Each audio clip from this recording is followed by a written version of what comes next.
Journey to the Centre of Infinity. An LSD and DMT trip report by Mr. Codeman. Posted to earwid.org February 19th, 2018. Earwid note. The dose described in this report is very high, potentially beyond Earwid's heavy range, and could pose serious health risks or result in unwanted, extreme effects. Sometimes, extremely high doses reported are errors rather than actual doses used. Being an inquisitive being, I grew up with questions. How this or that works? Why does this do that? What is that? Who is that? Why do they behave this way? And etc. These ideations typically stemmed from my Christian upbringing as an adopted child who had a much different mind and concept of reality than my parents or community. Not quite a black sheep, or really a sheep at all. Maybe a fox? Anywho, ever since I set out on my own journey into adulthood and self-responsibility, I have detoured down many side roads in search of knowledge, wisdom, and change. Whether that be change of mind, heart, or paradigm, I have aimed to grow, learn, and become fluid with change in an effort to become more centered and grounded when perceived negative changes manifest themselves in my life, as they do in all lives at some time or another. It was a Saturday in June, and I was with some of my best friends, spitballing and entertaining conversational journeys into the unknown and mystical tropes of life. My two good friends and I decided to take some LSD at around 11 AM. I had just come into possession of a vial of LSD from a buddy who had acquired it from Oakland a week prior. I had also acquired some DMT and Harmine for a future Pharmawaska journey as well. I decided that I would take a saturated dose, a feat that I had done before, which had yielded quite a bit of wisdom and knowledge about myself and the world, which I had hoped to experience once again. 10 200 microgram drops. My friends each did 5 drops. About an hour later, our free fall into the grand abyss began, and so, off we went. We continued hanging out, talking about the Matrix, thought loops, and how love is actually the answer, but only from within. Colour seemed to bleed into itself, flowing into other colours like torrential river rapids. The clouds began to spin into vortexes, like second-dimensional hurricanes spinning towards us in the distance. The majesty was beyond incredible. We contemplated the significance of language and how everything we know is built on a very convoluted framework that faces translational inconsistencies even from one neighbouring community to another, let alone from continent to continent. Yet somehow we continue to thrive, build, and grow. Now, more fluidly than ever, contrary to mass media belief, we live in the best period for humans so far. Which isn't to say that there aren't a lot of issues like crime, global warming, or hunger. But now, more than ever, more people have those needs at least partially met than ever before. We definitely need to make some changes to fix some problems, but we are overall becoming better, more conscientious beings. We then dithered into our own minds for a time, as our memories began to fracture into a mosaic of lessons that we would each have the opportunity to learn from with our mind's eye.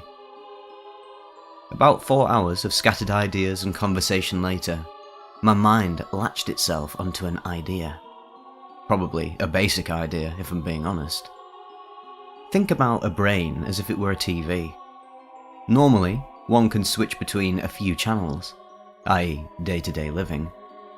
When one takes acid in a significant dose, it's almost as if one can begin streaming a ton of channels at once.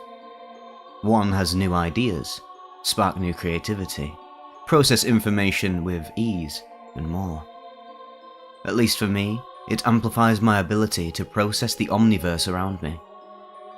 Anyways, I thought, if I can process better, then maybe I can process the data from the beyond better while on LSD.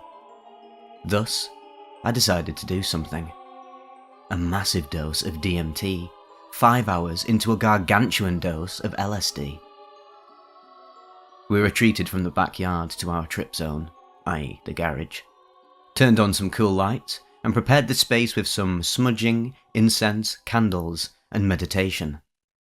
I even put on some cool refractor glasses. Glasses shaped like cut gems that refract what you see in 11 different ways. We began to refine our emergency plan a little, as I was kind of breaking protocol, adding to my order after the food had already come, so to speak. Luckily, we are all psychonauts and were equipped with at least moderate experience, and generally keen minds. 3, 2, 1, inhale. What happened next was beyond fascinating to me. It was as if my consciousness split into two. Normally when I'd done DMT in the past, I either got a euphoric dose where I stayed entirely connected to my physical body, or I blasted off and became an observer of the universe, no longer existing as myself, but as a presence stripped of self. But this time, the weirdest thing happened. I was conversing with my friends while I was also journeying into the beyond, as if my soul and body had split, but I was aware and in control of both of them at once. I discussed how humans are literally no different than any other creature, except for the definitions we have assigned based on our language that state otherwise. We eat, sleep, procreate, gather resources, excrete, breathe, travel, learn, grow. The main difference being that we do it in a very different fashion, but the goal is the same: fulfilling needs. All that, as a part of my consciousness, flew through the beyond, gathering information and processing it, until it came across a being. Its shape changed constantly, from humanoid to blob to animals of various types, to individual particles, and back to the beginning of the cycle again. The being was blacker than black, but had an aura of pure spectrums of light as if it was a force field emanating outward. Whatever form I was in tried to stare at the barrier of this being. It burned and was too bright to maintain a view of, though. "Hello?" To which it replied with a bizarrely beautiful harmonic sound that apparently carried with it a thought, because I understood what the sound said. "Hello. It has been some time since you were here." "Where is here?" "My home." "Who are you?" "I am consciousness." "What do you mean by that?" "I am the origin of this plane's consciousness. I give all life here consciousness." "Why do you do that?" "I experience everything that my consciousness experiences, feel all the feelings, and process all the thoughts.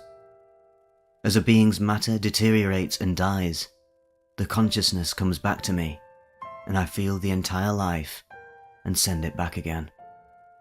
"But why? Why do you do that? Why this life, these beings? Why under the radar?" "There are others like me, in other planes of this dimension and its multiverse, and others who all experience existence and share our results with each other and our culture.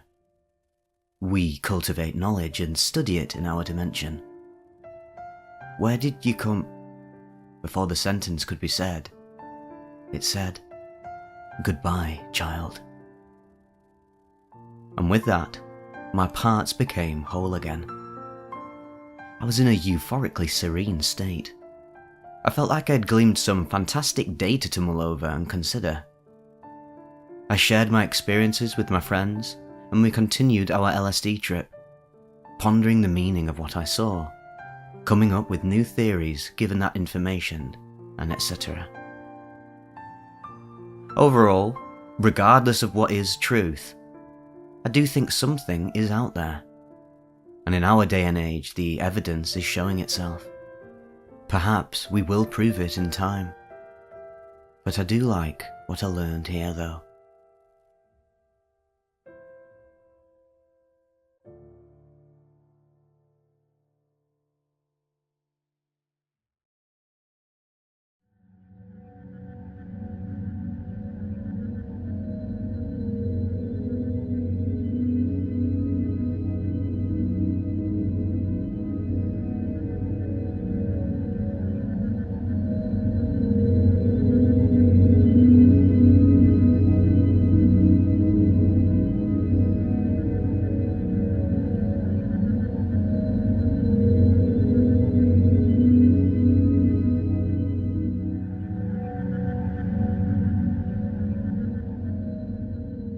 Finding the Light and the Love.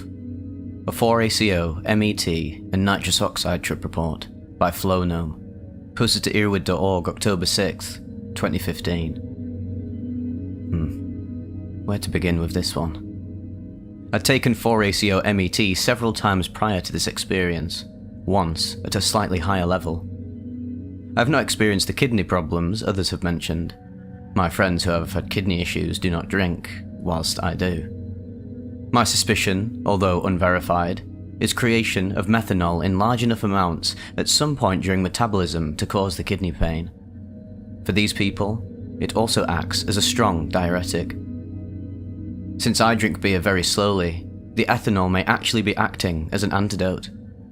The other possibility is the fumarate salt being metabolized poorly, although this seems unlikely given the quantity it exists in many foods. The above is just speculation anyway, and not important to the trip, but the reports of it are disturbing. Preface.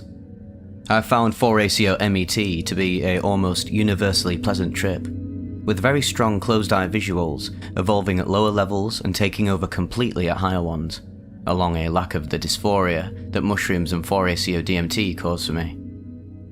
The timeline isn't listed because, well, I wasn't really paying attention to it. Set and setting. I was in my apartment with a good friend, C, from work, as well as A, who had never tried a psychedelic before, but did smoke marijuana from time to time. Dose schedule was 83mg 4ACO MET fumarate salt for me, 80mg for C, and 60mg for A. Although 60 seems high for something this strong, A also weighs over 300 pounds, and we were concerned that there may be weight dependence in the dose. As being a tryptamine, you would expect more MAO as weight goes up. As you read the below, please keep in mind that I consider this the best trip I have ever had. The trip to confusion. From the start, A made me uncomfortable. First off, this wasn't supposed to be happening that night, and hadn't slept the night before. The insomnia is a standard thing for me, but I prefer to be well rested for trips. 2, we had eaten large amounts of Korean barbecue earlier in the day. And 3, it was already probably too late in the night. We decided to put on a riff tracks of one of the old Star Trek movies. A was calling out everything that was going to happen 5 minutes ahead of time, which was particularly annoying to me. I was also being constantly asked odd questions, and for a blanket, the apartment was 70 degrees. Which I unfortunately couldn't provide because it was in the wash. At some point, I entered that downward thought spiral that most who have tripped have entered before and became confused.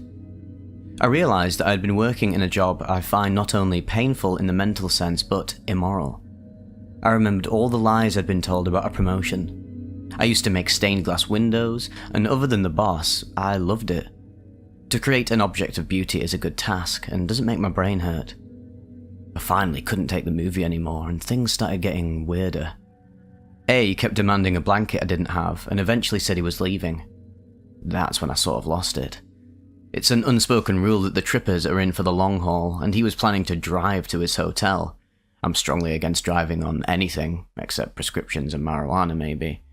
Let alone something Alice in Wonderland level. I don't drive myself, but marijuana for a heavy smoker should not prevent many problems on the road, I assume. I began to sob uncontrollably and told both there that the last thing I ever wanted to do with my life was software engineering. During the time I took the job, I was suicidal over having to put my cat to sleep, and they were offering me more money than I was used to. I went into deep thought cycles. Should I quit the job now and move to a cheap apartment? No, that doesn't end anywhere good. A was trying to convince me that I was an important member of the company the entire time, and that I could be creative there. But that was an easily ignorable myth. I hadn't programmed anything that ended up in product in a year, partially because of sudden time rushes, and partially because there's a sort of Catholic nepotism at our job, and you can't be a manager without the church. C was quiet during this time, because he had been through this sort of trip before, and knew I needed to work it out myself. I was focused on an old Feistware glazed ashtray in the middle of the room, and started to realise my body parts were melting into everything. My arm was the carpet, or the arm of the chair I was in. It was a level of ego loss I'd only thought I'd experienced before.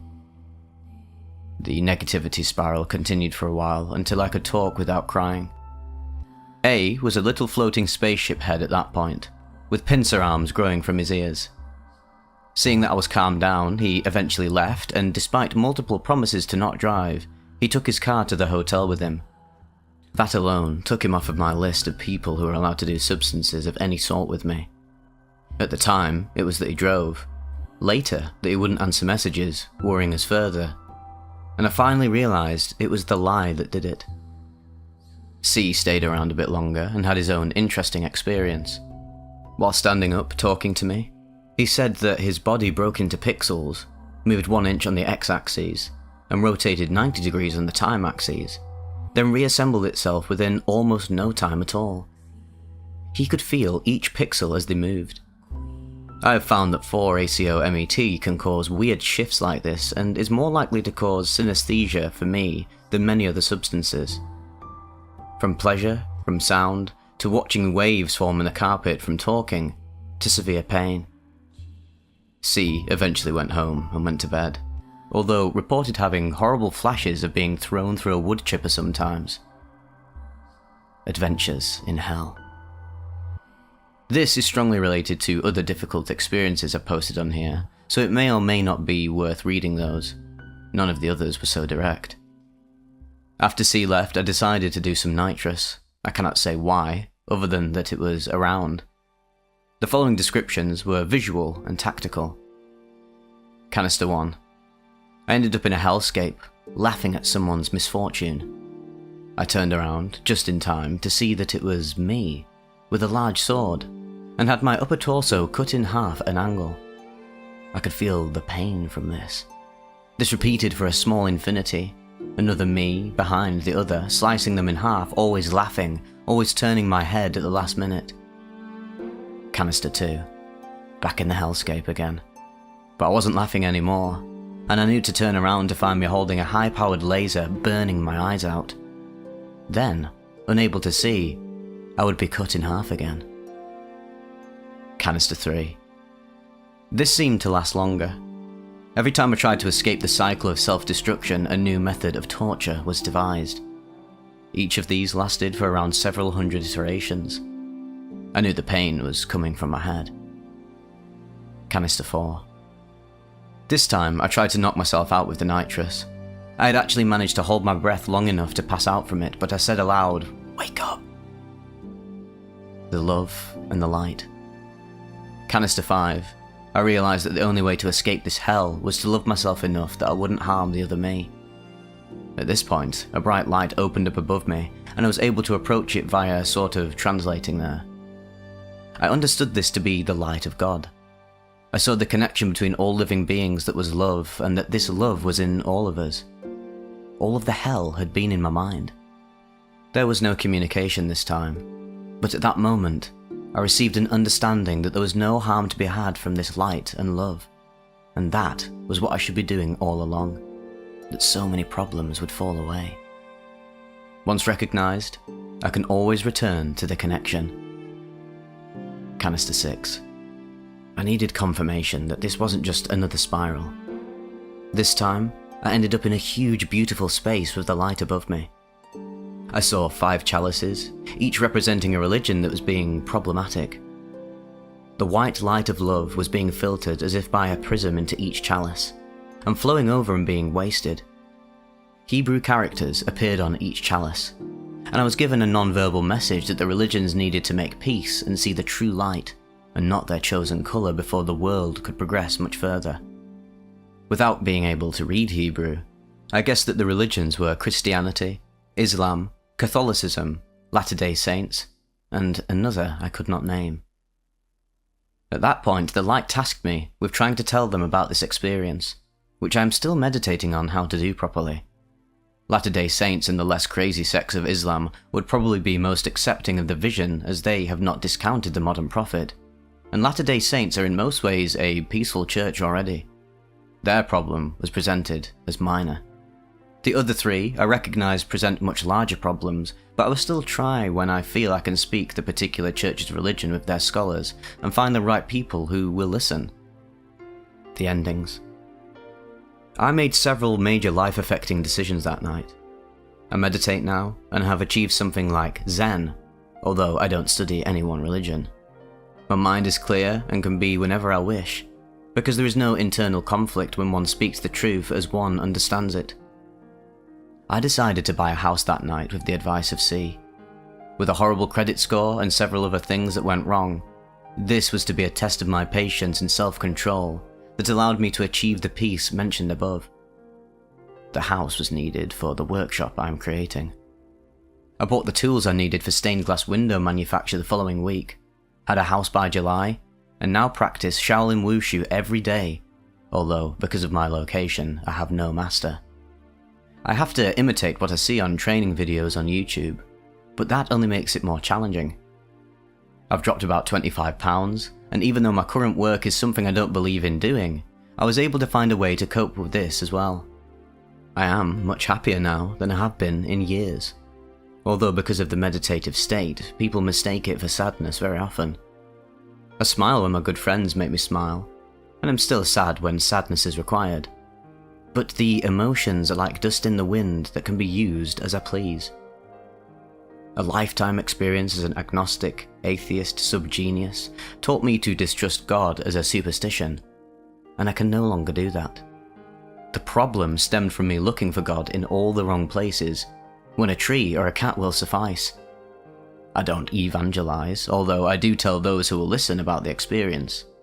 It captivates people for some reason, maybe because most I know can't pull anything functional out of that deep of a trip. Well, as the great Ian Anderson of Jethro Tull fame once sung, "People, what have you done? Locked him in his golden cage, made him bend to your religion, him resurrected from the grave. He is the God of nothing, if that's all that you can see. You are the God of everything. He's inside you and me."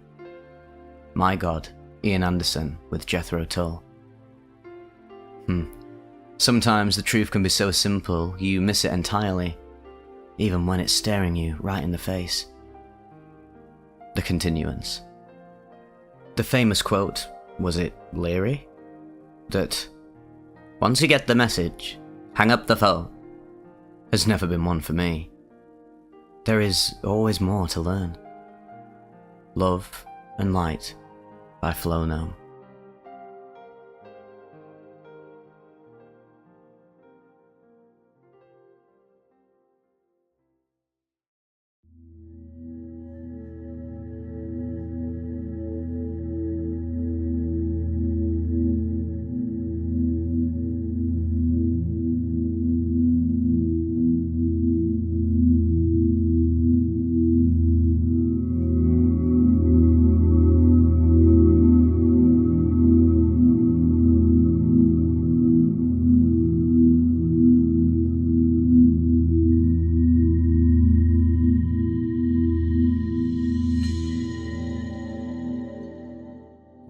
Exist.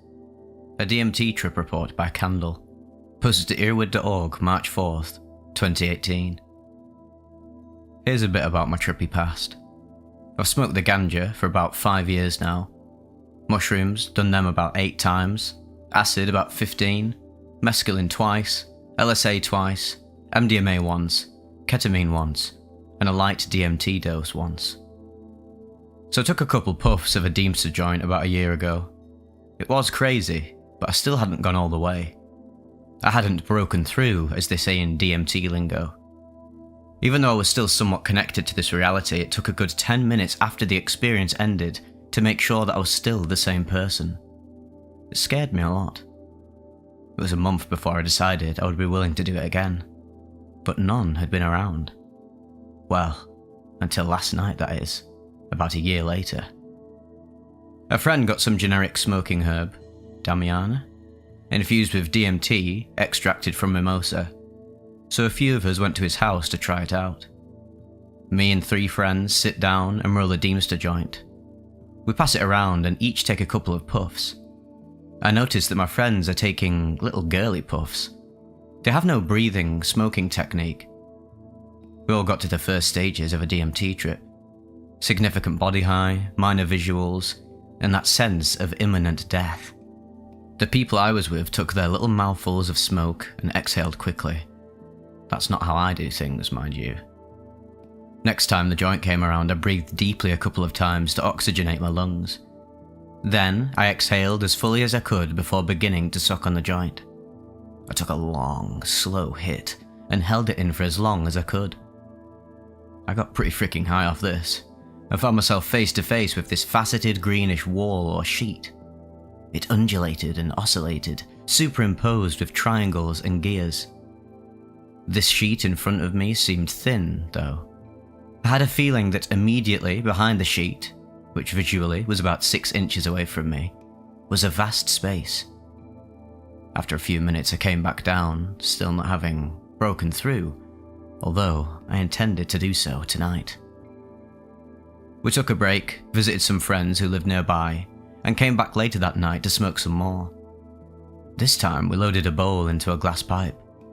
My friends passed the pipe around with me last. Each one of them took a couple of tiny puffs and exhaled white smoke immediately. All of them felt effects, but no more than before. I decided to demonstrate the zen of smoking. They were talking amongst themselves as I accepted the pipe. I breathed slowly and deeply a few times, exhaled fully, and torched the whole bowl as I very slowly inhaled. I kept the bowl cherried for 30 seconds, inhaling slowly the entire time, and leaned back in my chair holding my breath. I felt it coming on fast, and I wasn't even close to exhaling. With a roaring sound in my ears, I realized that I was about to see what this stuff was all about. I exhaled, leaned back, and my chair broke. It was my friend's house, and at first, he was pissed and said something to me about it. But I was on the way out of this world entirely, and barely heard him. With no chair, I stumbled forward, then sat down on the cement, and rolled to a laying position. It wasn't a choice, mind you. This stuff knocked me to my feet. "Whoa, look at him go," I heard one of my friends say, noticing that I was being blasted to hyperspace. I must have had a crazy look on my face during all this. I was not on Earth anymore now, and my mouth was wide open. Unfortunately for me, it wasn't exactly pleasant. I spent probably the next 5 minutes in some form of personal hell. I remembered God from my Catholic school childhood, and realised that with the ignorance of that age-held innocence.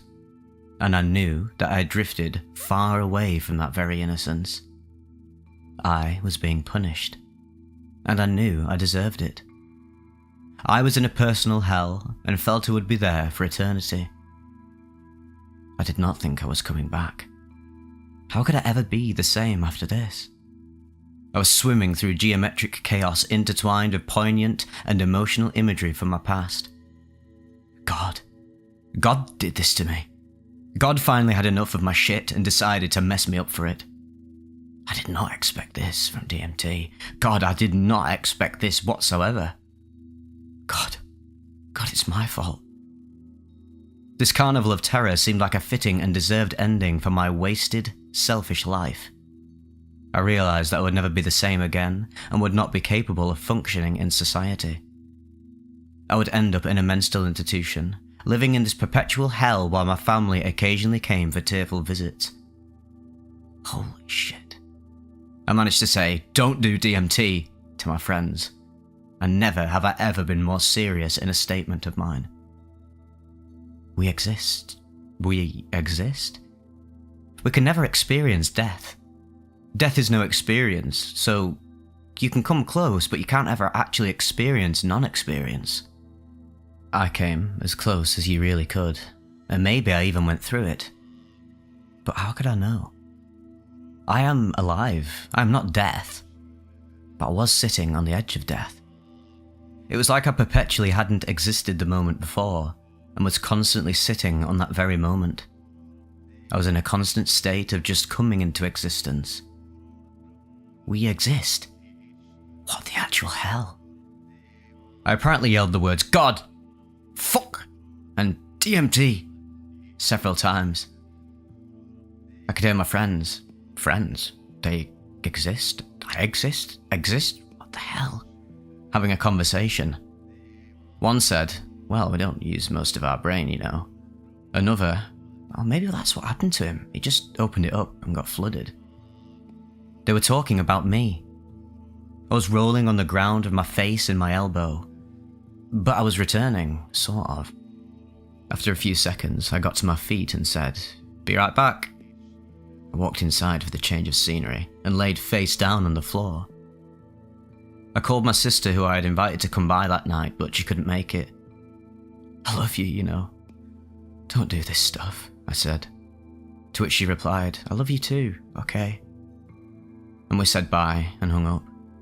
Another 5 minutes and I walked back outside and sat with my friends. We talked a bit about what I had just experienced, which was exceedingly difficult due to the indescribable nature of the experience, compounded with the fact that I was still tripping. Balls. I kept saying, dude, it was just... I don't actually know. And my friend would say, you mean you don't remember anything? No, I remember, it's just, well, I don't actually know.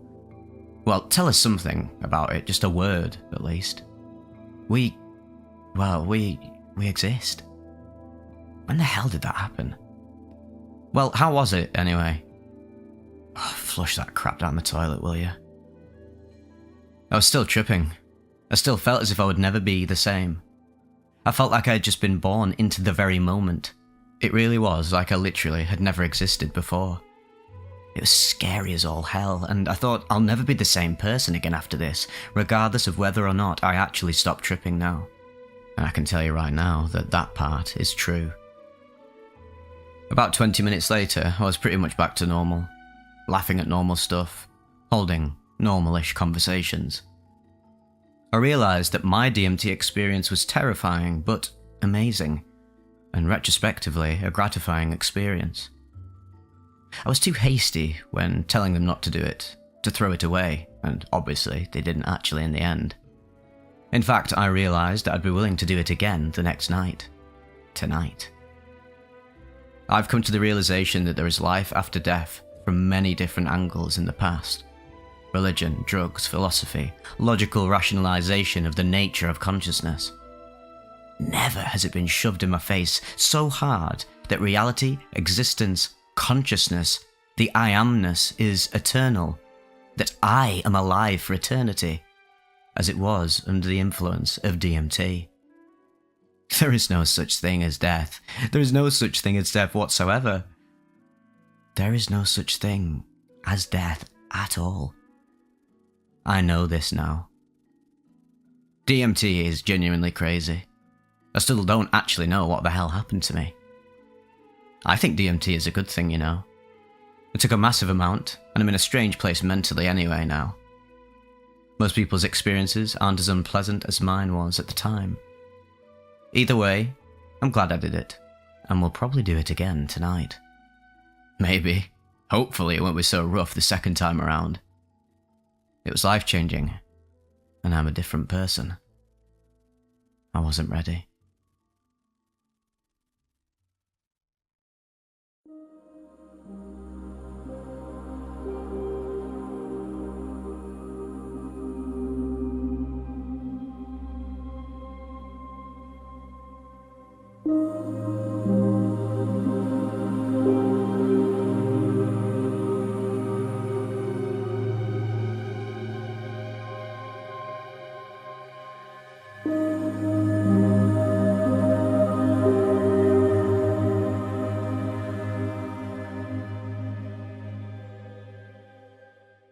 An agnostic meets his higher power.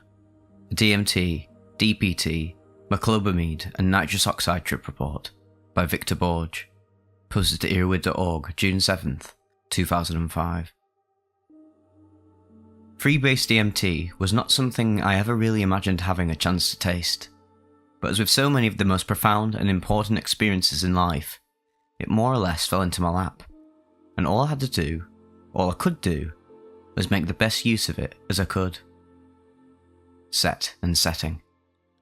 Alone in my condo on a Friday night. It had been a long time, relatively, since I'd last used psychedelics. In the meantime, I'd been practicing meditation, strengthening and exploring my own mind and spirit, and making some important steps forward with my life. I felt confident and ready for anything.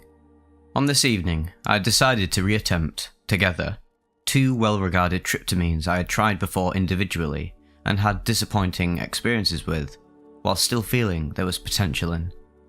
To wit, I would be ingesting NN-DPT and NN-DMT stacked on top of each other, potentiated with an MAOI and garnished liberally with nitrous oxide. At T+0 hours, I pre-dosed with 150 mg of meclobamide. I did not plan to take either tryptamine orally, so this was largely a superfluous step.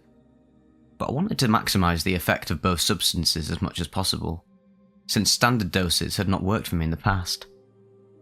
It should be noted that if either substance had been an amphetamine or a phenethylamine, I would emphatically not have used an MAOI. But with tryptamines, as long as I'm careful with dosage, I've never had ill effects with MAOIs, just stronger experiences. At 1 hour in, I insufflated roughly half of a weighed dose of 110 mg of DPT. I immediately followed the insufflation with a bulb of nitrous to help allay the burn and the bothersomeness of the drip. I also grabbed a bottle of lemon juice and periodically squirted a bit down my throat to counteract the drip as well. I find this works wonders against the alkaline burn. I sat down to watch television as I waited for the effects. Getting satellite TV and a TiVo has unfortunately increased the quantity of my TV viewing, I'm sad to say, but on the other hand, also the quality. In about 30 minutes, I felt the warm body buzz of DPT creeping in. Mild flowering visuals also began to develop, and overall it was a plus, maybe a plus experience in terms of my ability to interact with reality. But it was such a relaxed, almost sleepy trip that it didn't feel like a plus. DPT, for myself, has quite a sedative effect, and I often feel myself staring into space with my eyes drifting closed when I take it. More like a trance than like sleeping, but still quite the opposite from the hyper-alertness of phenethylamine-based psychedelics. Over the next 30 to 40 minutes, I inhaled about 20 bulbs of nitrous oxide. Rather than doing 2 in rapid succession, as I usually do if I'm trying to launch off into a plus, I just kept up a steady pace of 1 bulb every few minutes. This eventually put me into a very relaxed, slightly drunken state of mind, which, combined with the DPT, meant that I was, pretty wasted, to be honest.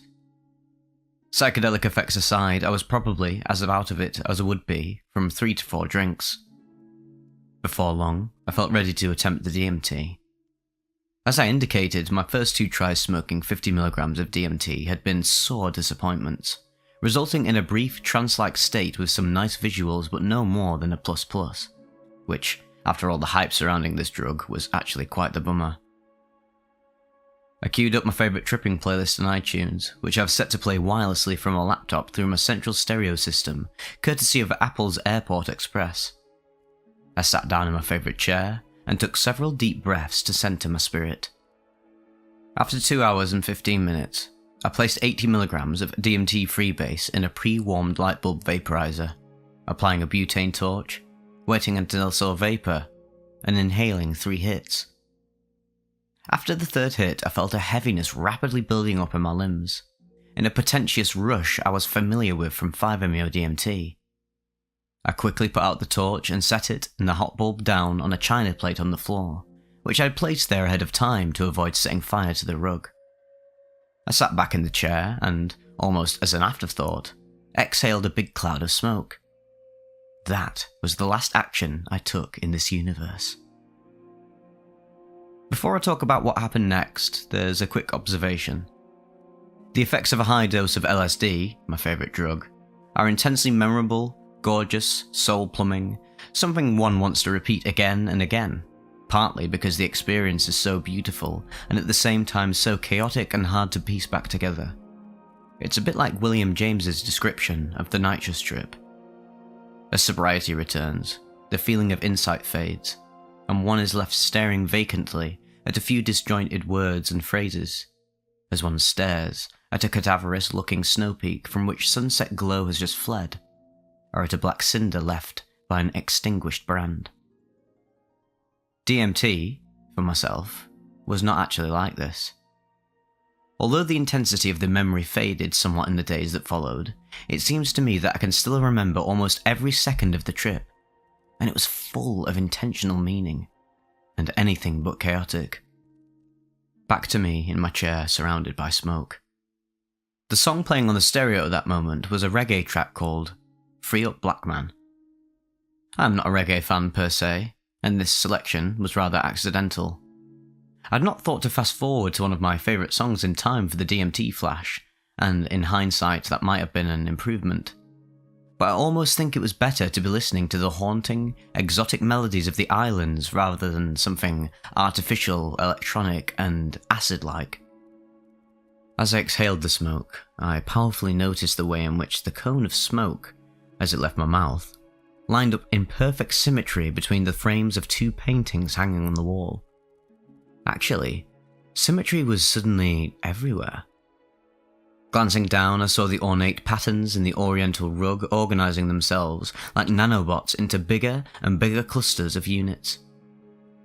I closed my eyes for a brief second, and behind my lids this activity continued unabated. The entire universe was organising itself, falling into lines and regiments of ordered, coloured blocks, all at the command, I sensed, of some master entity. An all-powerful him. Yes, it was decidedly male. I don't consciously believe in a male divinity, but I cannot deny that aspect of this particular experience. Inside my head, I could sense my synapses being corralled by the drug.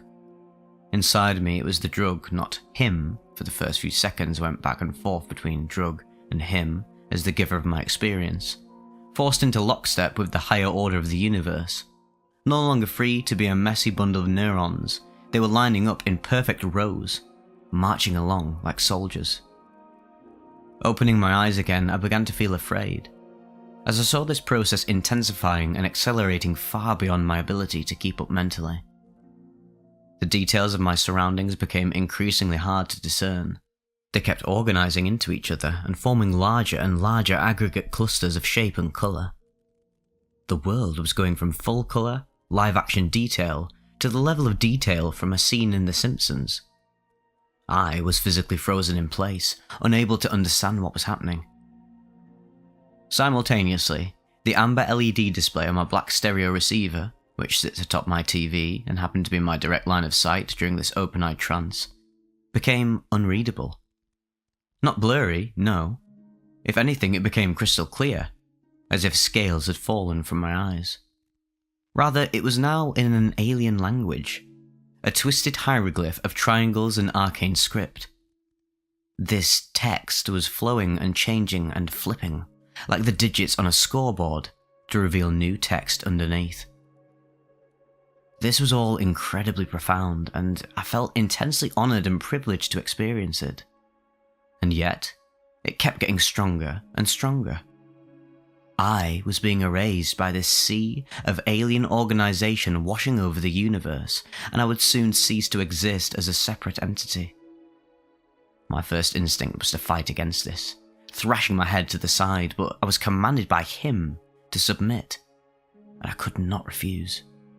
He wanted me to keep looking, open myself, and to be part of him, frozen in time and place for all of eternity. I opened my eyes again and tried to calm myself, telling myself I would not die. Somewhere, deep, deep in the back of my mind, I knew I had taken a drug and that this was not real. But this was so far from mattering that it really didn't count as knowledge. But instead, I told myself, as long as I can still hear the music, I'm still alive. I'm still in this world. Time has not stopped. I'm not frozen yet. So I grasped desperately at the music like a drowning man with a life preserver.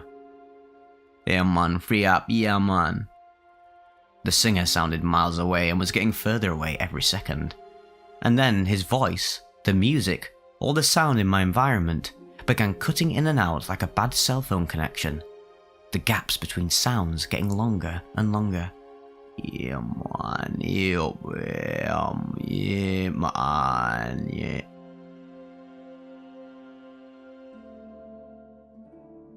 Total silence.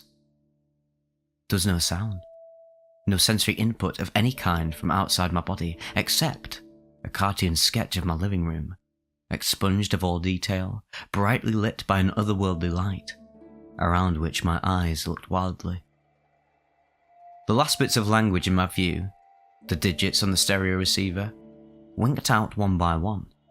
That is, the black box itself remained completely lucid and clear. Someone had just erased all the text from it, one letter at a time, just as the sound was cutting out one syllable at a time, closing in on me in a narrowing spiral of deafness, muteness, and, essentially, blindness. Size and shape were still allowed to me to perceive visually, but language and detail were not. I was alone with him, in glassy, frozen silence for eternity. All I had to cling on to was the deafening sound of my own frantic breathing, a desperate sucking for life in a vacuum, a bit like the astronauts in their spacesuits in 2001: A Space Odyssey. And then, the singer and his musicians began to break through the silence, singing to me from eons away, "Free up, stand up, carry on, you got to stand." Like grass and rocks emerging from beneath melting snow, the visual details of the room began to well up from behind the pristine surface of his frozen universe. Hallelujah. The exhilaration of this moment was like nothing I have ever experienced on any drug, anywhere. It was to touch God, if you will. I had come through his realm and returned to my own, reborn with more knowledge and wisdom than I had ever thought I could contain. The receiver on top of the TV had come to life. Not until later did I read about other people's DMT trips that have also contained mechanical elves, which this certainly was. It was an emissary from him, and it tipped its hat to me and grinned, the way wacky cartoon cars grin with their front grills as mouths. It started to jump up and down on its little steel legs in time to the music, baring its teeth in a ferocious smile at me and nodding, "Yes, yes, this is real, my friend. Oh, yes, yes, yes, this is real, my friend. This is actually happening.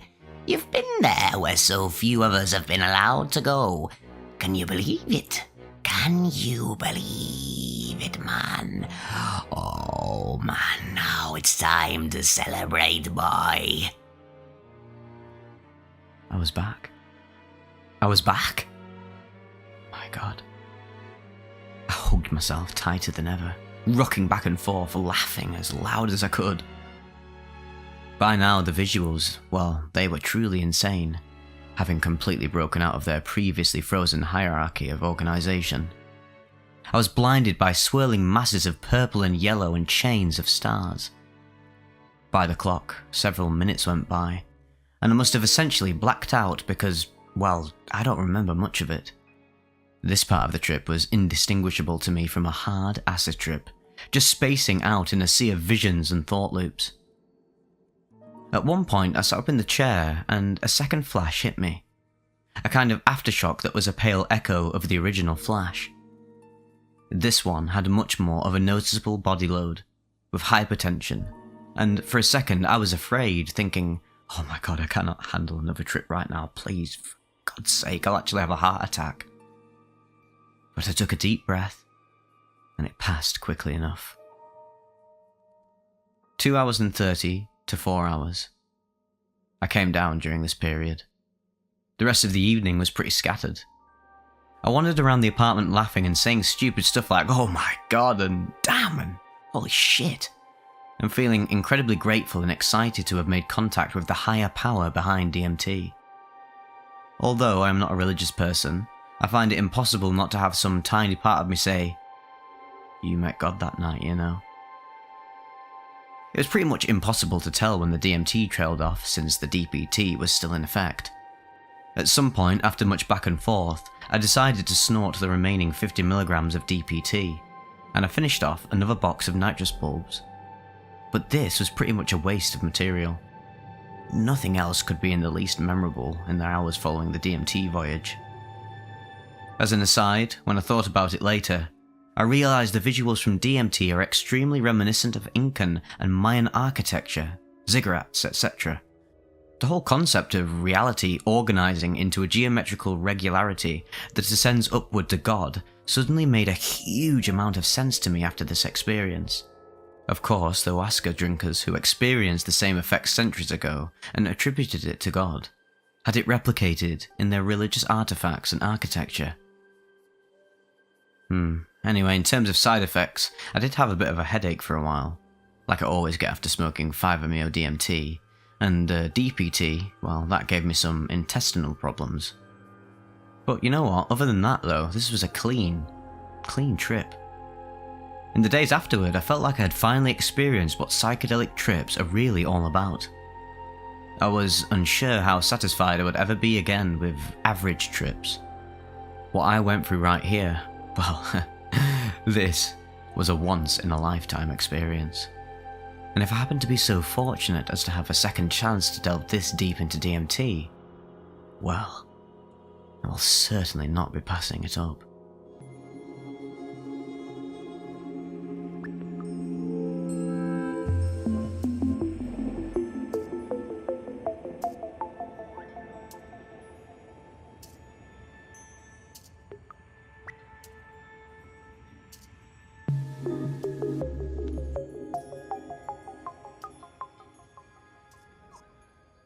Cigarettes made out of pebbles. A DXM trip report by Pretzel Pete. Posted at irwood.org November 22nd, 2023. 240 millilitres of DXM dry cough forte, equal to 11.8 milligrams per kilogram. I dosed at 7:30 PM, knowing it would be dark in an hour or so, as the peak would be in darkness. I chose to trip at home, and as usual with no lighting, and would be navigating around the house by feeling the walls once things kicked in.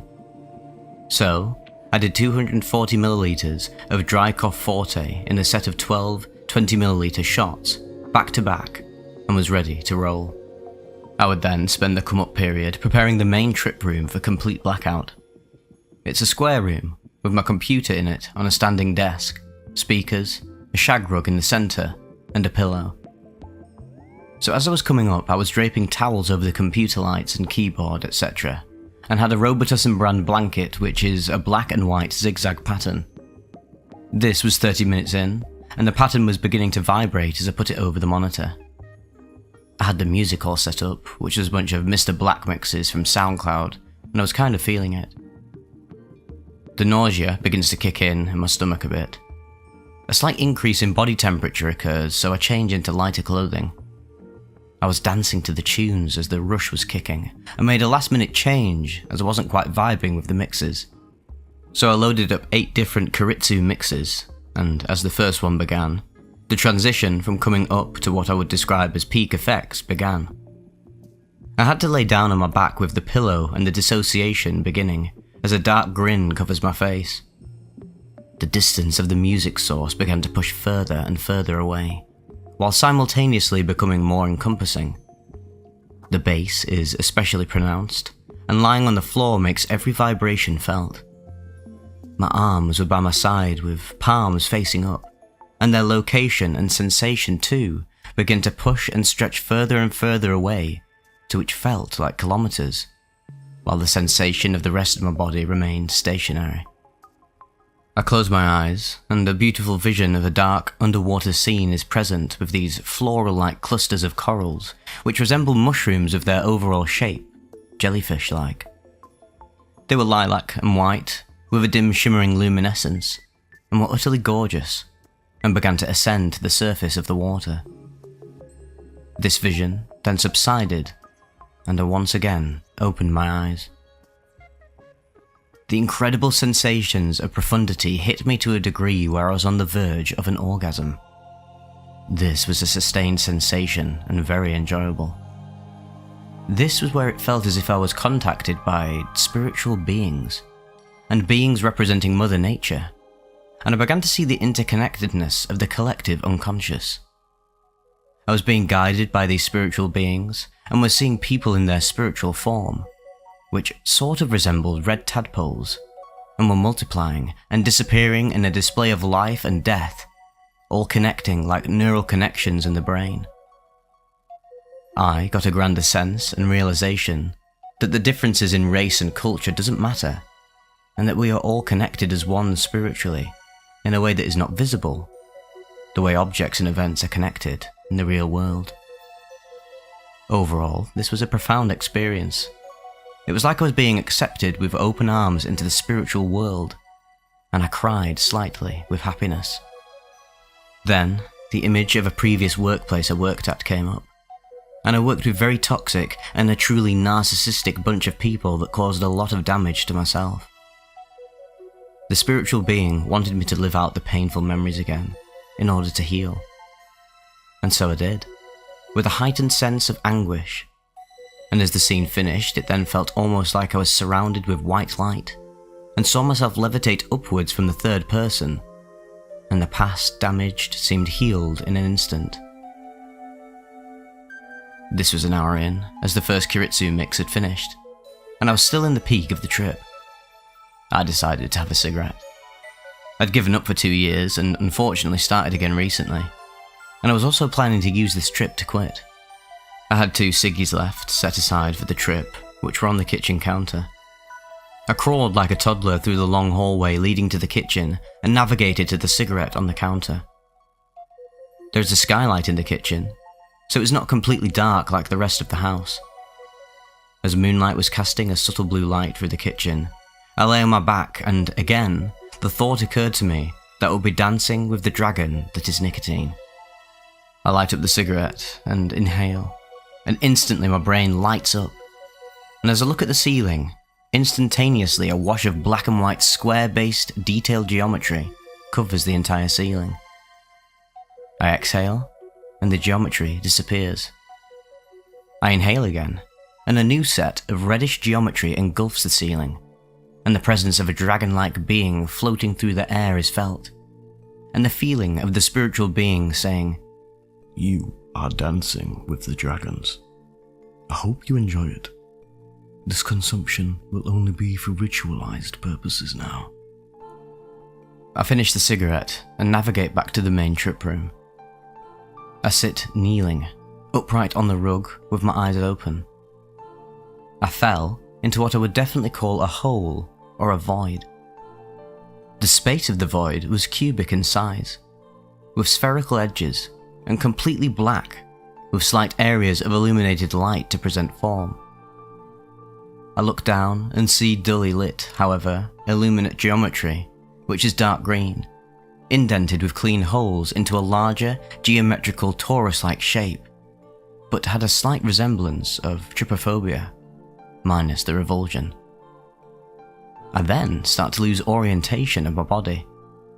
I am looking down at my body from the third person, severely dissociated at this point, and I am wearing this shiny black suit with neon white spotted patterns that then extend downwards to infinity. The scene pans up, and now my body is upside down on the roof, and I say to myself, but wait, what's actually going on? I'm now up here. Simultaneously, the direction of gravity rotates to a 45-degree angle, then 180 to align with my body on the roof, and also at the same time, the source of the music is moving to different spaces on the cubic room, being heard on the left wall, then roof, then right. I lose all sensation and presence and sight of my body completely, except for my hands, which are grabbing onto the rug, kind of like a cat scratching on carpet. I can only feel my hands, no idea where I am, which way is up, where the music is coming from, and what orientation gravity is.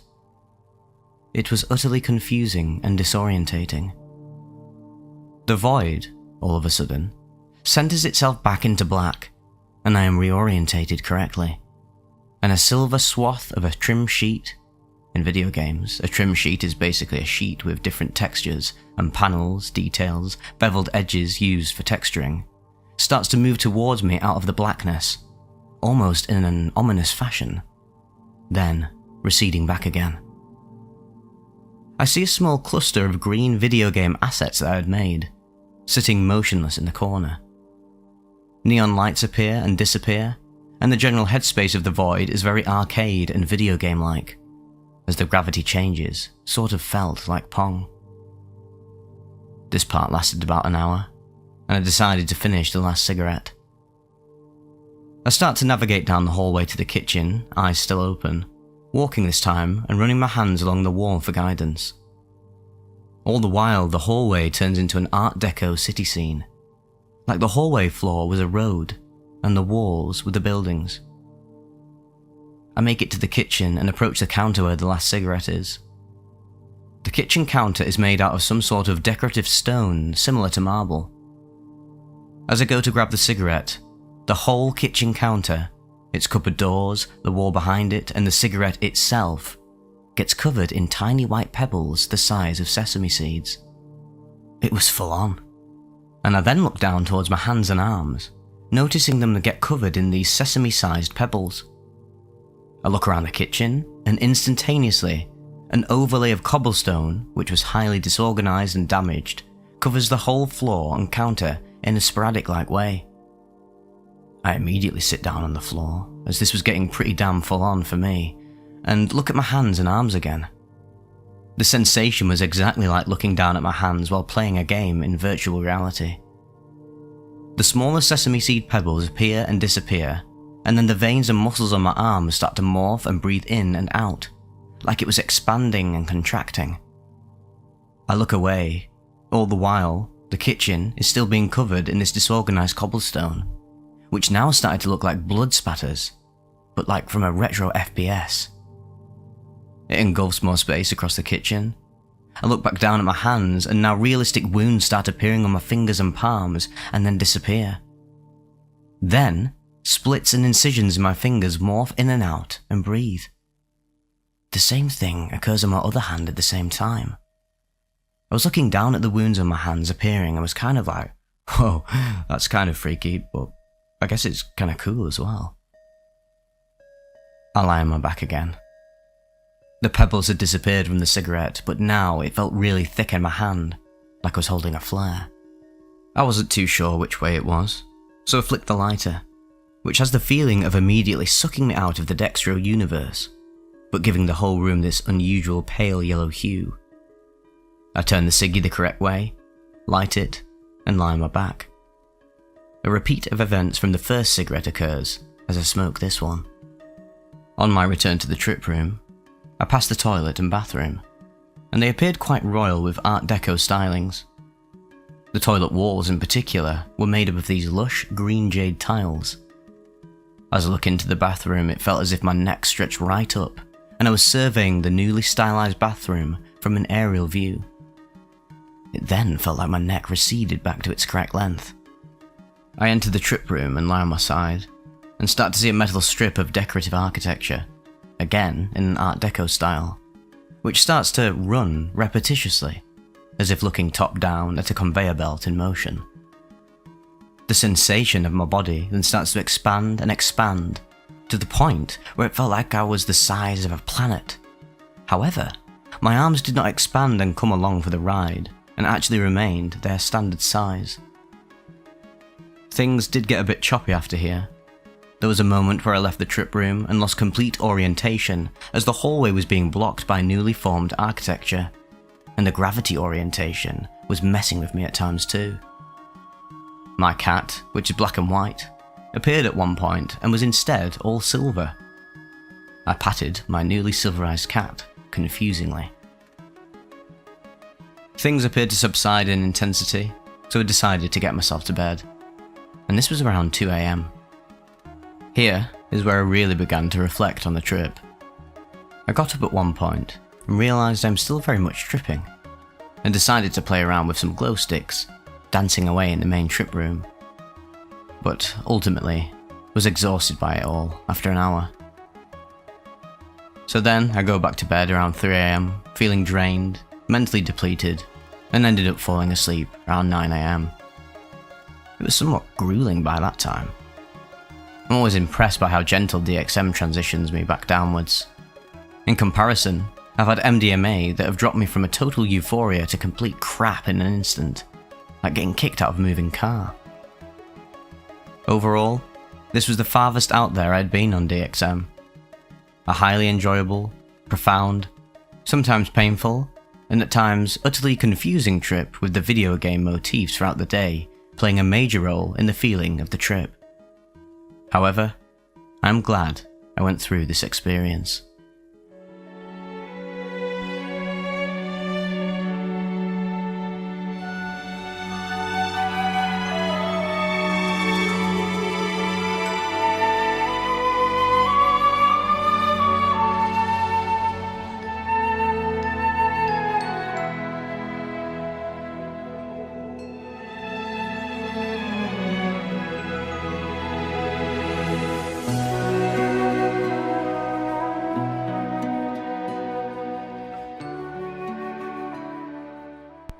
A 5-gram mushroom trip report, sent in by Zoe. I was given 5 grams of shrooms from my old music teacher in 2021, who got them from a local wholesome childhood band that I grew up around. I thought that was kinda funny. I decided to take them on a sunny day in late summertime inside of a big treehouse on our property. The trip started out well. I was playing a kalimba instrument on the rooftop of the treehouse and listening to the birds sing. As the trip deepened, I felt very connected to the nature and the world around me, grounded in the moments ahead of me. I realised in my past my parents weren't always around, which caused me to grow up faster and become my own boss, which was reassurance in response to the fear that someone would know I was tripping. This started out the internal guidance I was given, because it truly felt like a guide was talking to me throughout this trip. So I went back into the half-built room of the house, which had a door on the floor leading to the ladder, and a window frame with no glass in it. I sat down on the board of the door and closed my eyes because that is what I felt guided to do. At this moment, my trip was inclining quickly. I sensed a manly presence inside my consciousness, and it began to tell me what I was about to experience could not be done right without leaving everything worldly behind, including all of the words in my mind, in a giant suitcase, kind of like at the airport. I visualized this, and was then sent off, and saw that this guide was a giant wise owl of sorts.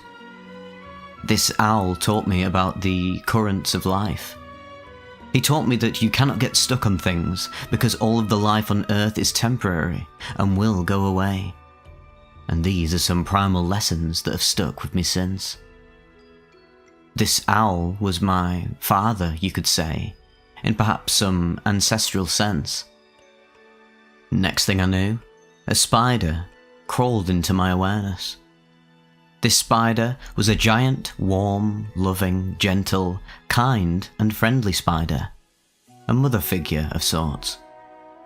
She taught me that I am her baby spirit. She taught me to let go and to see things from her perspective, because I was being shown and taught through the eyes of the spider at this moment in the trip. The spider flashed images of some people I knew from around my life through my brain, and I knew that they also had a spider spirit within them as well. We were all baby spider spirits in her eyes, and it was comforting to know I had that kind of mycelium connection with those around me, even if we weren't particularly friends. Together, with the owl and the spider, I began to see life unfold. Nothing worldly or that could be put into words, but I can try to explain. It was like the shapes and patterns turning in on themselves. They moved, like atoms of colours through space and time. I saw that human bodies are just shells for the universe to move through, and to express itself on Earth. I saw the shapes and patterns moving in a way that reminded me of us as puppets, and the universe as the puppeteer. As the shapes pulsed for a while, then faded away, I was flown back to reality on the wings of a moth, and could feel the presence of the owl on the left telling me that if we ever want to meet again, and if I ever need them, they are always there in my deepest intuition. It was absolutely beautiful. And as I opened my eyes, I realised I was crying. Eventually, I got up and looked out the window. I saw strings of silver spiderwebs drifting through the field below me, shining off the sunlight above. I looked up and saw the clouds and the trees dancing. The clouds turned this peaceful pink colour and turned vaguely into faces smiling down at me. It felt very comforting, like there was definitely something beyond that had our best intentions at heart, and is always there for us no matter what kind of hell the world can put you through. It reminds me to stay optimistic. After this trip, I looked up the meaning into Gaia, aka Mother Earth. I read up about her and resonated deeply with the thought that what I experienced was all led to me through Mother Earth. The mushrooms, the owls, the spiders, and all creatures inhabit this planet, and so do we. And that we all have to be there for each other and care about one another as deeply as the world cares for us and keeps us alive. We must in turn do that unto others. I have never since then done such a large dose of mushrooms. It might be because I am afraid to encounter and reveal what my psyche has been through, or that they need to be not taken lightly. But I have for sure felt the presence of those guides here and there on my shoulders, telling me secrets through intuitive thoughts and feelings. Well, that was my trip report, and I hope you liked it. It means a lot that I got to experience this, and that others have as well, I am sure. And I would love to hear if anyone else has encountered animal spirit guides on their very own shroom quests.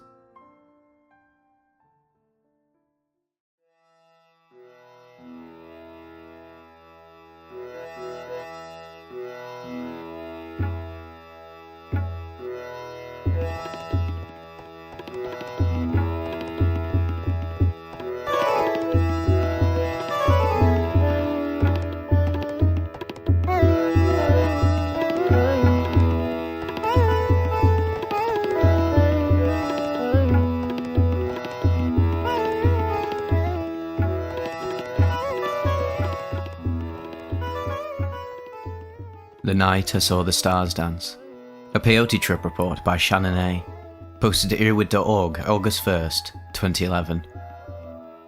Nestled in a secluded high southwestern desert valley, there exists a quasi-legal, all-race peyote-using church. I say quasi-legal because protection for growing its sacrament, peyote, is by state statute alone, not federal law. Officially formed in the late 70s, the church has thrived for many years, fighting for all-race religious peyote use. Based upon the tenets of the Native American Church, and fused with some of the doctrines of Mormonism, the church teaches love, holiness, and a respect for nature that is literally awesome to behold firsthand. As I arrived at this seemingly barren location late one afternoon, I wondered what I would encounter in such a brutally hot desert locale.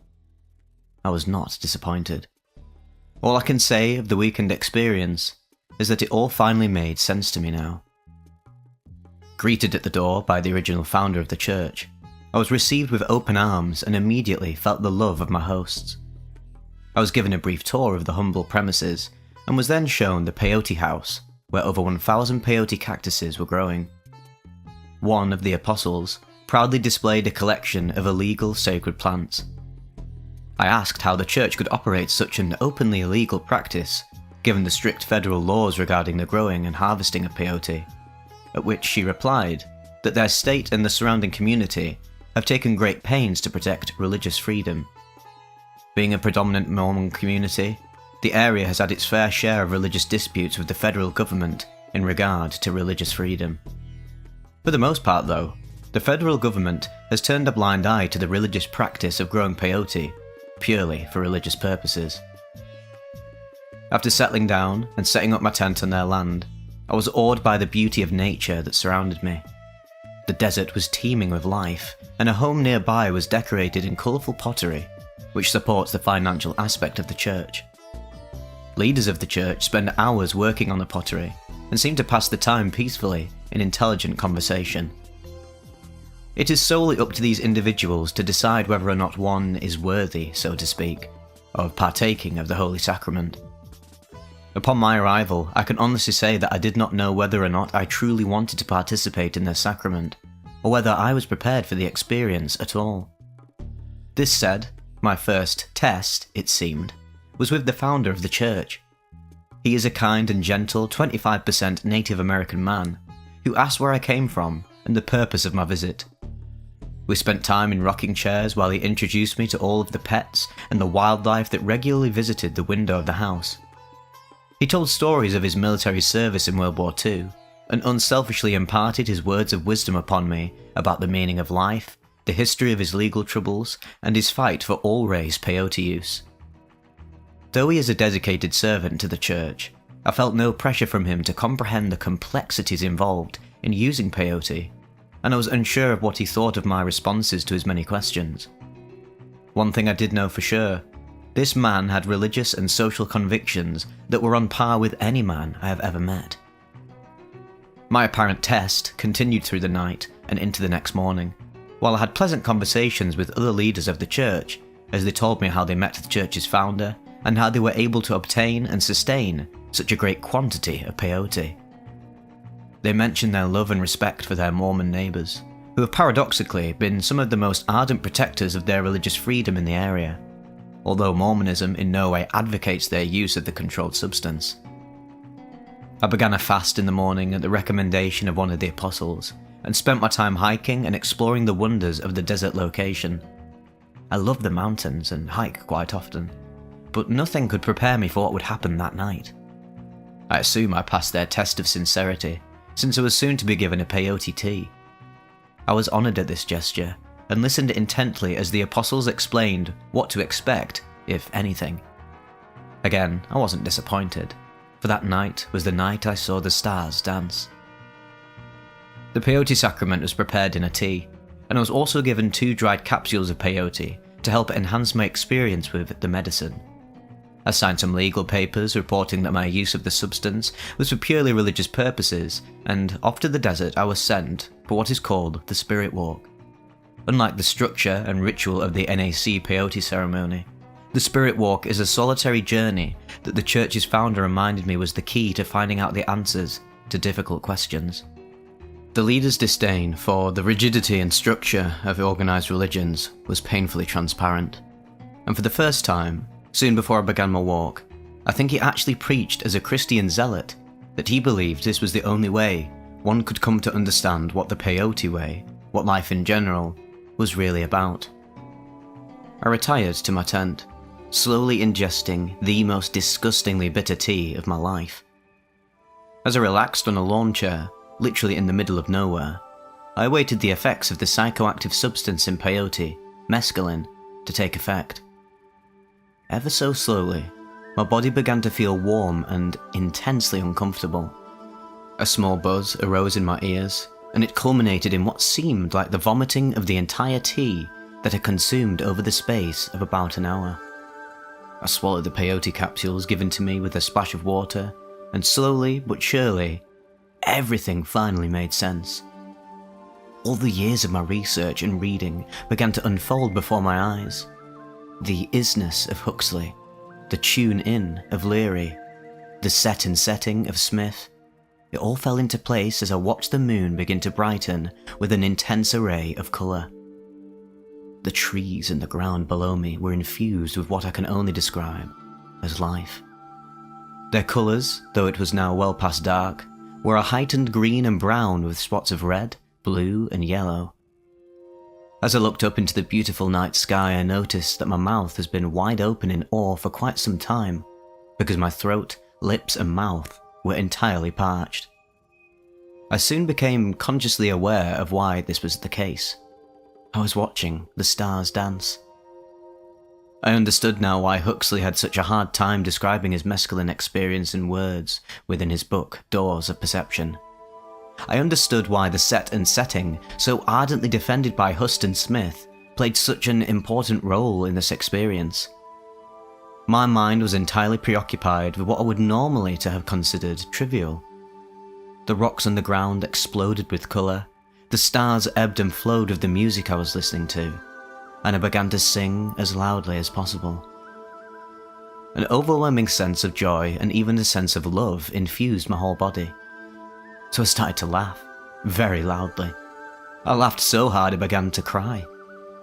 My tears were not tears of sadness or of pain, but of a giddy and even childish joy at all that was occurring to me. My body seemed to melt into the lawn chair, and I felt as if I was part and parcel of everything around me. Then came Huxley's infamous heaven and hell experience. Huxley wrote another book soon after Doors of Perception about his mescaline experiences, in which he describes something similar to R. Gordon Wasson calls ecstasy. However, as Wasson reports, ecstasy is not fun. Your very soul is seized and shaken until it tingles. I was so overtaken by the visual sensations that I was experiencing, I retired inside my tent for a while. What awaited me was the hell, and a sense of guilt and horror at all of the things I had taken for granted in my life. I reflected on the words of the church founder when he said you can learn more by following the path of the fly than the words of a preacher. I believe this simple phrase was meant to remind me that we are all somehow metaphysically connected to everything around us, and no preacher can teach us the sublime nature of such a doctrine. Although the preacher may be able to tell a person of the ontological importance of such doctrine, to actually follow the path of the fly, aided by the peyote experience, give a direct personal contact to what the preacher can only talk about.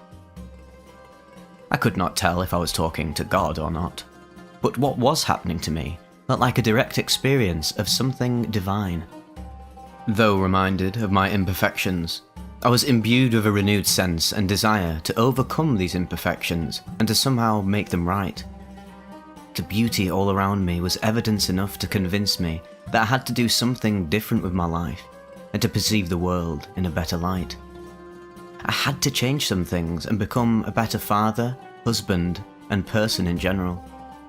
I finally understood why there is such an overwhelming respect for this cactus, and why it leads many Native Americans and others to shun alcohol use and other intoxicating substances.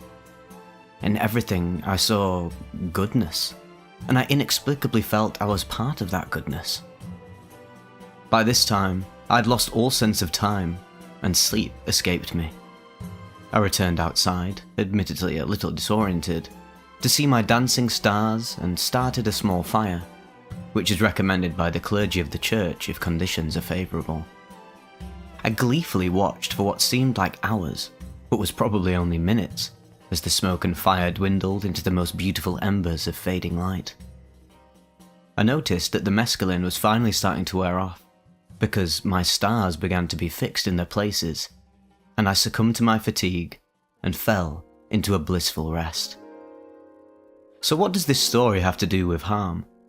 Well, nobody was harmed by the use of peyote, except for my family who had to endure my being gone on a 3-day-long trip to the desert. The right set and setting aided me in finding out some crucial information about an illegal substance revered by many a portion of the divine substance. The fact that I felt a part of that divine presence evoked a pleasure that I shared with my host the next morning. As I broke my fast that morning with oranges, grapes, and nectarines, I savoured the sweetness of each bite. In contrast to the bitter peyote, I found that even a piece of gum was immensely tasteful. I conversed with the church founder about my experience, and he again showed no signs of pushing the importance of the religious use of peyote. His only concern was that I learned from the personal, solitary experience, and that I let no other interpret what I had felt and seen. In regard to that last sentence, I honestly do not know how to interpret what I felt and saw.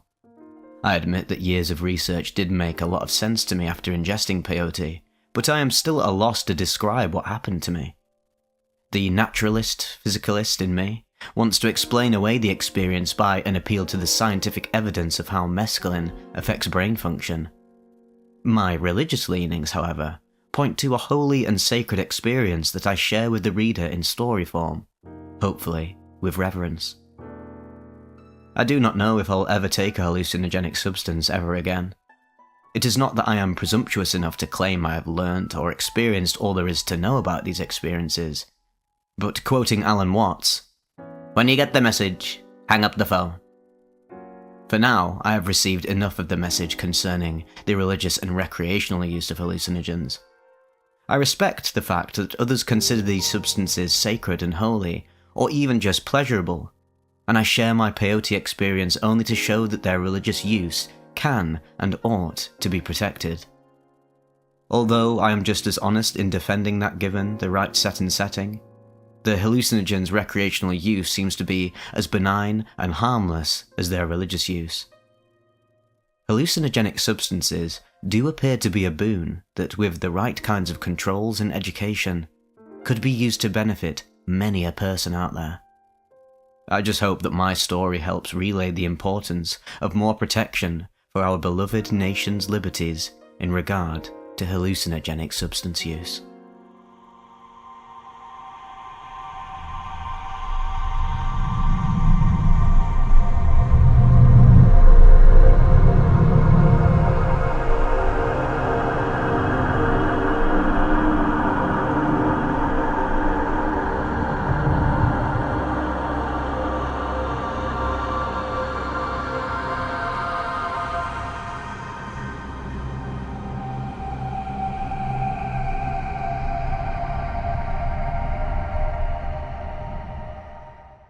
Modern Ethers and Halocarbons as Psychedelic. An Ether Trip Report by Joseph Priestley III. Posted to Erowid.org November 25th, 2024. Erowid note. Our understanding of the literature is that there is no such thing as safe recreational use of volatile solvents, aerosols, and other street inhalants. Their psychoactive effects are inseparable from nerve and organ damage. We have chosen to include these reports to help document the real-world use of inhalants, but their inclusion is not intended to imply that they are anything but dangerous. My experiences with inhalational anesthetics as psychedelic drugs. My father, now deceased, was an anesthesiologist. Growing up, I learned from him the science and the history of anesthetics, including one of the curious mysteries of anesthesia which remains to this day. Nobody knows how inhalational anesthetics work. Their selection and use is purely empirical, despite over a century of continuous investigation.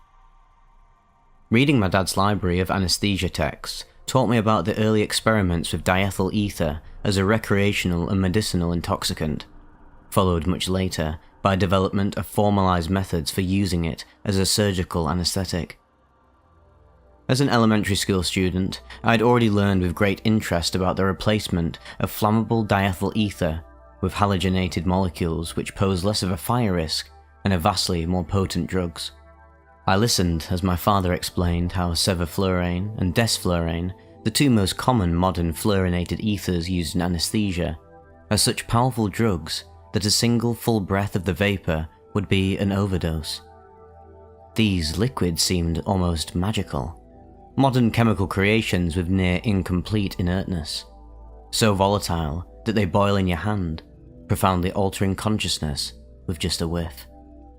My father was vehemently anti-drug, quite terrified of his own potential for addiction, and deeply affected by the cases of drug abuse he saw as a physician. He also suffered from severe depression his entire life, which he did not treat. I inherited the depression, but not the anti-drug bent. From my slightly more distant perspective, I saw that the drugs my father administered medically did not somehow become evil substances when removed from a medical context. I've been open to self-experimentation for its own sake. The early pioneers of anesthesia did so, and many of my father's contemporaries quietly did this as well. Indeed, many anesthetics were discovered by self-experimentation. I found it odd that my father had not experienced and could not describe the psychoactive effects of the drug he gave daily.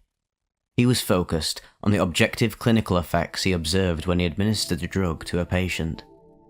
The modern anesthesia community views the psychological effects of anesthetics as undesirable side effects, which are suppressed by transitioning through the conscious intoxication phase quickly, and using agents like benzodiazepines or propofol to induce amnesia.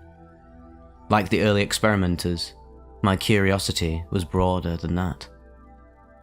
In high school, my father once brought home a box of used ampoules of isoflurane, each containing a small amount of residual liquid. As a professor, he was using them to show medical students how the fluorinated ethers are packaged and used in anesthesia machines. He showed me as well, and after his seminar, the box of ampoules went in the trash. My years of curiosity about the psychoactive effects of these fluids would not let me pass up this opportunity. Many reference materials describe fluoroether intoxication as alcohol-like, or used vague clinical terms like CNS depression to state the effects, but descriptive first-person accounts of these modern ethers were non-existent. What did exist, however, were the floridly written tales of diethyl ether experiences by the early pioneers of the field from over a century before, and they portrayed it as a profound mystical experience. My inherent demand for knowledge compelled me to discover it for myself. I recovered the leftover isoflurane and consolidated it into one container. It totaled perhaps 10 milliliters of liquid. A single breath from a piece of dampened cloth sent me into a different world, in a manner that this straight-laced high school kid was not prepared for. It was initially very pleasant, with visual auras and shimmering lights and ringing sounds which pulsated throughout myself and my surroundings. I was locked in place, sitting on my bed, separated from my physical body while experiencing strong perceptions of internal connectedness with my surroundings. It was dissociative and hallucinogenic, and I now understand in retrospect. The immediate intensity peaked in seconds and passed in minutes, but residual intoxication left me feeling unpleasantly impaired for the rest of the day. I did not repeat the experiment and evaporated my remaining stash. After my father's death a few years ago, I found 2 full ampoules of sevoflurane in his possessions. I decided to try again. Importantly, sevoflurane is an incredibly potent anesthetic which cannot be inhaled freely in the manner of diethyl ether. One can inhale an overdose in just a breath or two, before its effects self-limit the exposure. The result is respiratory arrest due to deep anesthesia. Because of this risk, I decided in advance not to repeat this experience more than once, and to limit the dose to far less than the concentration required to produce anesthesia, the MAC. After reviewing the literature to understand the dosage, risks, and expected duration of effects, I took a small whiff from a measured amount on a cloth while sitting outdoors. In seconds, the world pulsated and rang, shimmering and sparking lightly. The breeze was tingly and I felt like I was part of the tree I sat beneath as the wind swayed my inner self along with the branches. It was quite something. Although an alcohol-like inebriation followed after these effects passed, the initial experience was not alcohol-like and actually felt more similar to MDMA and cannabis, the only other drugs I have experience with. But this one had a strong visual and auditory component to it, along with a distinctive change in self-perception and relation to my surroundings. I have now come to understand that this is fundamentally a psychedelic experience. The halogenated ethers are not just anesthetics as the medical literature documents. They are psychedelic drugs.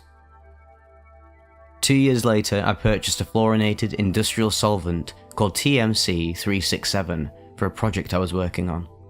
This is an unusual and expensive precision cleaning fluid which boils at 94 degrees Fahrenheit and is nearly chemically inert. As soon as I opened the glass carboy, a rush of pressurized vapor shot forth, and I was transported back to those prior experiences with inhalational anesthetics. The sweet aroma was unmistakable as that of an anesthetic vapor, the distinctive ethereal scent of which may perhaps be directly linked to its biological activity.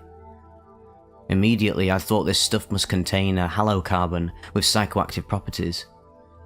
I hurriedly scanned through the MSDS sheet, googling the 3 chemical constituents of TMC 367 to confirm my suspicions. Indeed, my suspicions were confirmed. The primary component of TMC 367 is a biologically inactive fluorocarbon, 1,1,1,3,3 pentafluorobutane. It has minimal toxicity and is innocuous. The other two components are the interesting ones though.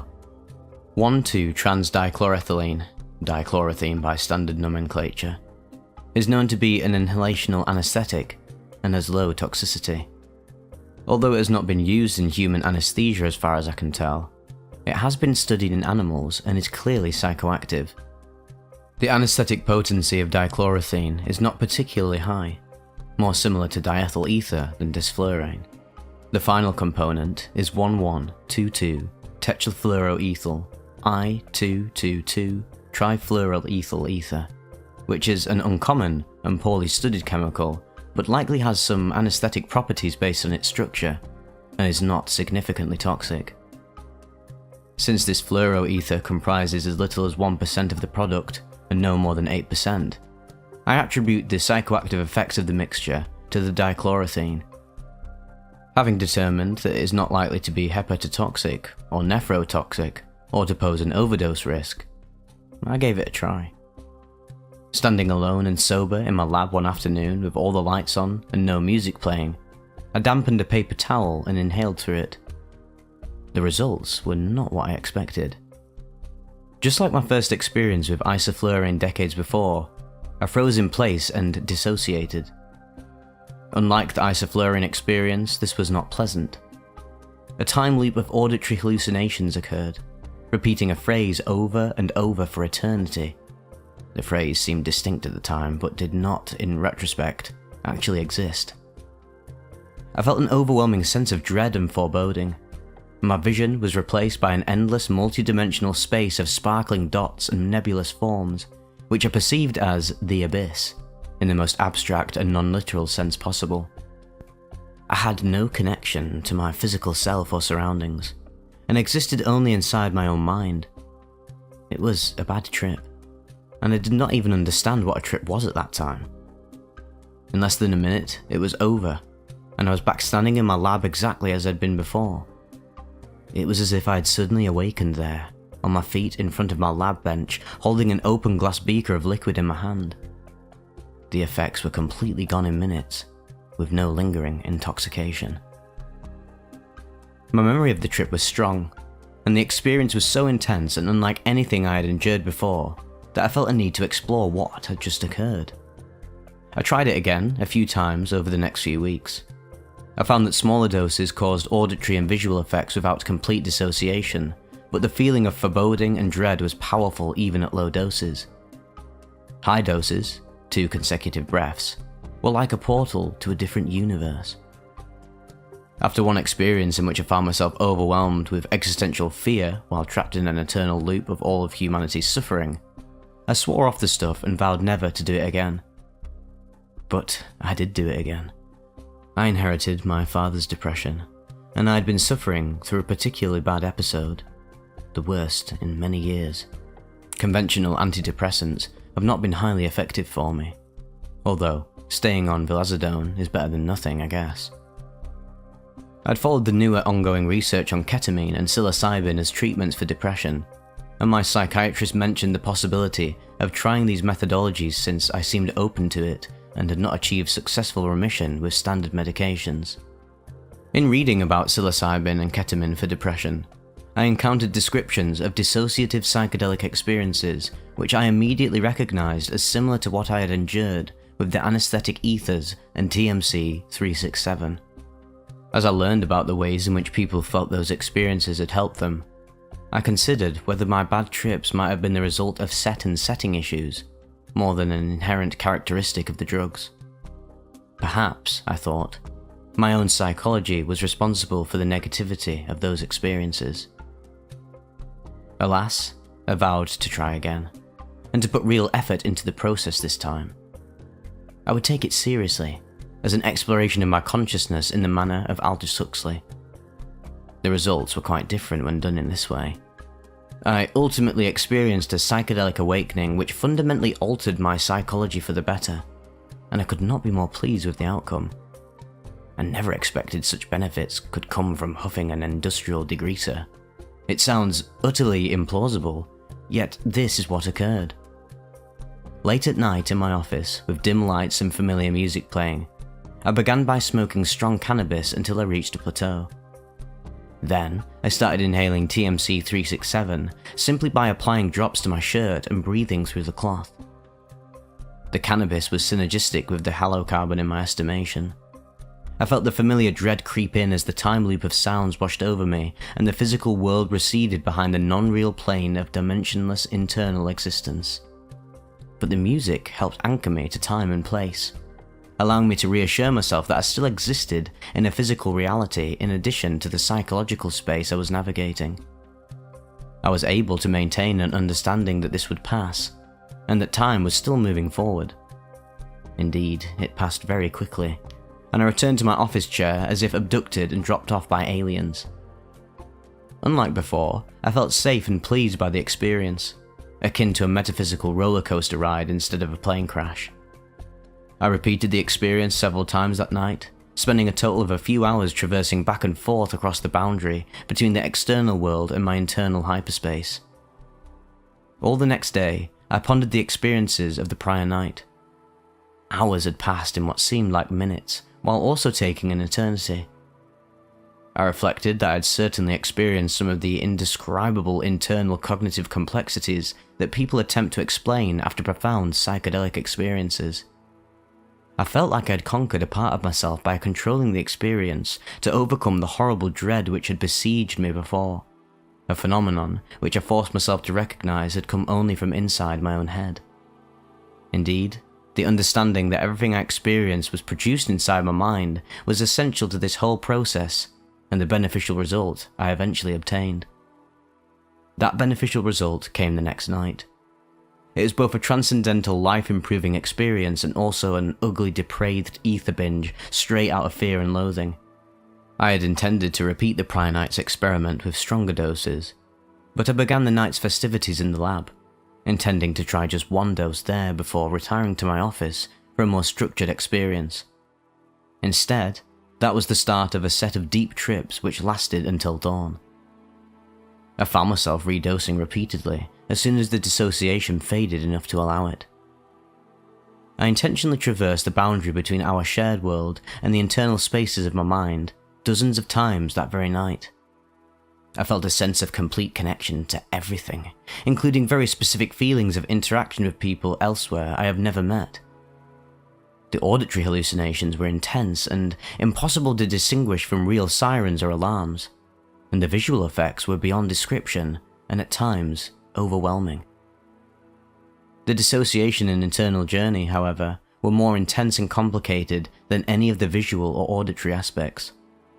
I found that I could ground myself in reality by observing my cat, who had wandered into the lab.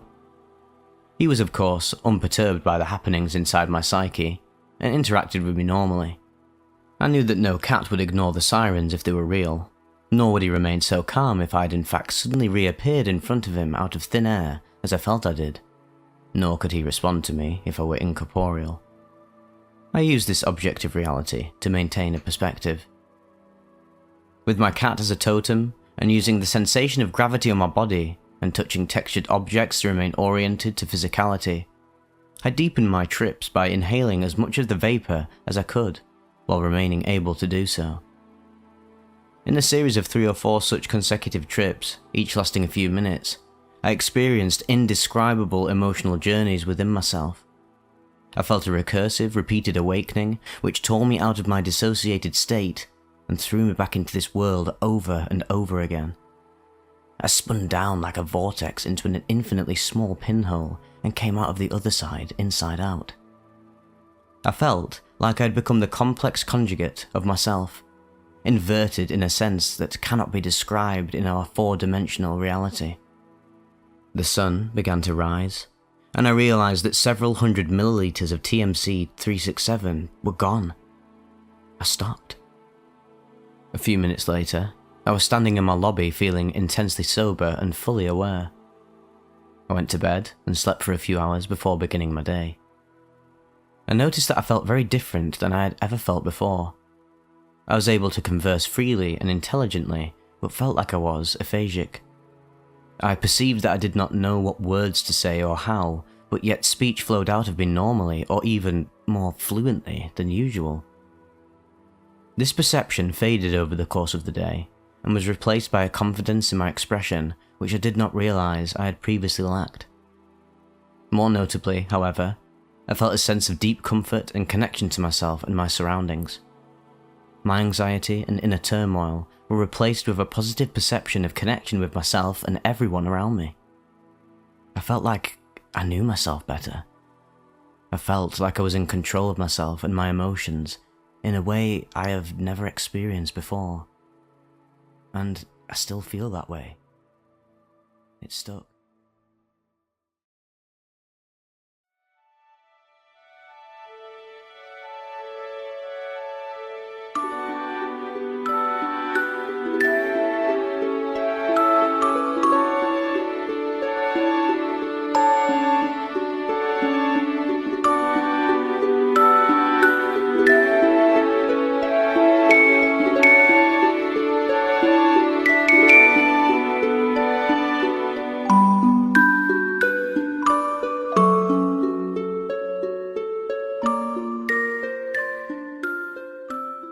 Beyond the Beyond, a DMT, 5-MeO DMT, and Salvia Divinorum trip report by Hypersphere, posted to earwid.org February 24th, 2009. This report documents my experiences with the combination of smoked DMT and 5-MeO DMT. I am male, and at the time of the experience, I was 23 years old, weighing 125 pounds. I am well versed in botanical, fungal, and chemical entheogens. Before these experiences, I'd become familiar with both DMT and 5-MeO DMT at doses ranging from light to being annihilated by white light. My experiences with these tryptamines had been variously beautiful, terrifying, subtle, and overwhelming. Taken separately, I find that DMT lended towards the beautiful and 5-MeO DMT towards the uncomfortable. Both together is something else entirely. Over a 4-week period, I experimented several times with a combination of the two substances, searching to know myself deeper and gain personal insights. As if either DMT or 5-MeO DMT aren't intense enough on their own, smoking the two together is a 1-2 knockout. This is as far out as I have journeyed, using any substance or technique. It is truly beyond the beyond. I will present my original notes, edited for clarity and with any added commentary within square brackets. Session 1, March 22nd, 2008, midday. Mountain consciousness. Substance and dosage: 1 large inhalation from a glass vaporization tube of a mixture of roughly equal parts DMT and 5-MeO DMT. Set and setting: hiking with Gemini in the mountains on a sunny, early spring day. We had wandered off the trail following the edge of this small lake, drawn towards a sunny ridge. We weren't disappointed, discovering a small round bowl of land on the other side of the ridge. It would have been swampy in the bottom in summer, but right now it was filled with snow and the tracks of deer, elk, and coyotes. Scrubby willows and aspen rise from the low areas, and a pine forest rings us, with the snowy mountain peaks towering overhead. I find a sunny sheltered spot, a piece of dry hillside under a cluster of 3 pine trees. Grass, bearberry, and fallen needles cover a comfortable area for sitting down. It was a touch breezy for a normal lighter, but conveniently Gemini brought his jet lighter with him. Once I'd found the appropriate method and distance at which to hold the lighter, it vaporized my chemical concoction quite nicely. I took a full lungful of white vapors.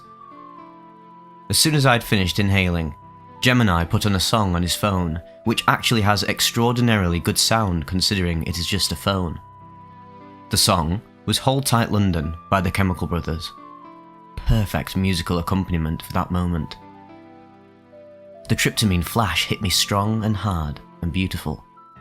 I breathed deeply, feeling their energy and letting it flow through me smoothly and unimpeded.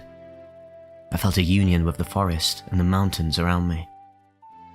The forest I could feel as one large consciousness, and the mountains overlooking as stern protectors of it. It was a very peaceful feeling, more pleasant than diving in an inside artificial environment. It is hard to be overwhelmed in nature, or I can be overwhelmed, but it is comfortable. Trees and grass and sunshine. I began to drop out of the initial flash, but this combination is a tricky one. When I think I'm starting to come down, that is when the 5-MeO really gets to me. I find the reintegration period on 5-MeO DMT is usually difficult, as the psychedelic effects continue for longer than DMT does. 5-MeO DMT has such a high energy, high vibration that it is easy for me to feel overloaded. If I begin to clamp down on that energy vibration, or try to reintegrate and think normally too soon, then the excess energy gets transferred into bodily discomfort. Nausea, slight dizziness, sometimes an anxious feeling. This time, in the natural setting, I fared well with the residual effects. I stayed in a meditative state much of the time, and grounded the energy. I was staring up at the mountain overlooking us. It felt like I was talking to the mountain without words, both of us becoming aware of the other. As this happened, a cool and playful wind came whipping down on us. It seemed to me that the wind was coming right down off the mountain tops, bringing with it the scent of ice and snow. The mountain was talking back, telling me its own story of lofty heights, jagged rock, and sparkling wind-packed snowdrifts. We lasered around for quite a lot longer in the sun, as I slowly pieced myself back together. Gem and I smoked a couple bowls of hash. After staring in amazement at the way everything glowed in the vibrant sunshine, I finally accepted a toke or two of hash myself. I was left with a nice afterglow from the 5-MeO DMT mixture. My mood was very positive, and I was enjoying being out in the sun and nature so very much. As usual, I felt hungry after coming down, and so I raided the bag of pistachios we brought along with us. Afterwards, we continued our hike round the lake, then eventually made our way to the nearest mountain town for a satisfying feast of burgers, not the fast food kind. Oh, and beer, of course. Session 2, April 1st, 2008, evening. Roughly equal parts DMT and 5-MeO DMT. One hit is definitely enough. Setting: my room, comfortable environment, with dim light, music, and a pillow at my back for support. Mindset: curious to try this combination once again. Immediate impression: well, there are no words for this combination. I've learned that it is best for me to try not to come out of the trance state too soon. When the initial DMT flash begins to fade is when the 5-methoxy grabs me by the balls. That is when I got the fear, focusing everything on letting the energy flow through me into the ground. Grounding. I purged again, as I had recently done after smoking just DMT, when I came down. I reintegrated too soon, and it overloaded me with energy. The space of clarity I'd gotten into was too much to try to put back in the old box. DMT is the light, and 5-MeO the power. After a little more integration time, I think I blasted off at 7:23, and it's now 7:58. Apparently, after giving myself a little time for integration, there are words for the experience after all. This combination lasts a lot longer than DMT does. It was that second wave, the 5-MeO, that really got me. For music, I was playing Olander by Blue Tech, though honestly, I wasn't at all aware of the music, as the internal state was too involving. Soothing background sound anyway, I guess. A hypnotic and beautiful piece of ambient dub. At first, it was the typical tryptamine flash, fractalizing and folding up. The addition of the 5-MeO adds a blinding white light to the scene, and any thought of not breaking through is washed away by the intensity. I was simply annihilated by it all. As I began to come out of the flash, I started thinking too much, thinking about my setting in my parents' house. I am no longer comfortable letting go completely here. Maybe I never have been. This is extremely important. I have to be able to let go fully to engage the trance state in a positive manner. At moments, I was getting it, just tapped into that immense energy, and I held my hands over the ground, letting it all flow through me and into the earth. I reached a space of absolute clarity. I could feel distinctly what was holding me back and what I needed to do to move past what was holding me back. As I came down, I was flipping in and out of the tapped-in lightning rod feeling. Each time I lost the calm trance, I became anxious and would have all these worries run through my head. I need to get out of this house, was an overwhelming feeling. Things will be better when I move out. I felt an intense empathy and gratefulness for a friend of mine, thinking that she would be able to weather this kind of intensity just fine. I wanted to call her, talk with her when I came down from this tryptamine flash. There was a definite breaking point to the energy. I coughed. This was a sign of my body fighting back, reintegrating. It was too much. That coughing purging again, just like the last couple times. It's partially a cleansing, partially me just being overwhelmed by the residual 5-methoxy energy tremor. Session 3. April 2nd, 2008, midday. That smell tells you. Same setting, same mixture of roughly equal portions DMT and 5-MeO-DMT as last time. No clear intention here, it just felt right. Pursuant to yesterday's experience, I guess. For music, I played Lost and Found, just the last 3 to 4 minutes, by The Orb, followed by Olander by Blue Tech. I wanted to use this song again to keep the setting consistent. Followed finally by Let the Music Set You Free by The Orb.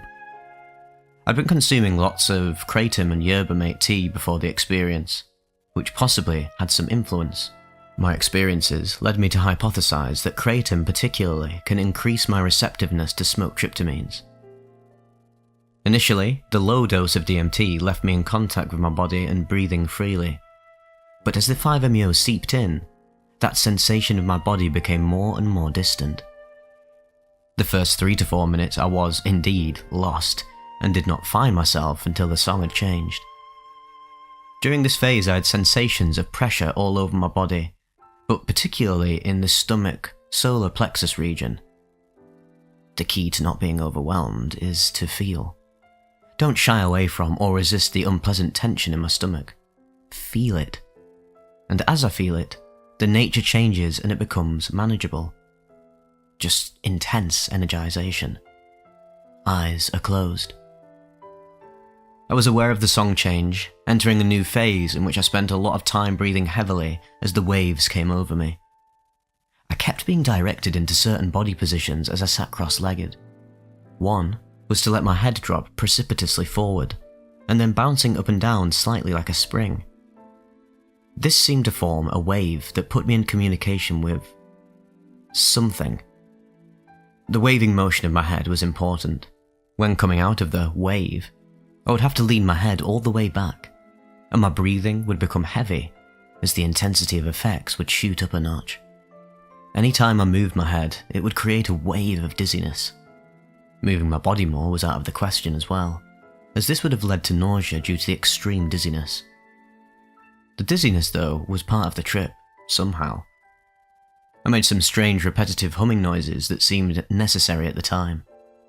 The effects during this period were very similar to, say, a 1/4 ounce of strong fungus. I kept trancing out with the waves, and with eyes now open, crawling visuals were everywhere. 10 or 11 minutes had elapsed since blast-off as the song changed again. This was around when I became integrated with my body. A third phase was coming down. I would like to comment on duration of the experience here. If I smoke just DMT, I get a 2 to 3 minute flash and come out of the trance state after 5 to 7 minutes. When I smoke the combination of DMT and 5-MeO-DMT, I stay in the flash for 3 to 4 minutes and come out of the trance after 10 to 11. So, for me, adding the 5-MeO-DMT lengthens the effects and increases the potency. I hypothesize that the effects of this mixture are simply additive, not truly synergistic, e.g. in the case of the Harmala alkaloids. Adding 15 mg of 5-MeO-DMT to 15 of DMT is quite strong simply because of the higher potency of the 5-MeO-DMT. Within 15 minutes of blast-off, I was down enough to move around without getting dizzy and to start writing this very report. Song lyrics seem quite appropriate. That smell tells you. Yes it does. That burnt tryptamine smell, so distinctive. If the music sets you free, then let it be. Love is the answer. Only love can conquer. Session 4, April 2nd, 2008, evening. Substance, setting and music. Same as last time. Mindset, emotionally distraught. Struggling with my feelings of love for this girl, Jess. Recently home from having seen her and having the issue being brought up again. It is difficult for me, feeling love for a woman who is marrying another man. Intention. Looking for guidance, resolution, insight, or even just forgetfulness and sleep. I had a fatalistic attitude, feeling so upset inside that for once I had no fear going into the experience. Whatever happened, it couldn't possibly be more uncomfortable than what I was feeling already, could it? Anyway, I wasn't scared, because I didn't really care what happened to me. It took 3 inhalations, not 1, to get a suitable flash this time. Perhaps I was more physically resistant in this mindset, or perhaps I had simply loaded less material in the pipe and did not get that critical mass of vaporization to blast off. This time, I had a tension in my stomach going into the experience, and as the vapors took effect, this tension eased somewhat, the reverse of usual. I asked for insight and guidance, and it came. Transference feelings and an echo effect. Why is this feeling I have for Jess so strong and so crushing? The last time I felt this way about a girl was my ex, with whom I had an intense on and off again 3-year relationship. Having that feeling of love again, I felt excitement and simultaneously fear. And the fear goes deep. I do not want the same situation to play out again. I don't want to feel abandoned and separated again. I was transferring some of my feelings and emotions regarding how my relationship with my ex worked out onto my relationship with Jess. Similarities in the situations have me subconsciously generalizing and expecting the same outcome, even though Jess is a different person. But it actually goes deeper than this. Part of a larger pattern, and facing the core, is that I have placed myself again in a situation of externalizing my very happiness. I've ended up programming myself so that when I am around Jess, I feel happy when she interacts positively with me. When she smiles at me, our eyes meet, a hug or a touch. It fills me with joy and tingles of excitement. When she seems distant, or I see her passion for a fiancé, it makes me feel crushed inside. I feel the joy drained out of me and I become anxious, listless, and with butterflies in my stomach precluding eating. The change I have to make is the same I made once before. I have to come from a stable basis of loving myself in order to form a positive long-term relationship with Jess. To do this, I have to let go of the desire for reciprocity. This situation with Jess is part of a much larger picture, and I caught a few glimpses of it. The pieces are shifting. The situation is changing.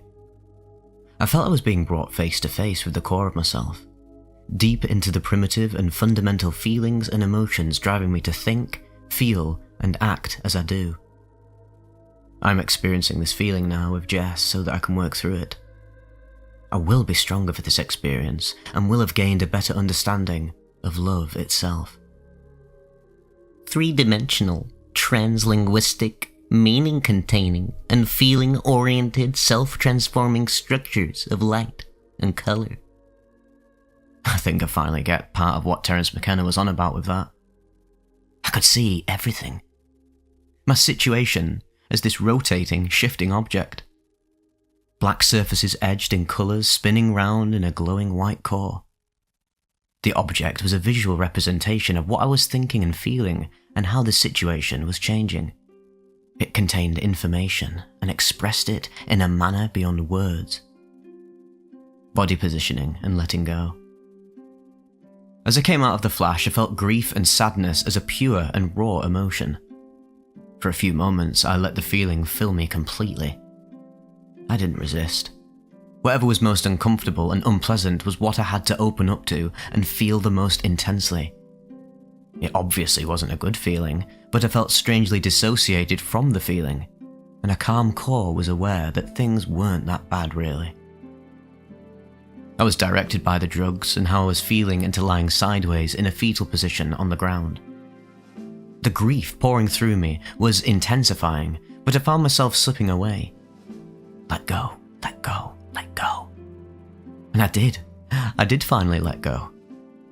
The sadness and anxiety faded as my ego slipped away, merging with the ambient environment, and now bathed in calmness and light. I came out of this brief ego loss, twitching and shivering. I was cold, lying here on the floor, coming down. A huge wave of tiredness washed over me. I decided I should go straight to bed and got up still dizzy, unsteady, and disoriented. I kept telling myself not to lose this trance state, but by the time I undressed and got into bed and set the alarm for the next day, turning out the light, I had lost this very trance. I couldn't get back to that place of ego loss. It was too late. I had integrated.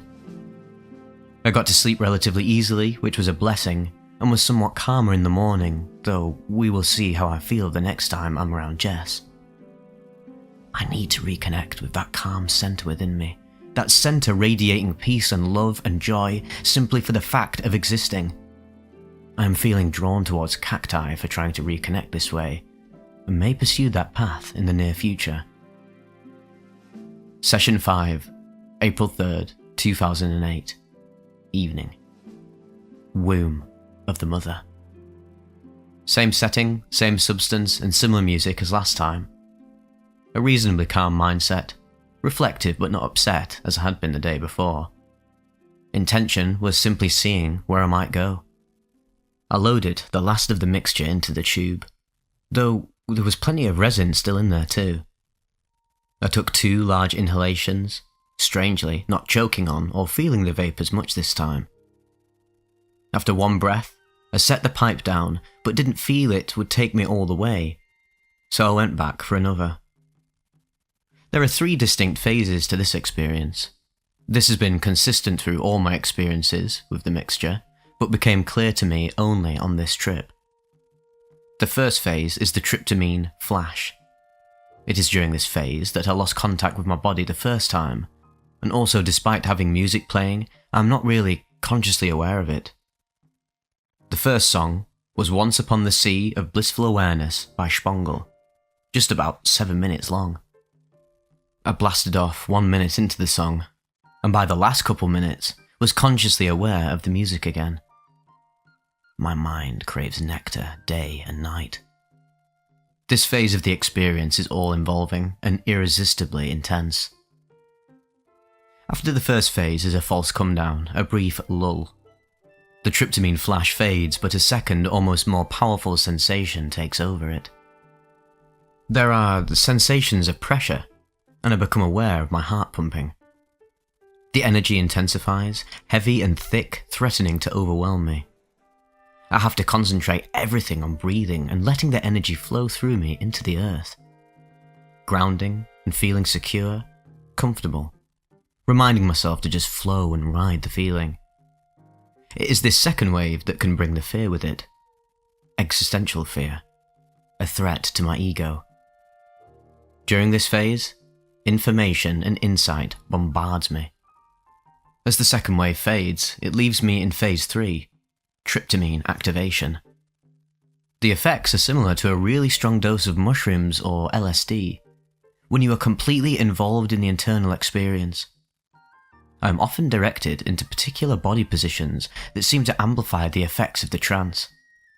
Today, it was first that head bobbing forward like a spring thing that I discovered recently. Except this time, I was almost drooling and made some interesting humming noises. Glossolalia much? After my near drooling episode, I was directed back into the fetal egg position of yesterday's experience. I found a special significance in my body positioning. Once curled up like a fetus, I began to feel that I was actually within a womb. I could feel a protective egg-like enclosure all around me, and eventually began to sense that I was gestating in the stomach of the Earth Mother. I wasn't ready to come out yet, not ready to be born and face the world. Being in the womb, I felt warm, safe, secure. I stayed in this position for more than 20 minutes, and during this time was able to keep the tryptamine trance state flowing. There was an endless flowing and recycling of tryptamine love back into me. I began to feel the umbilical cord connected through my solar plexus, feeding me with life energy. At moments, the trance would jump a notch into intensity, sending me out of body for the second time. Slowly, the trance state was fading, and normal thoughts were starting to seep back in. I found I could rekindle the feeling by not getting sucked into my thoughts, just feeling the mind warp. Finally, after some experimental opening and closing of my eyes, I realized that my arm was painfully asleep from lying on my side for so long. Moving stiffly, groaning, I came to, impressed at how long I was able to maintain the trance this time. At T+36 minutes, I was integrated enough to begin typing this report, though the white computer screen still looks rainbow to me right now. Still quite heavily affected right now, to be honest. It is an exciting time. I'm in a new phase of gestation, getting ready to be born again. What will the world be like? Session 6, April 4th, 2008. Morning. How deep does this rabbit hole go then? Well, as deep as you want to go, so keep digging. Setting and music, same as last time. Substance, resin left over in pipe from smoking the mixture of DMT and 5-MeO. Though, from the smell and taste, effects and speed of onset I received, I would hazard that most of the DMT was gone and it was mostly just 5-MeO DMT left in the pipe. Intention, digging deeper. I took one large inhalation, and as I wasn't being overwhelmed right away like I was used to, I went back for a second, and the second was a big one. I could see that ball of brownish melted crystals bubbling furiously. Oops, I may have taken a little too much this time. Right as I was finishing my second inhalation, the phone rang. Oops, again. Clearly I wasn't going to be answering, but the ringing reminded me strongly of the normal world and normal concerns, and I became quite anxious as a result. I wasn't letting go like I needed to. There is a certain aspect of 5-MeO DMT that is like being smacked across the head with a brick. Or perhaps, like having the sun come down from the sky and crush me, folding me over and over again, like a sheet. Heavy, heavy incapacitating buzz. I flopped on my side into the fetal position again, but this provided me no comfort. I was enormously dizzy, and the tension in my stomach combined with the dizziness to provoke nausea. I somehow ran to the bathroom in this psychedelic mind state, and leaning over the porcelain altar, purged, and purged, and purged. But there was nothing in my stomach at all.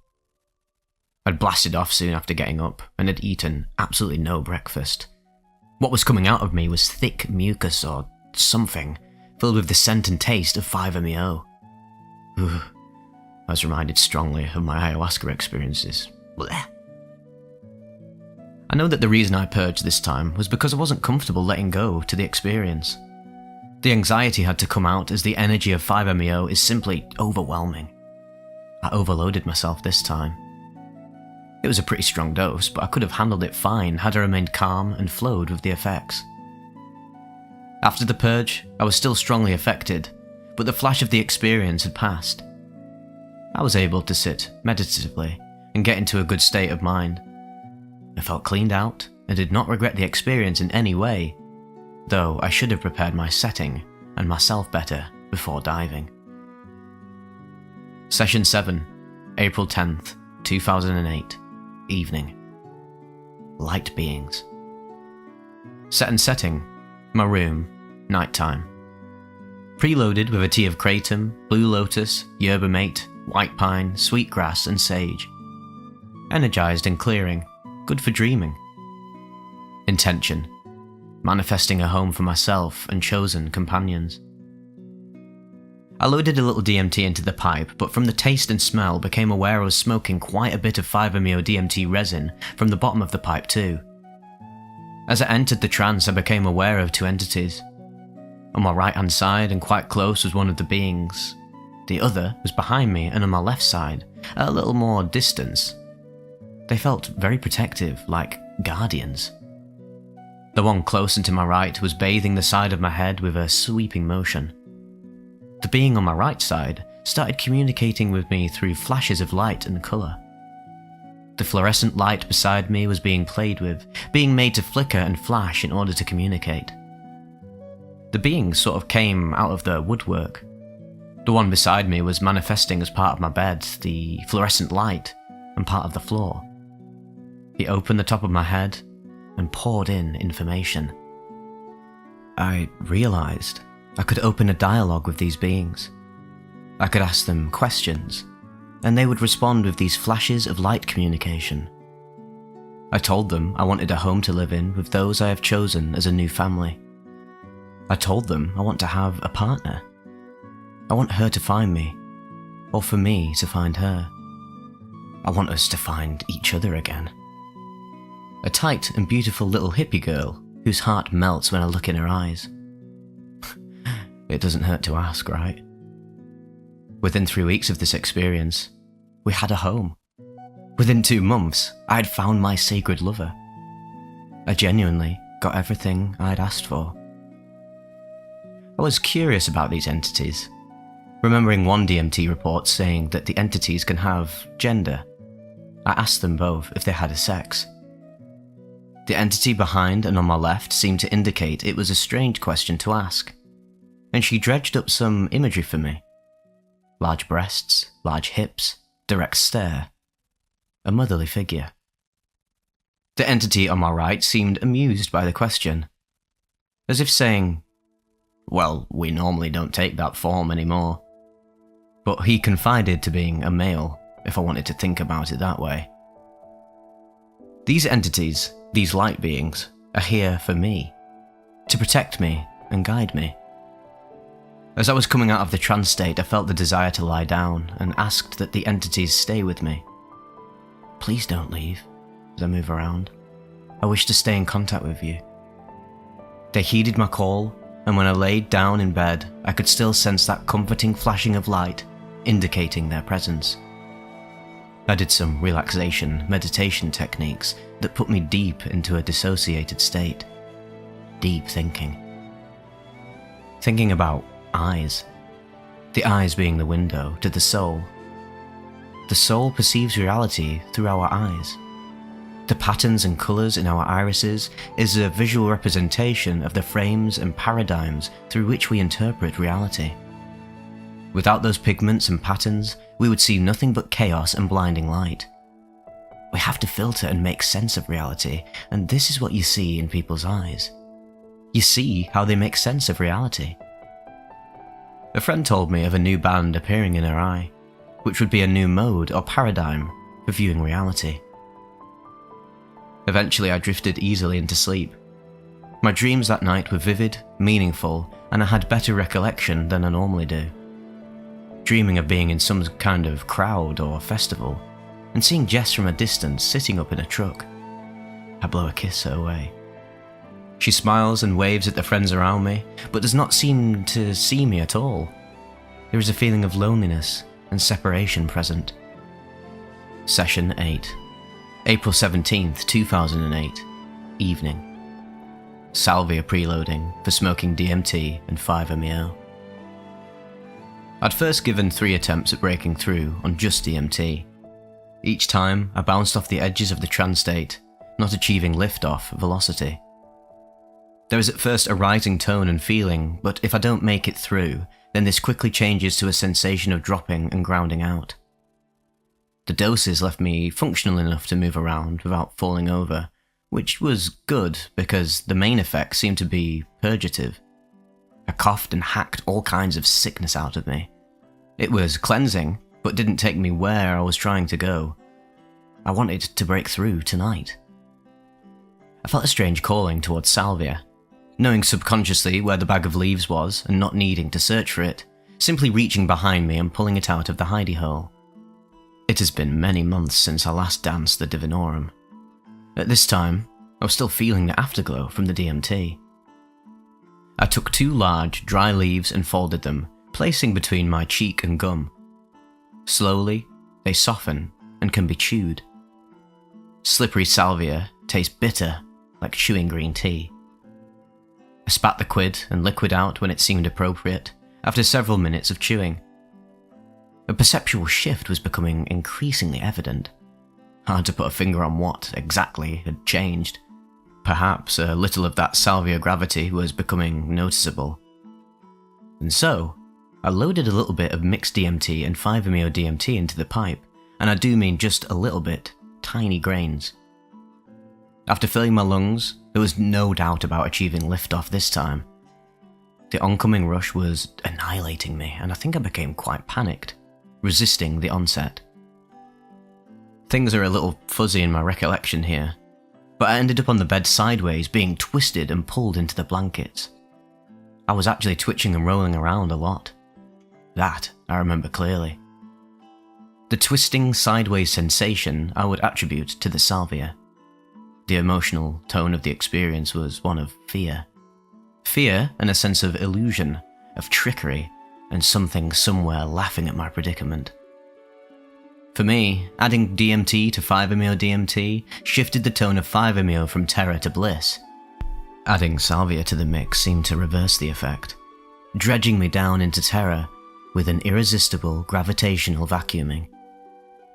The effects lasted a long time, and I cannot exactly say how long, but it took a good 30 to 45 minutes before I would consider myself integrated again. The afterglow of the tryptamines combined with sublingual salvia left me slipping and being pulled through damp thought corridors at high speeds. Dancing auroras of light and energy surrounded me.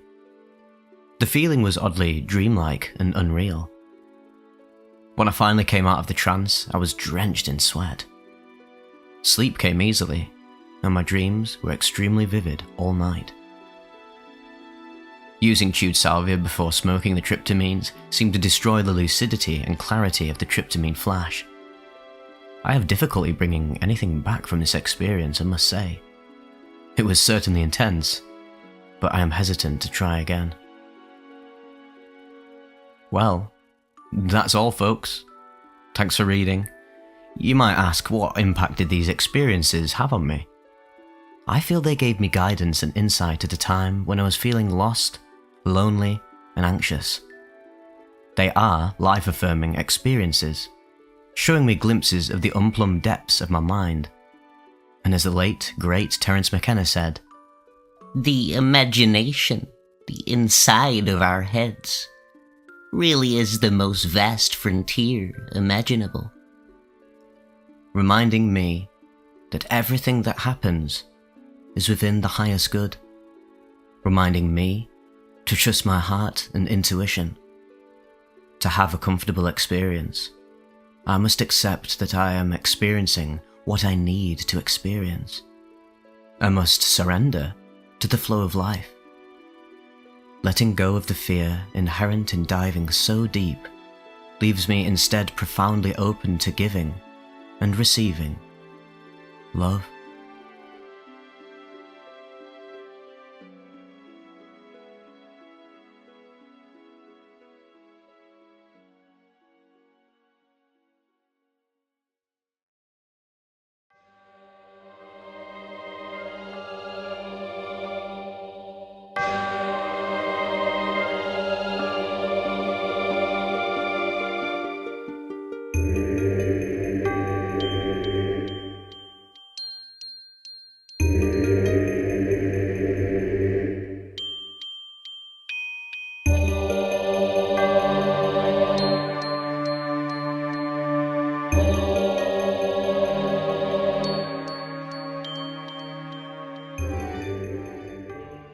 Orgasmic Possession, Forest Fairies. A San Pedro report by Self So. posted to earwood.org November 26, 2011. In San Francisco, I climbed aboard R's Mexico bus with D and L and E and D, C and B, one Bolivian shaman, and others not yet known, and we drove up to Ukiah for a weekend of spiritual plant medicine journeying. The first night, I drank the ayahuasca brew with 25 others, sitting uncomfortably on the floor of a yurt. I sat, trying to meditate for an hour or so, and then listening to everyone but me throw up into oversized Dixie cups, while a shaman blew smoke and played the harmonica. And then, I sat falling in and out of sleep for another few hours while everyone else went back for seconds and then thirds. The stuff really didn't work for anyone. Some had mild, probably placebo-induced experiences, but S was the only one to report a profound spiritual experience. It's in his MO to be scarcely believable at all times, so I gave him the benefit of the doubt. As soon as the shaman had released us from the ceremonial shackles at around 4 AM, I crawled up the ladder and fell promptly asleep in my loft bed. Only the next day did we discover that the shaman had received the wrong package from his colleague in Bolivia, and hadn't known until he started to distribute the doses. He apparently made a judgment call to feed us whatever substance had come in the package. Thankfully, the worst that happened was many people had thrown up. Still, the lack of trust stemming from this turn of events sent several participants packing. Several more had not planned to stay for our second night's event, the San Pedro cactus ceremony, and they headed back to the city disappointed. The remaining 20 of us sleepily explored the beautiful green hillside land, with the Eel River flowing far below and the oak forest providing pleasant patchy shade. While some, disillusioned, packed their things and headed on to reclaim the second half of their weekends, we painted cloth banners with our intentions for the coming evening. A young woman by the name of C asked me to paint her body, which she then rolled around on her banner to produce a surprisingly beautiful and rich abstract design. After rolling on her banner, she got up and kissed me briefly on the lips. It was a funny kiss, as if she realised immediately that it was a bad idea. I asked her to paint creativity and positivity on my chest, and I stamped my banner with those intentions. My banner also had the phrases humour and curiosity, and in the corner was a dark and muddled image of a scale representing the judging mind, that which I intended to let go of. I also painted the soles of my feet and walked over the banner, creating a path of footsteps in 2 different colours.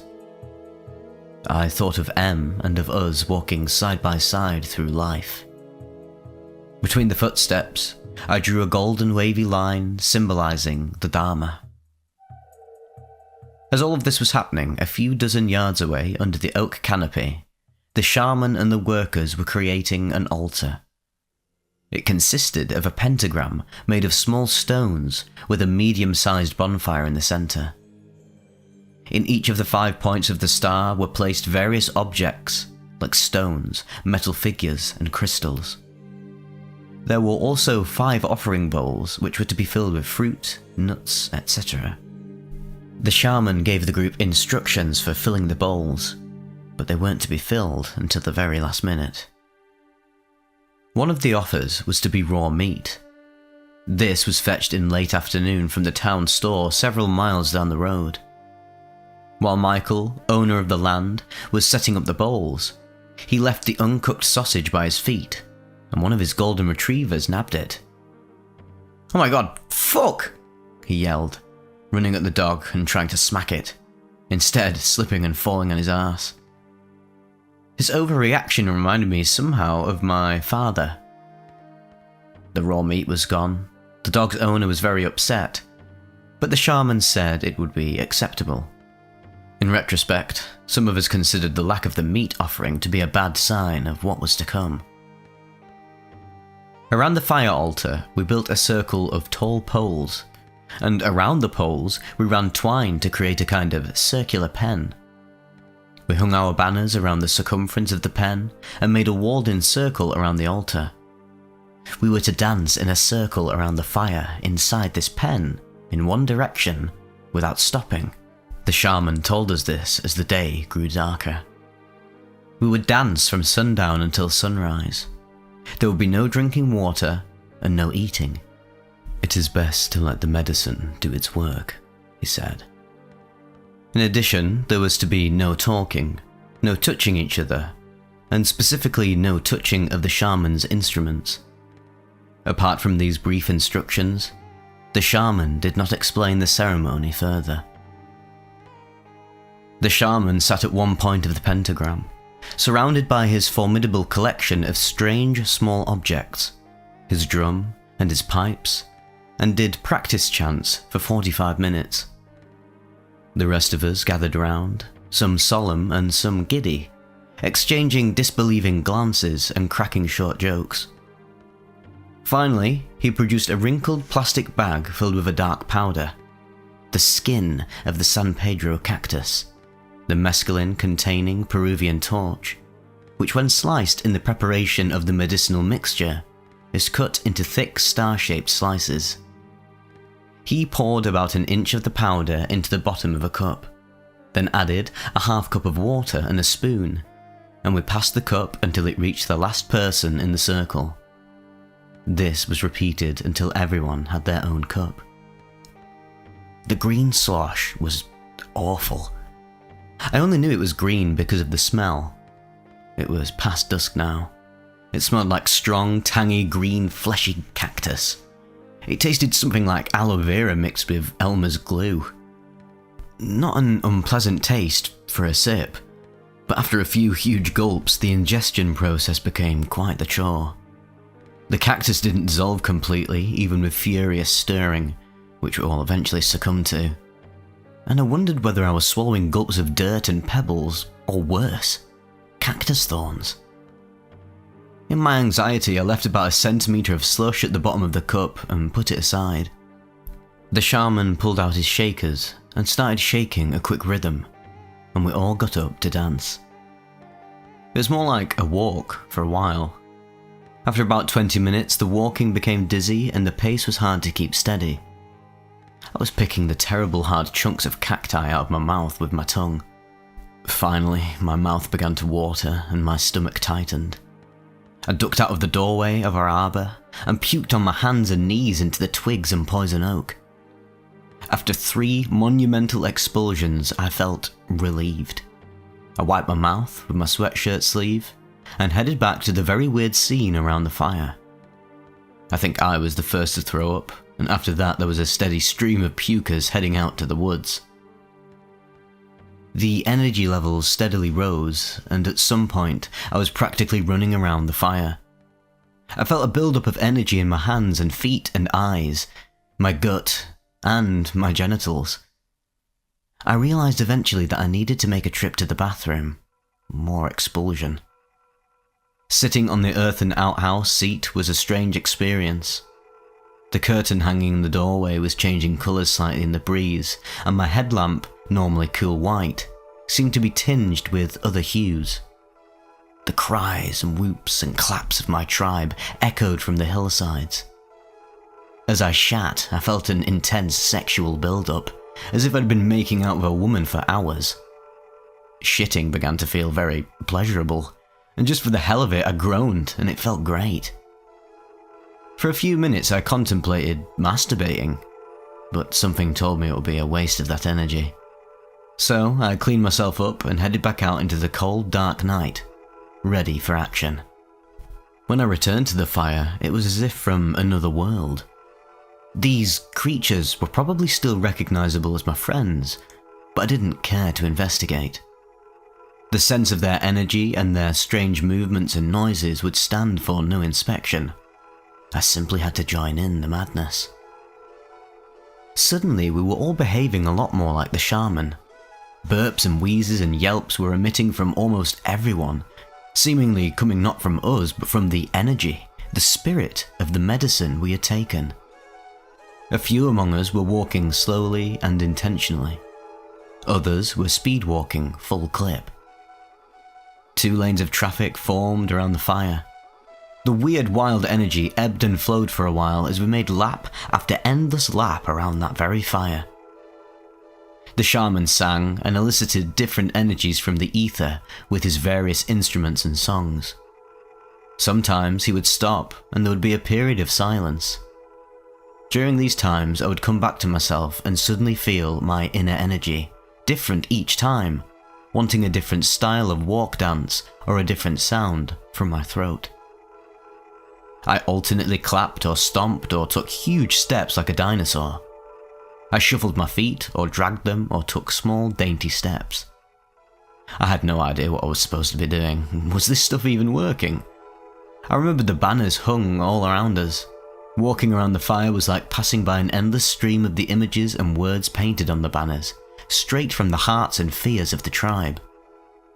Suddenly the thought of those symbols was almost too poignant to bear. I experienced a quick series of emotions: sadness, love, tragedy, sweetness, joy, and then looked away. The banners were holding our space, reminding us why we were there. The shaman began beating his conga drum, heavy bass notes at a medium clip. When I passed through his part of the circle, I passed through a heavy reverberating echo chamber, and those drum beats were my entire world. The world continued to spin with myself. Suddenly, C is walking the wrong direction around the circle. Immediately her energy is clear to me. She's being a brat, being contrarian. I didn't really expect this from her, but it becomes obvious at once. She can be a spoiled brat, and her emotional age is suddenly broadcast to the group. The shaman stands up and turns her around, and she continues for a minute in the right direction. Then she turns again and starts to speak, taunting us all. "Come on guys, break the rules, these rules are stupid, do what you want, it's all a trick, don't you see it?" People are agitated, but slightly amused. The organisers of the trip are horrified though. The shaman is angry and desperately tries to hold the space. He sits on his drum and beats the hell out of it. The rest of us pick up our energy and our pace, determined to hold the sacred circle and continue walking, just walking. I put my head down and focus, not wanting to add any energy to her outbursts. Just keep walking, keep walking. With most of the group ignoring her, C kneels in front of the fire. She is quiet for a while, but the drum beat gets to her, gets inside of her. She begins to moan in rhythm with the drum, touches her stomach and chest with both hands. At first it seems appropriate. Everyone is making strange sounds and she is keeping the beat. But soon I sense that she is not in control. Her moans become more forceful and louder. It's like she's trying to expel this energy from her body. She's yelling now. With each beat, the intensity of her voice becomes stronger. She's practically screaming now in an orgasmic fit, her voice becoming hoarse. Fuck me, you fucking shaman," she yells, jumps up and breaks into the circular dance. Fuck me, oh yeah, sex is good, water's good, sex and water. You know you want some, come on people, stop this stupid shit, let's go fuck in the woods, this is all crazy, this isn't real, why don't you see it, come on. Fuck me shaman, my fucking pussy is so wet. The rest of us can hardly believe what's going on. Even in our orgasm crazy crowd, this is beyond belief. My brain officially checks out for the evening. Our pseudo-sacred ritual has been tarnished. The ceremonial seal has been broken, and a sense of utter chaos has descended on the woods. I feel the cold wind blow over our banners. The poor shaman. Some are laughing, and again, some are terrified for the breaking of these barriers. Others begin to fall to the demon, tempted into opening their mouths and trying to persuade C to shut up and just dance. People take turns over the next hour or more, pulling her aside for brief words or to glare at her. She disappears into the woods more than once, and comes back with a water bottle, taunting us all. Her flip-out has taken over most of the energy of the experience. To me, it all seems too perfectly clear. She just couldn't handle the intense build-up of energy. She popped and lost control instead. I'm seeing this in a weird new light, however, and have the felt sense that something other than C has taken over C. Suddenly the dance and whatever protecting energy we'd successfully generated thus far in the night took on a whole new importance. The group was in a power struggle with something that sought to destroy it. No sooner did I have this feeling than C began to pull at the banners, trying to destroy our arbor. She was physically restrained by 3 of the guys. She pushed and shoved and hit them off of her and disappeared again into the woods. Some of the guys went to look after her. This was the way of the next several hours. We danced and sung, and occasionally the demon would return to wreak havoc on our ceremony. During the quiet periods, I began to notice that the energetic space of the woods had taken on a very different character. There was a spherical bubble of a certain type of energy, warm, powerful, deep, grounded, healing, and overpowering, centered in the altar. When I looked at the altar, it seemed that a large hole had opened up around the fire, and that the very earth was glowing red hot as embers. It swirled somehow, and had a gravitational pull. It was very strong. It was benign, as long as I kept moving. During the times when I'd stop to pray, as I had to more than once because of the sheer power of the experience, I would put my forehead down in front of the fire, and it was something like putting my head against a buzzing furnace. The vibration and energy of it was amplified when I made contact. The inner world behind my eyelids would not hold still. There were strange, crawling, growing images and sensations within them. With my head on the ground, I felt the strange hairiness of brown forest spiders and could somehow smell them. This was so disturbing I had to get up and dance. Later, I bowed again and saw, felt, smelled larvae. Pale white and segmented bodies moving in the earth. Yuck. I'd rather dance. My head reeled from these weird transmissions I was getting. Outside of the burning energy vortex of the fire altar, there were completely different energies. I sensed forest things looking in, no doubt wondering what the hell was going on around the fire. First, I detected a general curiosity. But when I in turn became curious and focused my attention outwards, I felt called into the forest. It was cool and light out there. The full moon bounced from majestic tree trunks, and the whole world was bathed in blues and greens and silvers. There were voices, young, female, and playful, but the tones they used were too alluring for me to trust. The orgasmic moans again echoed through the forest, but this time I was sure they were not coming from sea. I felt it was mostly safe for me to wander, as long as I kept my wits about me. At one point, I happened upon a clearing with an especially tall pine tree, a good strong tree, and under it was sitting E. She seemed dizzy and out of breath. Her eyes were big, but she was soft and tired feeling. When I approached, she shined her flashlight on me. "Can you hear them?" she asked me. I realized this forest was an enchanted fairyland, filled with all kinds of beings normally hidden from view. And from that point on, I spoke only in hushed tones.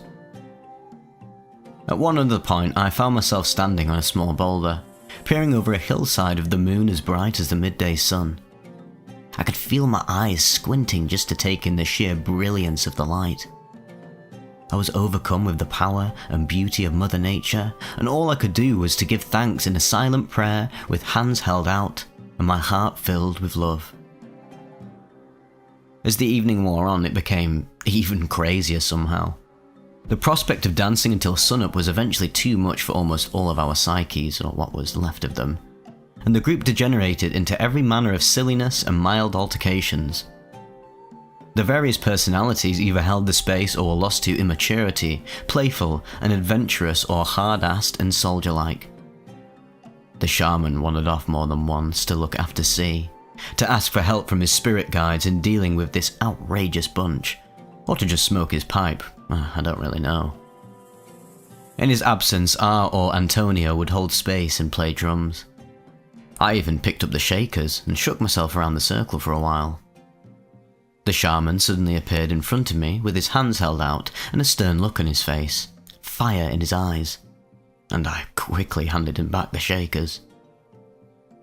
More than once I tried summoning all the power within me to force the sun to rise more quickly. My stomach felt empty and my feet were swollen. Just keep walking, we chanted together. Minutes before sunrise, C reappeared and began to successfully tear down our banners and poles. She was trying to destroy our container, to bring the whole thing down. There were a few more altercations, slaps and choking, punches and kicks to the groin.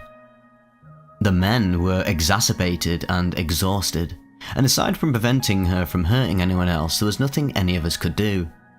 She was tireless. She knocked one pole into the fire, almost hitting the shaman. She threw a shaker into the flames, and this earned her a slap on the face from the shaman himself. It seemed perfectly deserved at the time. I started taking down the poles for our safety. I talked to her a few times without violence, but she wouldn't communicate for more than a few words. She left yet again, and this time headed away from camp down the hill towards the river. The sky was becoming a steel grey, dawn only minutes away. The shaman approached me with his tobacco pipe and blew smoke on my forehead, in my face and between my hands. I took that as a signal that my ceremony was done, and sensing it was my turn, I went up down the hill to keep an eye on C. I caught up with her half a mile down the hill just as she was letting the llamas out of their pen. I pleaded with her not to, almost in tears, sure that they would kick her in the face or trample on her. They ran out and down the hill. She walked on, not acknowledging me. I told her that this wasn't what friends do to each other, that she must not do this, that I won't have her death on my hands. I held my voice as steady and as firm as I could without yelling. She was going to walk through the wilderness to find her way home, she said. I glanced up the steep hill, wondering how long it'd take me to run back. I asked her many times if she would stop walking and just talk to me. And finally, thank God, she turned off the trail and headed sideways back up the hillside. She walked out onto a rock outcropping and stood at the top. Below us was a long and steep slope. I stood for a long time several feet behind her with a wide stance, contemplating which part of her clothing I would grab onto if she moved an inch. The blades of grass were changing colours. She finally sat down, and I asked if I could sit with her, and she nodded her head. We sat on that rock and watched the intense sun peek over the ridge, and just like that, the whole crazy night was over.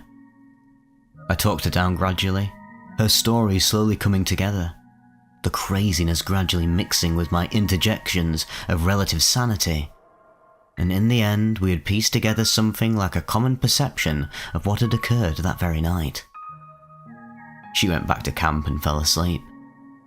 I returned to find everyone in a good mood, disturbed but sensing that they had received something holy and profound amidst the chaos that ensued. The rest of the morning was spent laying in the meadow grass under a not too hot sun.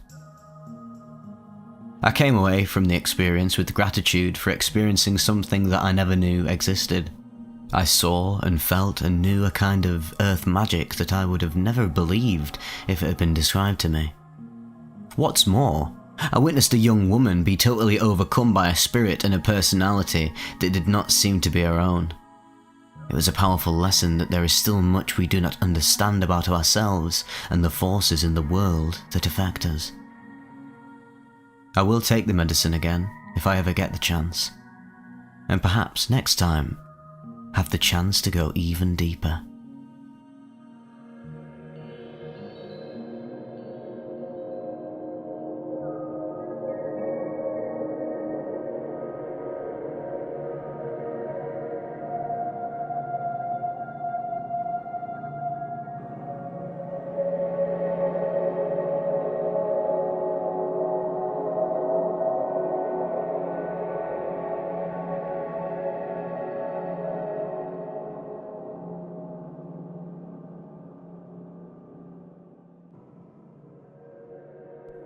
A Hawaiian Baby Woodrose trip report, sent in by a subscriber. Greetings, dear reader.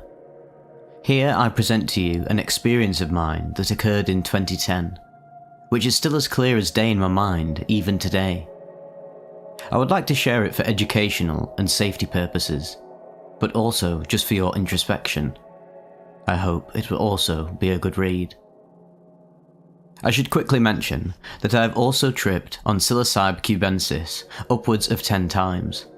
I like to reserve my trips for when I am absolutely ready and in a relatively healthy state of mind, to fully absorb whatever beautiful truths and realizations materialize, as profoundly as possible. I usually brewed psilocybe as hot water extracts, teas, but have also partaken of a psilocybin-infused chocolate bar and ingested the mushroom itself once or twice. I never felt nauseous at all from them, and I quite enjoyed and appreciated the earthy flavour. I have also smoked Salvia divinorum from 2010 to perhaps 2014, only about 5 to 10 times, but always with less of an effect than what is usually reported. I must have not been able to hold the smoking long enough, or something to that effect, as I never had a very intense experience with it. Well, anyway, here goes nothing.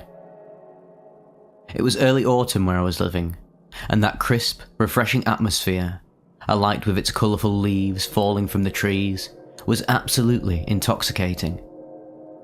I was attending university in this city, and was really enjoying the excitement of being there. I was working on my second year at university, doing very well in all of my classes up to this point. The character and energy of this city had proven to really bring out my extroverted and energetic side more than ever, which I can still remember and physically feel even to this day. I was constantly out walking the streets and enjoying the scenery, practically every moment that I wasn't hitting the books. There was oftentimes bustling pedestrian traffic on the streets in the areas that I frequented. These streets were largely lined with cafes, restaurants, shops and parks, where many people would sit and contemplate this or that. Some would be having very animated conversations with each other, while others were studiously squinting at laptop screens. I just remember each day feeling more and more like I was tapping into the most enjoyable part of my life, and I wanted to explore who I was and what it all means. I was always an engaged and curious person, enthralled by the mysteries of the universe and life. Even my fashion changed after moving here, to reflect how I felt. I really did feel that I could be my authentic self there, and being gay, this was something that for me was very liberating and exciting. The lack of oppression, and like a type of rebirth, I would say. Previously, I had always been very timid and studious, trying to be what my family wanted me to be. I'd been exposed to cannabis the previous year, 2009, by a fellow resident at university, but only truly began using it daily about a year after that first exposure. During the time in which the events described below occurred, it had become a near daily habit for me already. I loved, and still do love cannabis, though I've struggled with overuse and abuse for now over a decade. There used to be a store in the southern extremity of the hipster borough in the city, called Psychonaut. The owner was well versed in the provision of entheogenic substances. However, frustratingly, he would only provide what he thought the person was ready for, or so he claimed. I was in fact searching for San Pedro cactus, as I felt a calling to this plant and its medicine at the time. He immediately told me that he did not have any, but I did see a cactus in the corner of his shop. What I was suggested to try instead will forever leave untold scars on my life. He suggested that I try Hawaiian baby woodrose seeds. I did not purchase these seeds right away that same day. Instead, I did some reading online and saw that they contain lysergic acid amide, or LSA. I messaged a friend I had made the previous year while living in Res. He agreed that it should be an interesting experience, so I returned and picked up 8 of the seeds for about $10 Canadian.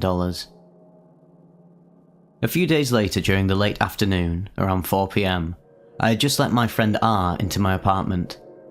It was just the two of us, and I was sitting with him at my dining table, Hawaiian baby woodrow seeds out and ready to go.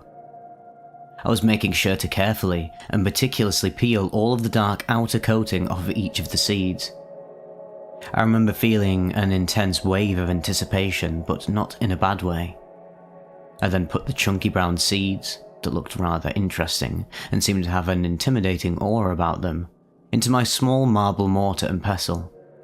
I pounded and ground them carefully until they were reduced to a fine powder.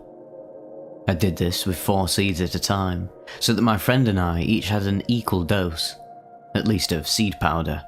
Concentrations of active ingredients may vary from one seed to the next, of course. Thinking back on this moment, I was foolish to take all 4 seeds as a first dose. A rookie mistake indeed. We then began to eat the seed powder, tentatively at first. It was very bitter, in an earthy sort of way. I'm not at all turned off by strange tasting things though. I even enjoy eating bitter melon.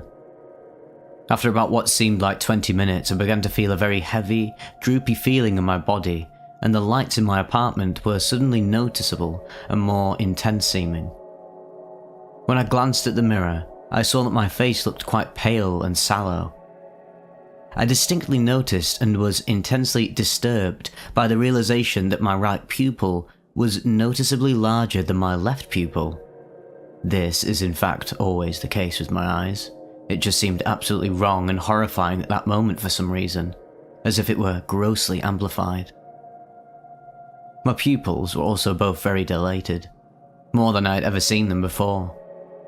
I quickly left the bathroom and asked my friend, "Look, do you see this pupil? It's larger." At that moment he was sitting on my sofa, looking off ahead into space in a daze. But he then abruptly said he had to leave to get home and be alone. And I reluctantly said goodbye. I began to have the sense that the idea of clothing itself was an absolute abomination, and I was starting to feel like it was nothing more than a hindrance to my body. All of a sudden, it simply just felt wrong to have clothing hanging off of my body. I started to feel that my mind was becoming extremely powerful and clear, more sharp and quick than it had ever been before in my life. I promptly removed all of my clothing, save for my underwear. I began to engage in some sort of slow, deliberate, ecstatic dance in the middle of my living room, to no music at all. But then it suddenly became stupidly clear that all light was an assault on my senses. I turned off every single light in my apartment and closed the blinds completely. I felt as if I was able to move and think much more quickly and intelligently than usual. In spite of this, I got the urge to lay down on the couch, and I opened up my laptop and booted up MSN Messenger. Yes, this was 2010 after all. I just felt the need to connect with others in that moment, as I did not want in any way to be alone at all. I began to converse with as many friends online as I could at one moment, and I began to see that my hands were in fact very, very much like spiders. Rather than hands typing, my fingers were the legs of spiders, and were capable of moving with such unimaginable speed and accuracy. The legs of the spiders' bodies were able to move at a lightning speed compared to my usual fingers, and my thoughts were forming at breakneck velocity and accelerating. Yet I could type and converse at what seemed to be a godly rate to me at that moment. I got the sense that I had become extremely powerful, intelligent, quick, and just much more intense than a human could possibly be. I felt that I was gaining a sort of godlike persona. By now, the light from my laptop was like a lighthouse in an ocean of darkness, and my hands were spiders flailing in front of the light, conveying messages to those on the other side. I was explaining to my closest friends that I was tripping on LSA, from Hawaiian baby woodrow seeds, and how it felt while on LSA. I explained how lysergic acid amide, LSA, is molecularly similar to lysergic acid ethylamide, LSD, but that it occurs naturally in some plant species. The glowing of my laptop and the oddly rigid dashing movements of my spider leg fingers as I typed in the dark room was just an extension of my consciousness. Over time, everyone began signing off on MSN Messenger to go to bed, as it was now approaching midnight. All of a sudden, when my last friend signed off, however, I began to have an utterly terrific sense of profound dread.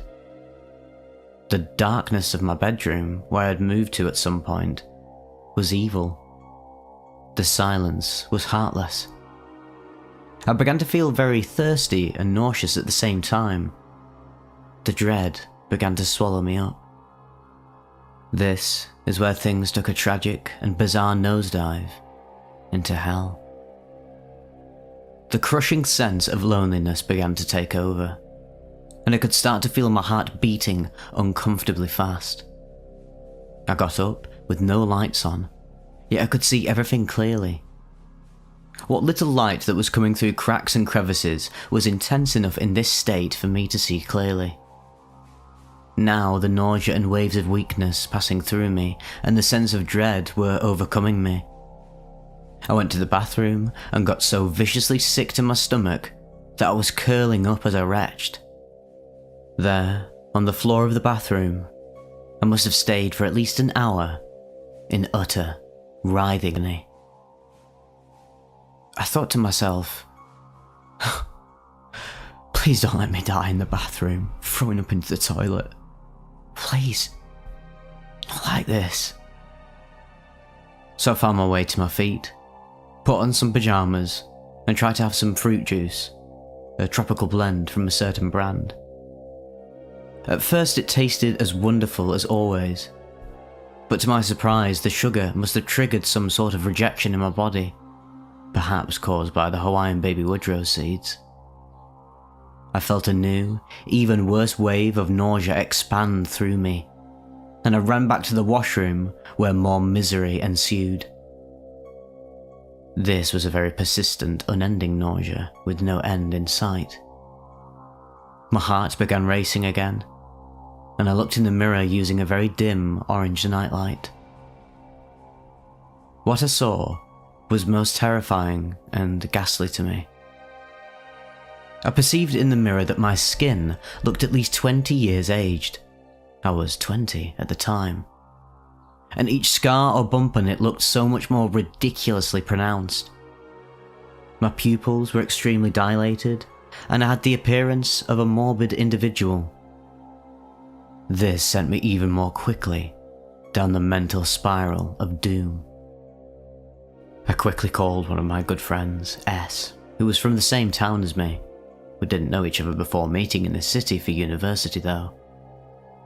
I told her what I had taken and that something wasn't right, and I needed her to come and check on me to see what she thought. She was extremely kind, and said she would be there as fast as she could. I feel that this next piece was an actual precipitation of the anxiety disorder that is still with me to this day, that destroyed my long-term relationship with the love of my life, and that has eaten away at me ceaselessly ever since. Only now, I am finding ways to let it go more than before, and to be able to enjoy larger parts of my life.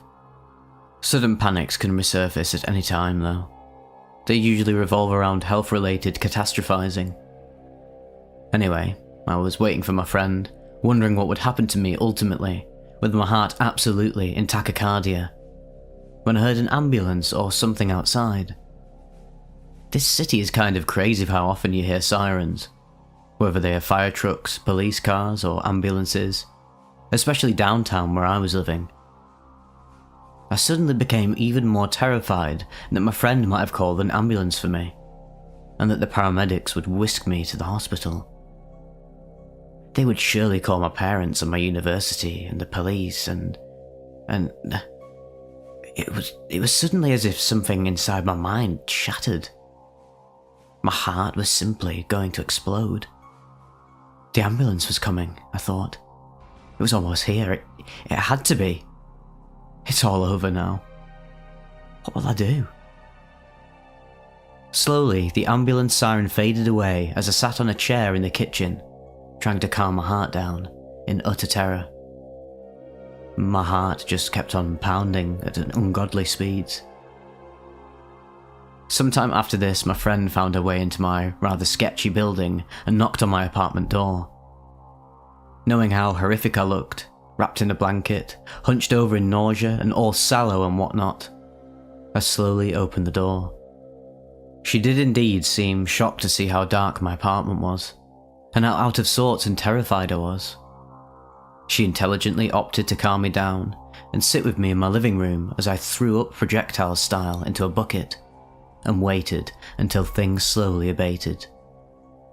She truly is a sweet person, with a kind soul. I felt like I could really count on her. Without her, I'm not sure how much worse this could have been. Things eventually calmed down and I eventually stopped retching. She headed out, and I went straight to bed and slept for about 7 or 8 hours. I was still somewhat nauseous and weak when I woke up the next day, and was certainly out of commission for the whole day. I felt the lingering sense of anxiety, but much less, and I was happy that the LSA seemed to be wearing off. While my body recovered just fine over the days, my mind is left with the remaining effect of this anxiety. Other terrible things then also happened over the next few months, which surely solidified this anxiety into my psyche. But I am certain that these seeds were the precipitant for what I believe to be a type of psychosis around body anxiety, where I become unable to tell what is really a dangerous ailment and what is not, and what is potentially threatening versus what isn't. If you have a family history of anxiety, I would stay away from these seeds. Pay close attention to your family and learn your origins and tolerances. I can still persist in life. I keep a full-time job, I have my own car and apartment, and I have hobbies I love and enjoy. But I wonder what I could have become without precipitating this anxiety. Will I ever be able to really get past it? It's been 14.5 years. Would it have happened at a later time in my life otherwise? I realise I was perhaps just unlucky, as everyone else around me who tried these seeds was just fine. I wanted to become learned in the ways of shamanistic practices surrounding plants and fungi, but this unfortunately was a damaging trip for me. I do hope that after reading this you might take more caution in your choices. Learn as much about yourself as you can, and ensure that you will not be alone or in any compromising situation before tripping. You really must ensure a comforting, safe, happy environment before engaging with potent mind-altering substances. To what extent did my cannabis habit affect the progression of this anxiety? I do not know. But I did use high THC illegal cannabis for many years. It became legalized and regulated here around 7 years ago now. I indulged in the volcano vaporizer, and would get simply blasted out of my skull with weed, greening out from time to time, from 2013 until 2023, when I began truly reducing my use and finding wonderful things about stopping, such as the return of meaningful, vivid dreams. Dreams have always been a spiritual gateway for me. My goal is to gain full dream lucidity. Thankfully, I had discovered psilocybin in 2012, 2 years later, and had my first truly wonderful psychedelic experience, the first of several, always wonderful psilocybin trips. So, all in all, I'm glad to say that my relationship to psychedelics, in the form of psilocybe, was restored to a glorious state.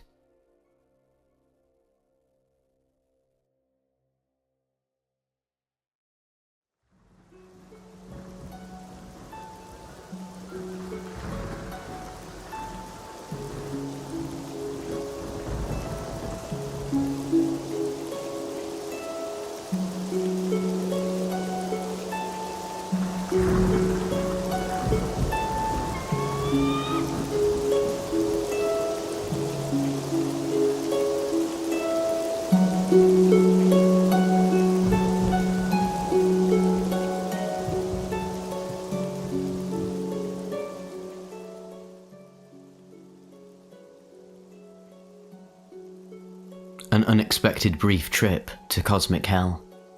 A Huasca combo trip report of Syrian Rue, Datura and M. tenuiflora by Quan, Aluminium. Posted to earwood.org July 15th, 2025. Introduction. I'd read about DMT for a while. I felt the trip sounded very appealing.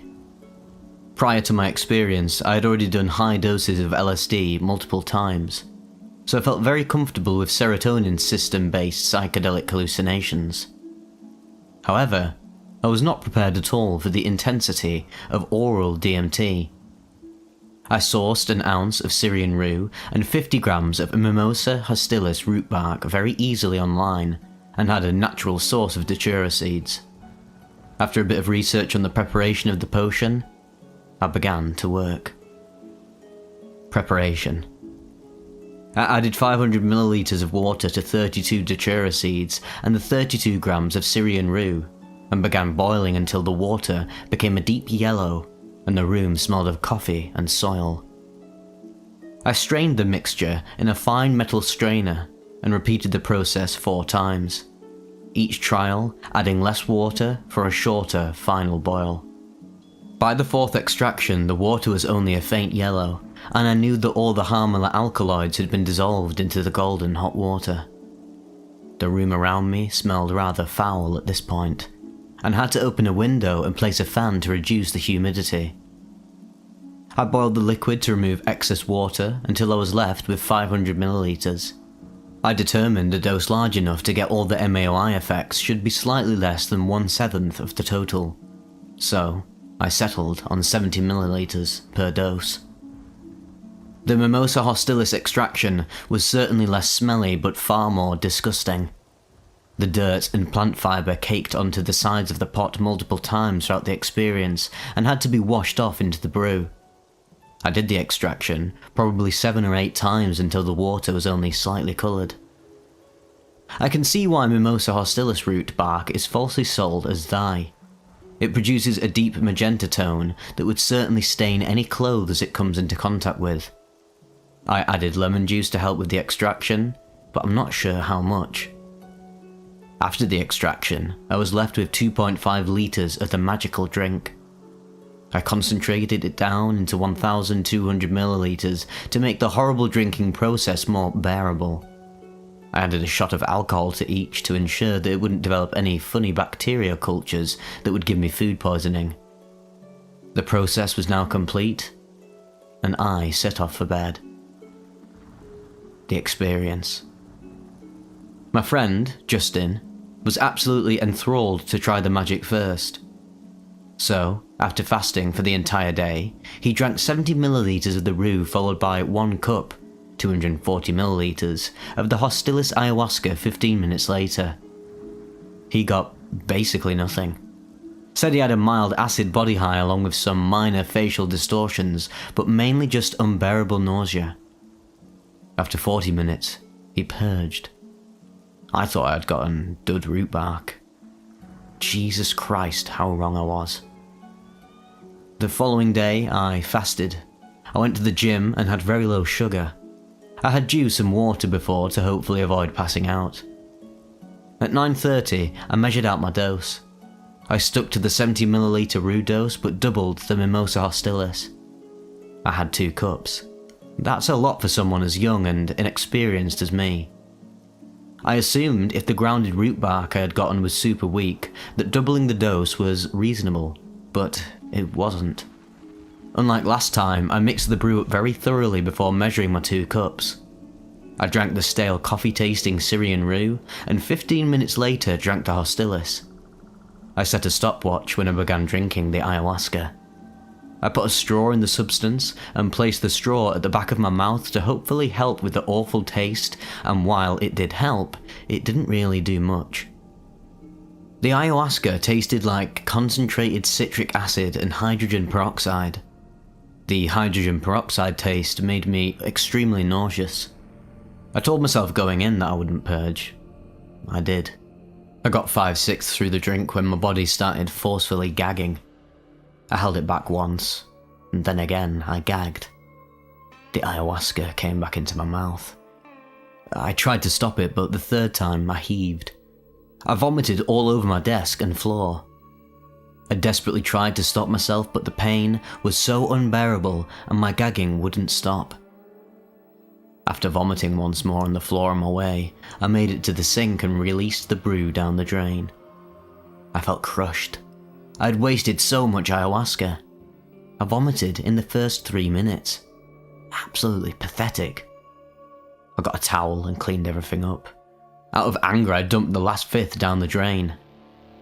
While I washed out the cup and straw, I felt a placebo. I told myself to ignore it because I figured I may get minor effects, but I really should just go to bed. Then, when my hand moved in front of the tiled bathroom floor, the tiles gravitated towards the movement of my hand, warping the floor entirely. I didn't know what I felt. I felt shock. I wasn't really expecting anything.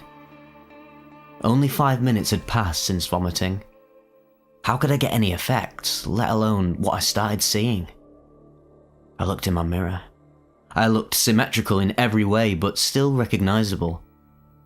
My skin was smooth and glowing, and my features morphed together. The skin all over my body softly flowed. I stared in shock. The panic became worse and worse. I started walking back to my bed from my bathroom, and every time I blinked, I saw rainbows, coloured lines, and these forming menacing geometric patterns. I felt dizzy. I felt drunk. I felt terrified. I laid in bed and shut all of my lights off, telling myself to just sleep. And I tried to, but I felt their presence. When I had my eyes open, I saw these gods watching me, observing me, judging me. They were only outlined and had no facial features. Their outlines were made of geometric zigzagging lines, and I felt terror. I rolled around in bed for minutes until I knew I needed saving. I called my friend, Joe. He was eating dinner with his family and was unable to do much for me or understand what was happening to me at all. I tried to tell him what was happening, but I didn't feel any better.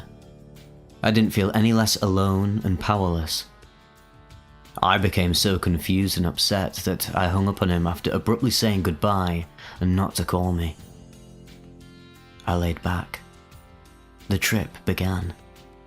I closed my eyes and saw the tunnel that everyone talks about.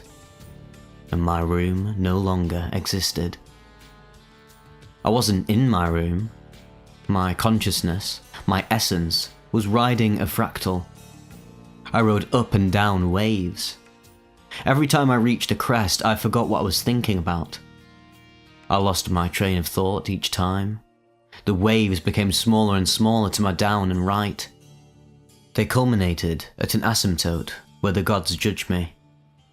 They terrified me. Whether I had my eyes open or closed, they were there. While I rode this wave and felt their presence, my visual field was filled with zigzagging, bright lines on a dark, glowing background, and I heard a loud, buzzing sound. My thoughts were incoherent. I begged to be sober, for it to end. I didn't know what to do. I didn't know how to feel better. I contemplated going to the shower or drawing, but both seemed impossible. And I cried as the gods watched me. I begged for a saviour, but no one came. My girlfriend couldn't help me, and she was so far away and didn't approve of my psychedelic use. Neither did my mom. And no one was there to save me. I rode up and down for an eternity. I tossed and turned in my bed. The gods stood still, watching me. I eventually got up when I realised I could. I went to my bathroom and turned on the lights and looked at myself in the mirror. My face was unrecognisable, just glowing noise. When I made different expressions, different parts became discernible. I walked back in my room. I was still freaking the hell out. I knew that I had to calm myself down and found my phone and pulled up some cartoon clips, which, to be honest, didn't make me feel any better. I got up and went back into my bathroom where I had left my sketchbook. It was in the bathtub, drying, as I had vomited all over it. I realised that was a bust, so I returned to my room and the bad vibes continued yet again. I finally decided just to get the vomit-covered sketchbook and use a dry page. 30 minutes had passed. Time made no sense while I was in bed. I drew for the next 10 minutes and I finally calmed down and called Joe. The trip had ended. All I had now was an afterglow of sorts. Even though I vomited immediately after ingesting, I still had the most powerful and horrible trip of my entire life. I went to hell. If there is hell, that was it. No hope, unbearable suffering, no end in sight, and no escape. Lonely, cold, sick. I talked to Joe for an hour. I felt religious at first. Even though I've been an atheist all my life, for a moment I actually believed in God. It was only after the effects fully wore off I stopped believing. I want to be a logical person, but there was a presence there with me. A divine presence, not evil, but unfeeling, chaotic. The only kind of God that would make a world full of this much suffering. I finally hung up with Joe after finishing my drawing of what I had just seen. I went to bed. The experience that I had was only an hour long. If I had not purged, it would have almost certainly been more intense and longer. I woke up the next day sober. I even probably went to bed sober. DMT is nowhere near as sleep schedule ruining as acid. I even had dreams. Pleasant lucid dreams of sexual encounters. I need to be more loving. If I got anything from this experience, it is to be more compassionate, to show more love. In conclusion, even though the experience was in many ways traumatic, I feel like I am a better person because of it. But I would have had a far better experience with someone to help calm me down. All I can really say is, be safe.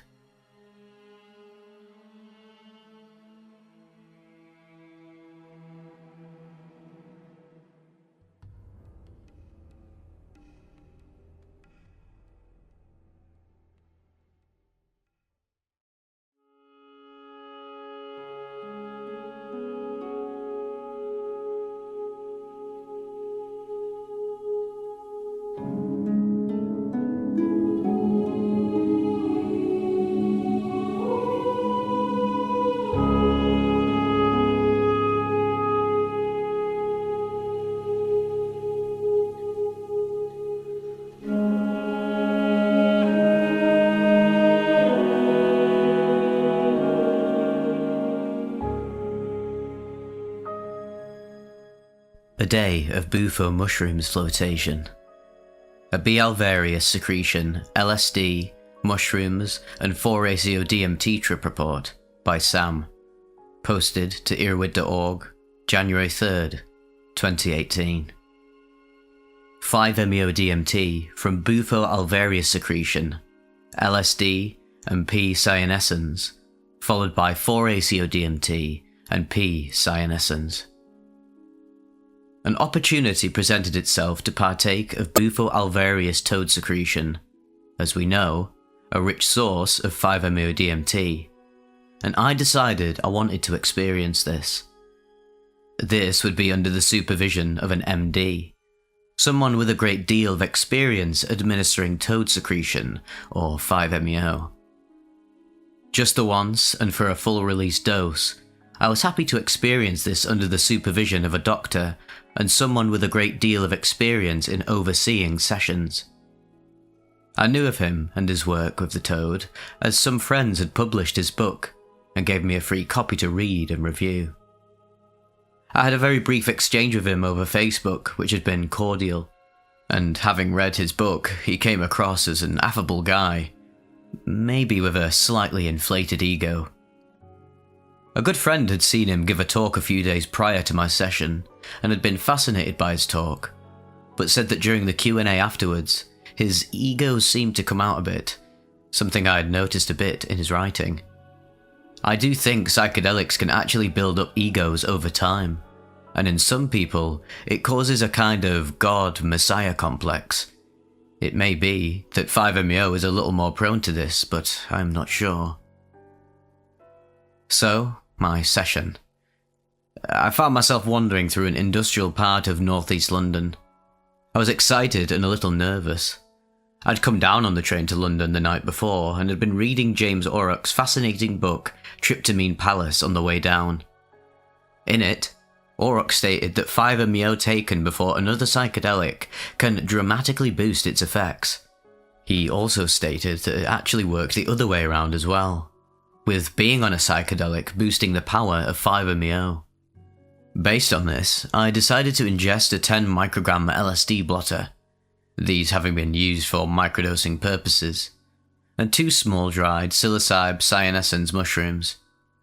I'm not sure 5-MeO needs any augmentation in terms of power, but I didn't want to miss out on the opportunity of going very deep.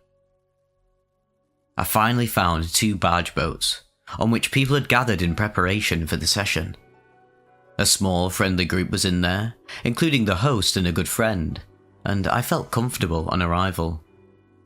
The other barge next to this one had been kitted out and made cozy for the sessions, which were conducted in a one-on-one context on a bunk in there. The doctor briefed us on how to smoke the vapour correctly, by breathing out and then inhaling the fumes gently from the glass pipe until he said, then putting a hand over one's mouth and counting to 10 while lying down. Everyone who went before me and came out seemed to be in a state of awe, with a sparkle in their eyes. One person had actually been in tears.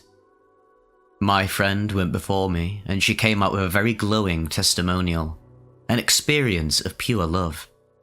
She is an atheist and a highly rational person, but she said that experience had challenged her views to some degree, and not that she was now a believer or anything, but the experience had certainly been very deep, moving, and profound. And thus, it was my turn. So I hopped on over to the other boat, and started to feel more nervous, which reached a crescendo with my heart racing before I smoked the vapour.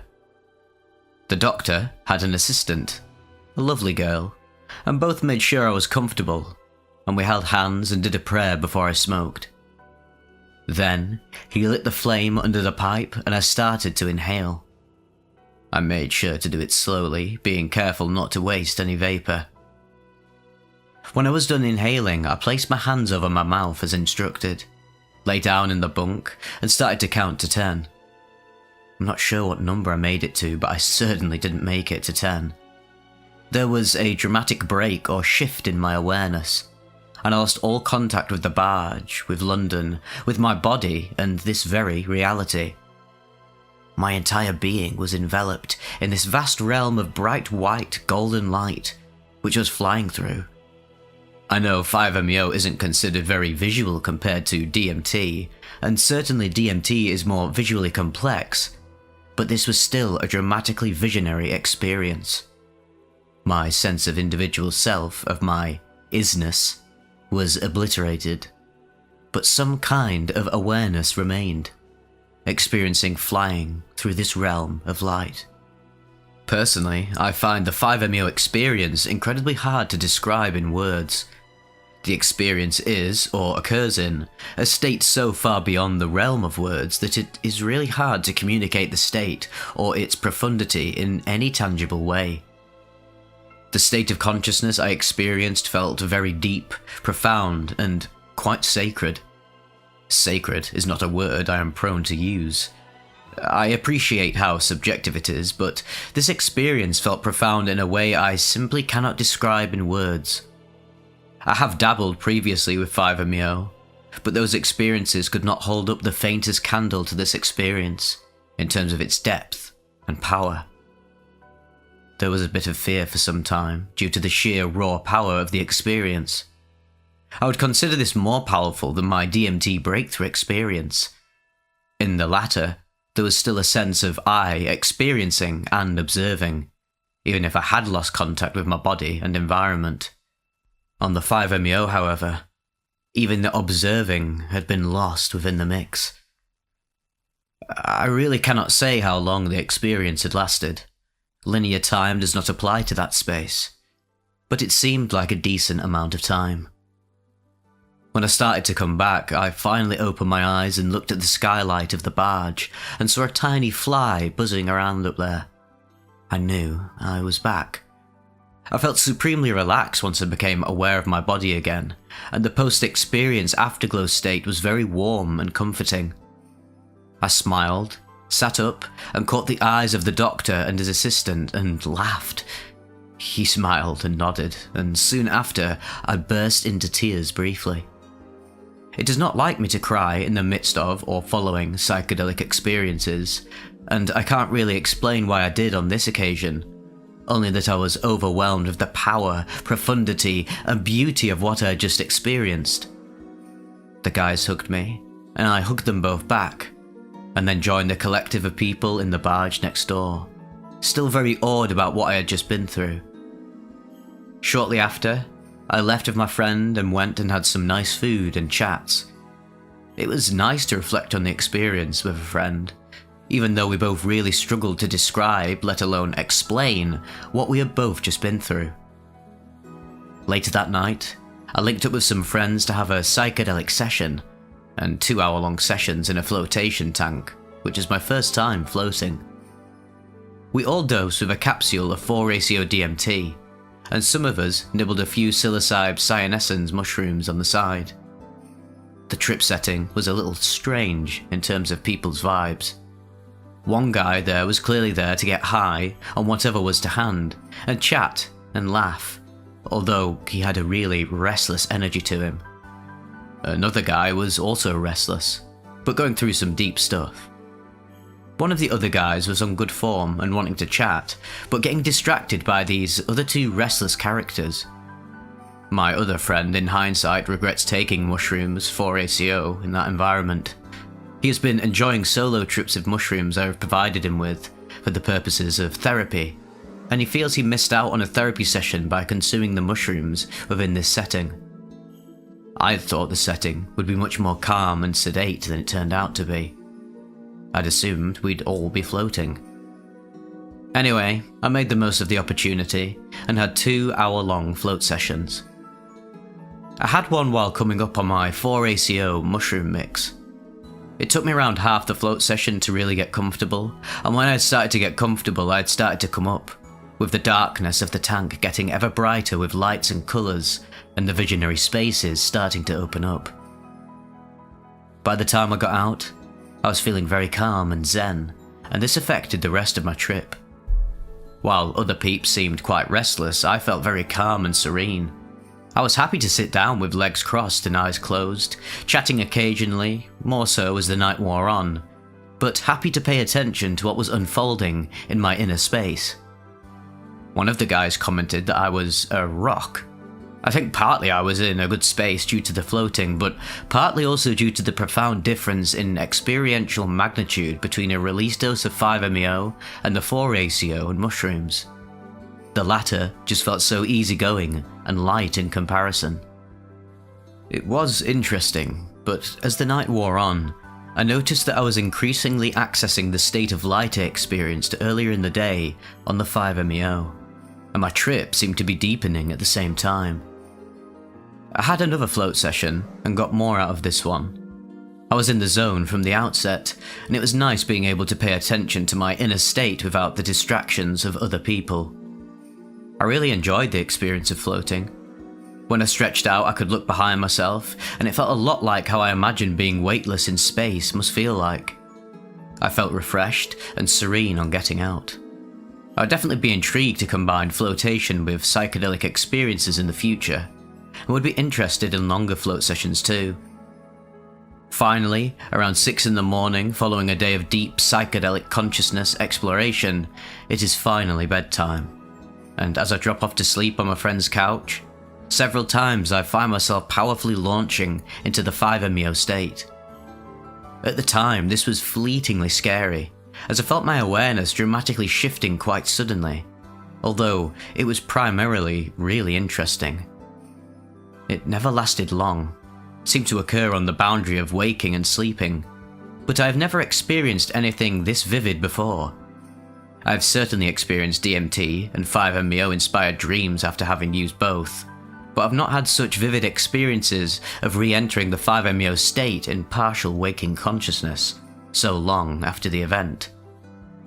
I've heard that there can be 5-MeO reactivations for some time after one's initial experience, such as during meditation, following breathwork, or when dreaming, and also that one can gain access to the 5-MeO state when using other psychedelics, which after my experiences doesn't come as much of a surprise. I would definitely consider this experience with 5-MeO as one of my all-time peak life experiences, but also the hardest for me to explain why this is the case. Up there with my DMT breakthrough, my first time with Iboga, and a few others. I would rate this experience as my most powerful. The released dose of experience of 5-MeO, going by my reading on these things, seemed to have more in common with a near-death experience than a traditional psychedelic one in some respects, and its power should in no way be underestimated. Without a doubt, this is some heavy-duty stuff. It should not be entered into lightly, and it's certainly not a recreational substance at these dosages. I do, however, feel very lucky to have experienced this. It's truly wondrous and amazing what a human being can experience.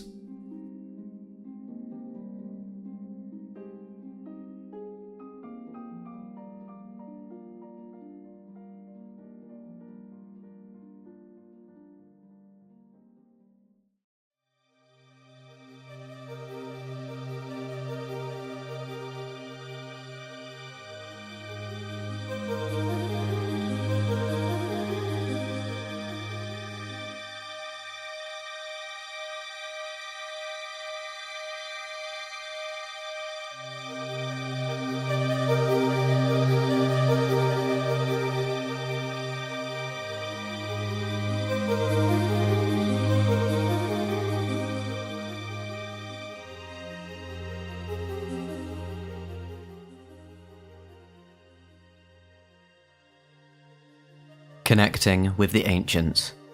A 3-MeO PCE and 2CB trip report by Sally Queens. Posted to earwid.org, March 5th, 2024.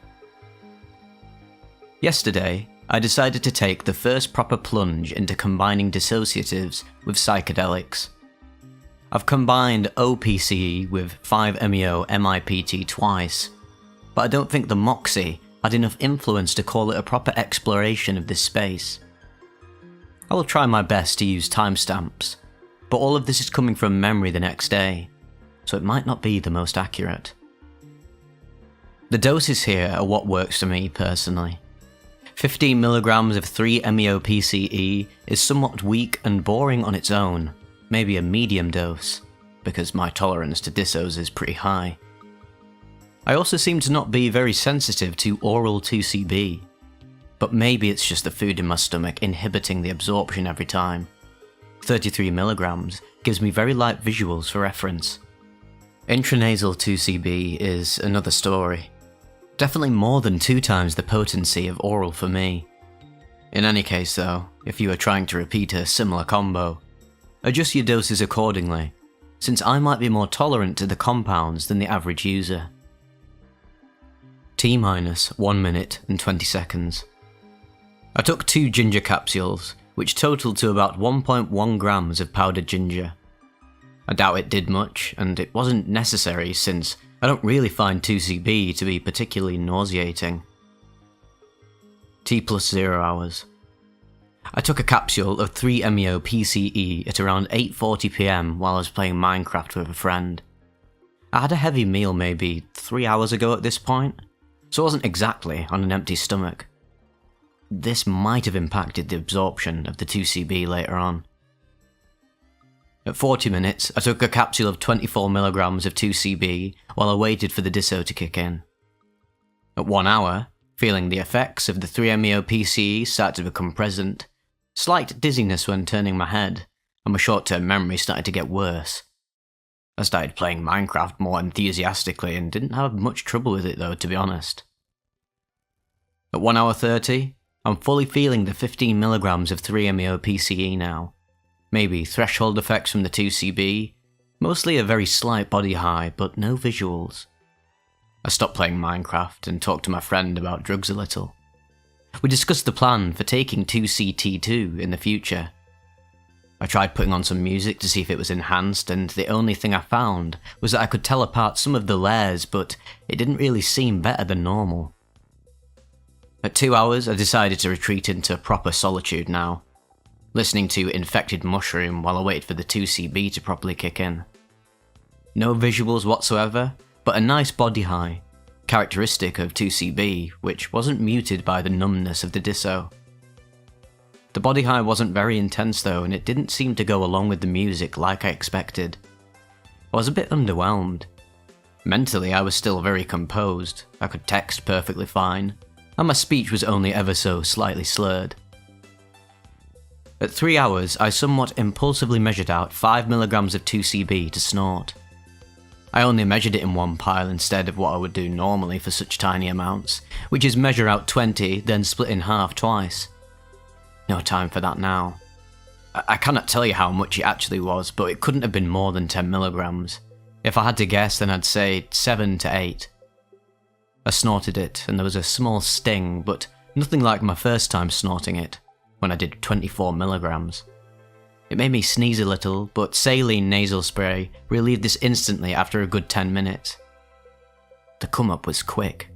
I told my girlfriend what I had done, and she was upset due to the recklessness of it, which bothered me a bit in the beginning, but I quickly forgot about it once the journey started. We talked about it the next morning, and agreed that I should set stricter rules on redosing for myself, and pre-measure all of them if there's even the slightest possibility of me wanting to redose. This next timestamp encompasses the main part of the trip, and it lasted for about an hour. It is difficult to estimate how much time passed between and during each of these phases, but it couldn't have been much, even though it felt like a lot to me.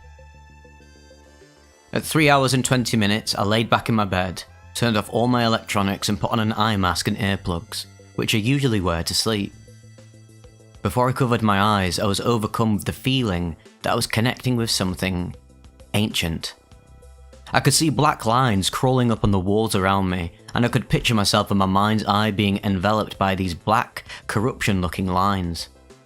It felt as if I had awakened some sort of dark energy, and it was possessing me. But it wasn't frightening in the slightest. I was proud to be the receiver of it. I felt like I was honouring my ancestors, some ancient civilization which definitely knew about this. They reminded me of the Aztecs with some features from the old Egyptians. After this wave was over, I put on the eye mask and had some pretty dark imagery at first, but like I said before, it wasn't frightening whatsoever.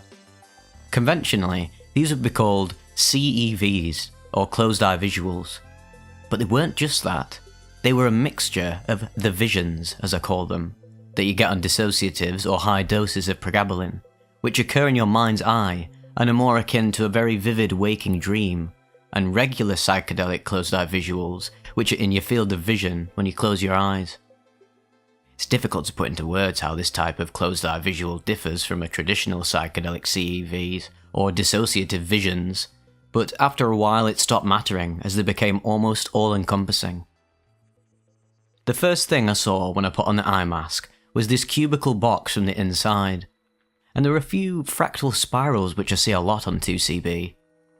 There was also the feeling like there were jesters there, and I could see their faces very faintly in the corners of this box. I presume this box represented the inside of my mind. It eventually broke out into other fractal imagery which was very gothic and pointy in style. I can't recall all of it, but one of the darkest images I remember was this meatscape, which was basically a fractal made out of meat and spikes, kind of gory looking, but again, not disturbing for some reason. The dark imagery eventually transitioned into natural imagery, and something really interesting happened at this point. I saw images of a forest and could hear some buzzing from bees, and eventually saw a beehive on a tree. This tree became the centre of focus, and eventually the buzzing became very loud and I could feel it on my body. Eventually, I felt like I'd become the tree and the beehive, very similar to a salvia experience, but without fully forgetting who I actually was. I got completely disconnected from my body, and the only thing reminiscent of a body in this state was the tree and beehive, even though it was projected in front of me rather than being within me. This image then multiplied towards the sides as if there were multiple versions of this tree and beehive in several universes, and I was all of them for a few seconds. The buzzing became almost overwhelming, so I took off the eye mask as an escape from this vision. After taking off the eye mask, the ancient runic imagery returned. I'm sure this is partly a result of me having played Zelda Tears of the Kingdom recently, as the visual style of some of it was similar to the Zonai from that game. I once again felt like I was being possessed by some ancient energy, something associated with black magic and witchcraft. And then, I was shown the inside of a cylindrical sort of scroll with an ancient-looking language I could not understand. There was so much text in there and it felt important, so I could not help but think, I wish I could understand this, constantly, over and over. I was shown the text for what felt like a while, but was probably a few minutes in reality. That is about all of what I recall of the main part of the visions before I checked the time again. About an hour had passed.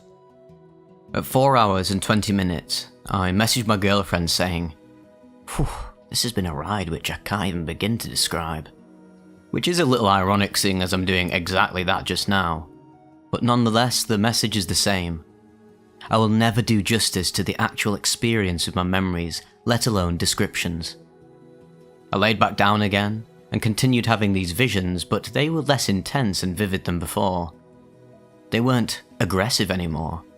They lacked that sort of push. At some point I remember seeing a long tunnel in some dungeon. I messaged my girlfriend saying that this would be amazing for D&D, since the imagery matches a lot of the themes in D&D and the level of creativity in this state is, well, it's unparalleled. Another thing I saw at this point was an image of me in my bed, which slowly zoomed out into the planet, galaxy, universe, and then folded the universe into itself and zoomed out further into a sort of self-fulfilling fractal, which I presume was the multiverse. The message that this particular vision had was that I should not worry about myself, as there is this absolutely massive totality out there, of which I am only a minuscule part of. Pretty cliche, I know, but somewhat profound nonetheless. After that, I started having some pretty manic ideas regarding this specific combination of mine. I felt as if I had discovered my very own dark elixir of power. I had a semi-delusional feeling of importance from having been the chosen one to receive the energy I'd received, and thought that I am definitely repeating this combination. Out of all these thoughts, I only agree with the last one now that I am fully sober. Once again, I'm sure there was a lot more content here, but I cannot recall most of it. Externally, I was just tossing around in my bed. I also vividly remember one bathroom break because I was peeing for what seemed like a comically long duration. All the while, the toilet seat morphed in and out. At 5 hours and 20 minutes, I decided I should go to sleep soon. It was about 2 AM. I got up and took some melatonin and NAC, which would hopefully counteract the disso somewhat. This didn't do much to make me tired, as there was still a good bit of 2CB in my system, which was the main thing that would prevent me from sleeping. I was coming down quickly, but still had an hour or two to go before I could sleep. 7 hours in, after tossing and turning with imagery of decaying intensity in my mind, I was finally able to sleep. I had vivid dreams, but I actually attribute that more to the melatonin than everything. I woke up at about 12 PM that day after roughly 8 hours of sleep, and I felt pretty tired still. But all in all, was in a pretty decent mood. And in conclusion, this combination was initially underwhelming, but then went beyond any of my expectations. The perceived entity presence and feeling like I became the imagery that I was seeing in my mind was something I knew was possible on something like this, but that I did not expect at this level. I'm very satisfied and will be repeating this at some point, with a few adjustments. One thing though that I really should emphasise is that people should tread carefully and be cautious when it comes to combining dissociatives and psychedelics. And also with snorting 2CB or any 2CX compound for that matter. Well, the TLDR, using ChatGPT because I'm lazy. This trip report describes a combination of 15mg 3-MeO-PCE, 24mg 2CB, and a smaller unknown dose of insufflated 2CB. I took ginger capsules to mitigate potential nausea. The effects began with dizziness and impaired short memory. I experienced a mild body high and discussed drugs with a friend. After retreating into solitude, the visuals became more pronounced with gothic and natural imagery. I messaged my girlfriend and had more visions of a dungeon and contemplated the vastness of our universe. I felt manic and had grandiose ideas about the combination. I eventually took melatonin and NAC to help sleep, experienced vivid dreams, and woke up feeling tired but in a decent mood. Finally, I concluded that the combination exceeded my expectations, and cautioned others to approach such combinations with caution themselves.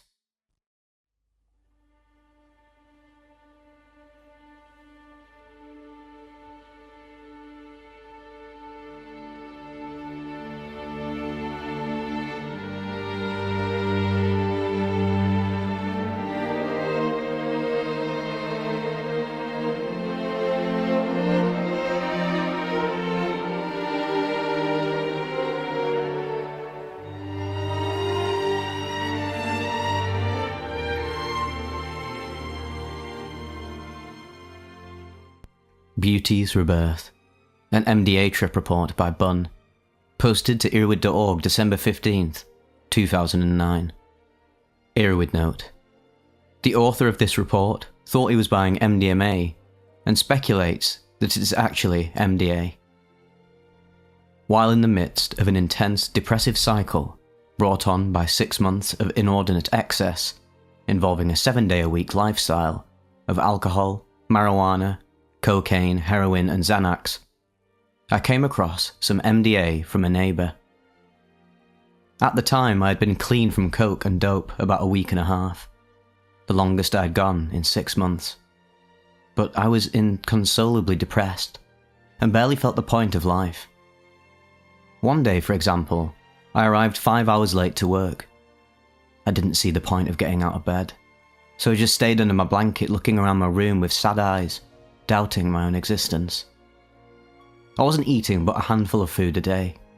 Every hour seemed a chore, and I found myself completely bereft of any initiative or enthusiasm whatsoever for anything. Life merely channeled pain. Convinced that I'd completely destroyed my life, over the past 2 months especially, I dwelt only on my own sufferings, all of which I'd brought on with my own actions. To a certain extent, I was correct. The following are a few reasons why. Any other employer would have fired me months before my pathetic performance at work. I was chronically late. I was sleeping in my car for lunch every day. I was nodding off at work. I was having to take a ridiculous amount of sick days for heroin and cocaine withdrawals.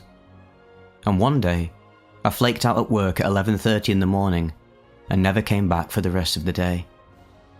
Due to a raise and a bonus 6 weeks previous, I received $1,800 over the course of 14 days, $800 of which I received on the 2nd of the month at hand.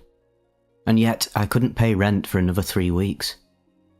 I had become so destitute that I had to borrow $3 from my co-worker to do laundry one day, for I had no clean clothes and not even $1.50 for a single load, and I was still 3 weeks late on my rent. I weighed somewhere between 126 and 130 pounds at a time when I should have weighed between 150 and 160. Due to my failure to maintain my vehicle, I woke up one morning to 1.5 inches of standing water in the cabin of my car. When I opened the door to go to work that day, water spilled out of the threshold onto my foot. I had to pay $100 to get it cleaned. I could go on, but you get the point. I had totally messed up my entire life. So one day, thinking I was buying MDMA, I purchased half a gram of pure MDA powder for $70. I veg-capped it myself at 100 milligrams apiece, and proceeded to get 2 friends together so we could all roll together and go see some shows. However, we thought we were going to roll, and had no idea we had taken a strong hallucinogenic. Both of my friends flipped out, not in a bad way, early on in the night, and we ended up splitting up, lost, and wandering around the city. This was unfortunate, but I got to trip alone, something I had never done, all night in my apartment. While I experienced nothing in comparison to my next trip 2 days later, I did come to a few realizations. For several heart-wrenching, but somehow pleasant hours, I saw myself in my life over the past 6 months as a character in a narrative, an author-written character in a printed narrative, where my person was defined by a finite set of particular words definitively printed and permanently bound into a book. I saw myself not as a person living a life, but merely as a fictitious character, a pathetic drug addict at that. Amid a sea of intertextuality and released into the world by an unknown author, a prodigal son manacled to a fixed language definition of his person. That night I wrote down the following sentence. Take your life, place yourself in a narrative and interpret your own character. Distill your soul's agency out of the pap and ask yourself if you've ever really seen your own face. Only narrative can show you what life has been hiding from you. When my life, my narrative-immured character that is, appeared before my eyes, I felt somehow liberated, but other than that, I simply felt mesmerized by my open-eye visuals and positive sense of well-being occasionally tinctured by a calm, icy-hot snake-like sensation of paranoia about my drug addict character in this bizarre objective narrative. 2 days later. 3:30 PM. I knew the whole time we would have to try it again, for now we knew what we were dealing with, and moreover, I still had 2 100mg pills left. So 2 days later, I planned a trip with one of those same 2 friends, D for short. Now that we know we would trip and not roll, we planned out the day a lot better. However, I dosed my 100mg pill by myself before heading 5 blocks down to D's place so he could drop. But he wasn't answering the door, and I couldn't get hold of him at all. Given my experience 2 days before, I knew I had a full 2 hours before the sassy, a moniker for MDA, would fully kick in, before I would be tripping hard. So in that moment, I thought fast. I immediately thought of another friend, C, who worked 4 blocks away at a restaurant. Hoping he would be off soon, I ran over to the cafe to find him. At 4:15 PM, sure enough, C was planning on leaving the restaurant in 45 minutes. He gladly accepted the sassy and dropped at 4:15, putting him 45 minutes behind me. I was on the threshold of starting my way up, but it would be another 75 minutes before the real action started. At that point, D called me to tell me he was very hungover from the previous night, and that he couldn't trip that day. After I had explained that I'd already resolved the situation with my other friend C, who would be off in half an hour, he invited me over to chill. At 5 PM, D and I talked, listened to some great music, Beach House, Midlake, and Wilco, and smoked some fine herb together for about an hour before my trip pal called to tell me that he unfortunately had to stay another 2 hours at the cafe. A cruel fate indeed. We both panicked a little bit when we first found out he would have to stay till 7 PM, but he worked at such a ghetto establishment that it didn't matter to his co-workers or manager that he was tripping at work. We hooked up as soon as we could. 7:10 PM, and then, zang! I'm not exactly sure where to start with this story, mind you. Equipped with a great soundtrack and blessed with some amazing overcast fall weather, all in the middle of a city recently decked out with bright holiday street decorations, C and I were set for the best trip of our lives. We got into all the usual trip adventures and met our share of crazy characters while on our wild missions. I'll refrain from devoting too much time to these random, serendipitous and occasionally hysterical trip episodes. At 9 PM, while walking and driving around and hanging out in my apartment listening to music, we found that 2 hits of herb every 90 minutes or so sustained a harder trip without making us the least bit stoned. The weed accentuated our visuals without affecting our motor or cognitive functions. It was wonderful. At 11:30 PM, at one point, we drove a few miles away to a place where we could watch the river in the woods.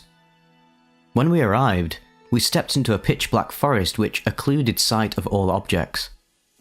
We somehow made our way down the hill to the water, finding a perfectly placed log over some eroded earth where we could comfortably sit and watch the water and sky. After smoking a bowl, we were enjoying the scenery when we both realised we could hear girls talking from all the way across the river, in the middle of the night and in the middle of nowhere. I took the position that the voices, which were of adolescent girls exchanging indistinct persiflage in a mall-like environment, given the acoustics, were in our head. But C was adamant that the girls were really there, and that it was even possible the girls were talking underwater. A few minutes later, C told me he saw huge billows of sea fog rolling down the river. Right as my brain processed his words, I too saw the fog, saw it on a backdrop of a midnight horizon increasingly suffused with light from within.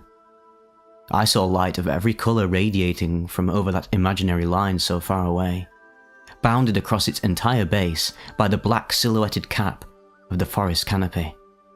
As we watched in awe, the overcast sky at once became peppered with hundreds of moving streaks of light in 4 cycling colours. The streaks swirled and flew and circled around and across the sky before all gathering in one spot right in the middle of my field of view. That one spot then morphed into an enlarging spherical galaxy composed of seemingly millions of stars revolving around a focal point, all the while maintaining its perfect spherical shape. The stars were coming right at me. I remember at one point seeing all these stars circle and spiral around right at me, mostly coming at me from the 10 and 2 positions on a clock. My whole field of vision, peripheral and all, started lighting up significantly, akin to the effect of turning up the brightness while editing a picture in Apple iPhoto. I believed my head to be lifting itself off of my shoulders, as the revolving, spherical galaxy seemed to be pulling me right into and beyond the sky. It was a bit too much, and I told C we had better go back to the car before I passed out. As we got up off the log and turned around, we saw the formerly pitch-black forest suffused with blue electricity. Every leaf glowed and pulsated with this blue electric power, especially the outlines of the leaves, and the whole forest seemed to breathe the stuff. I'm not sure how we made it up the hill, but we did. Once inside my car, the dome light restored us to sanity. At 12:45 AM we drove back down to town to spend an hour or so at a candle-lit and black-lighted bar where a mutual female friend of ours worked. A very good decision. We got to listen to some trippy mid-80s Sonic Youth and drink beer that made us think we were imbibing pure liquid flowers. We then retreated back to my place to listen to more fantastic tunes, including the Department of Eagle's first record, The Cold Nose. All the while watching the light and shadows on my walls, or watching the city out from my 3rd floor deck as we tore through our communal pack of Winston Reds. At 3 AM, after a few more walks, we decided to go to C's place to see if anyone was up. We hooked up with his roommate and decided to go to Waffle House, where I ate the tastiest waffle I had ever eaten in my life. Even though I grew up with Waffle House, and Waffle House are not the best, everything tasted so perfect that night. All foods constituted pure ambrosia. The Waffle House was packed with trippy people doing trippy things when we got there, but after 20 minutes or so it got awfully quiet, and my trip pal and I started to get the fear. C's roommate had already offered me to get my meal in return for the pack of smokes I bought for him on the way there, so I was free to go. I got up abruptly and left. Soon as I get outside, all the sparkly specks in the asphalt started to come at me in waves of light, and the whole parking lot became suffused with electrical wires of many different colours. Every time I set my foot down, I sent a pulse of electricity through the wires, and the shock would go straight to my car sitting all the way across the lot.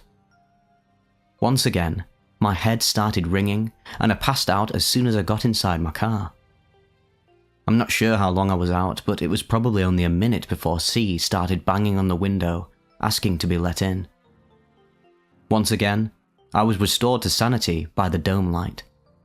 Ah, thank you, dome light. 3:30 AM, we're back parked on my street after dropping off C's roommate at his house 10 blocks away. About 10 seconds after I kill the engine, an ambulance screams by us and parks a half block down on the right of this one-way street. We sat in the car listening to some early Flaming Lips records and smoking cigarettes for the next hour. The ambulance completely tripped us out. At one point, all the lights on the back of it started spiralling around in a rapid circle before spinning off the truck with individual lights flying right at me. The spiral came off the back, but another spiral rotated with it at the same time, with each leaping light replacing itself right as it spun off past me. We then both realised we could in no way see an ambulance anymore. We instead saw a variety of other vehicles, 2 kinds of school buses and a deadhead-like party bus among them, each at its own different angle. Every vehicle we saw was canted differently, and they were all askew, in all 3 dimensions to some degree. The night would go on for several more hours, and I'll stop with the stories to conclude and make some applications of my experience. We tripped at least 13.5 hours. I say at least, because we both fell asleep while we were still tripping. I've heard from others that this is more common than the often suggested 8-hour duration. The next morning, I woke up alone, glowing on my couch looking out my window, and saw a perfectly blue sky split by a distending cloud of an aircraft's jet stream. For the first time in probably 3 months, I saw something I thought was beautiful. I recognised beauty again. My life immediately turned around. That day I began one of the best weeks of my life. I got a whole week's worth of work done in 2 days at the office. I wrote 3 letters to 3 different friends, wrote 7 postcards to others, and cleaned up my nuclear waste facility of an apartment, turning it into a clean and pleasing place to live in once again. More than all this, however, I completely and utterly lost any desire whatsoever to ever roll up another dollar bill or fill up another syringe for the rest of my life. Life was just too beautiful again, and I saw only grunge and hurt in those drugs. That week, I restored my relationships with several individuals very important to me. My drug addiction had alienated many friends, and much of town was worried about me. I lived in the middle of the closely packed 25,000-person city. Everyone knew me, and it was no secret that I had a serious problem.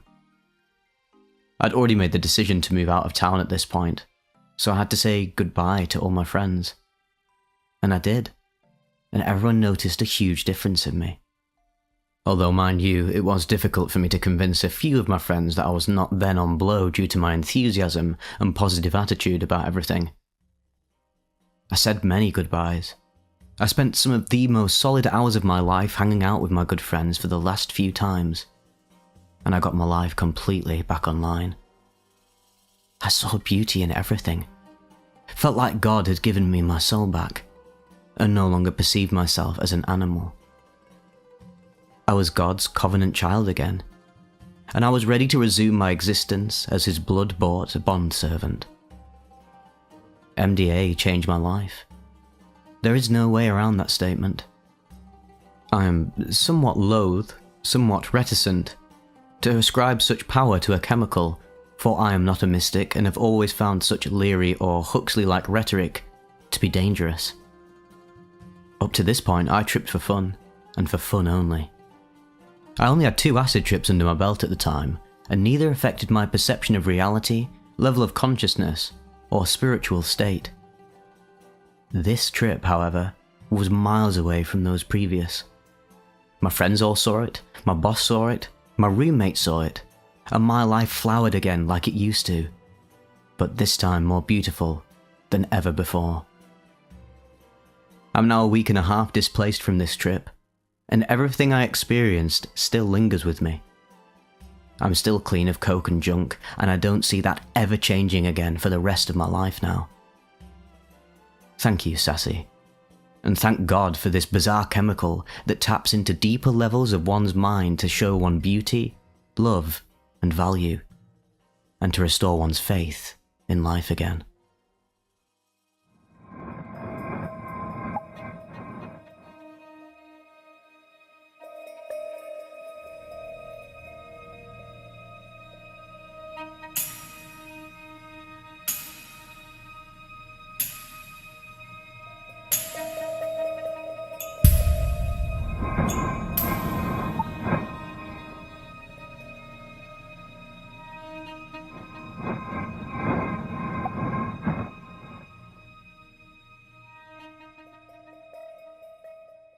Stuck my tongue in a bag, went into psychosis.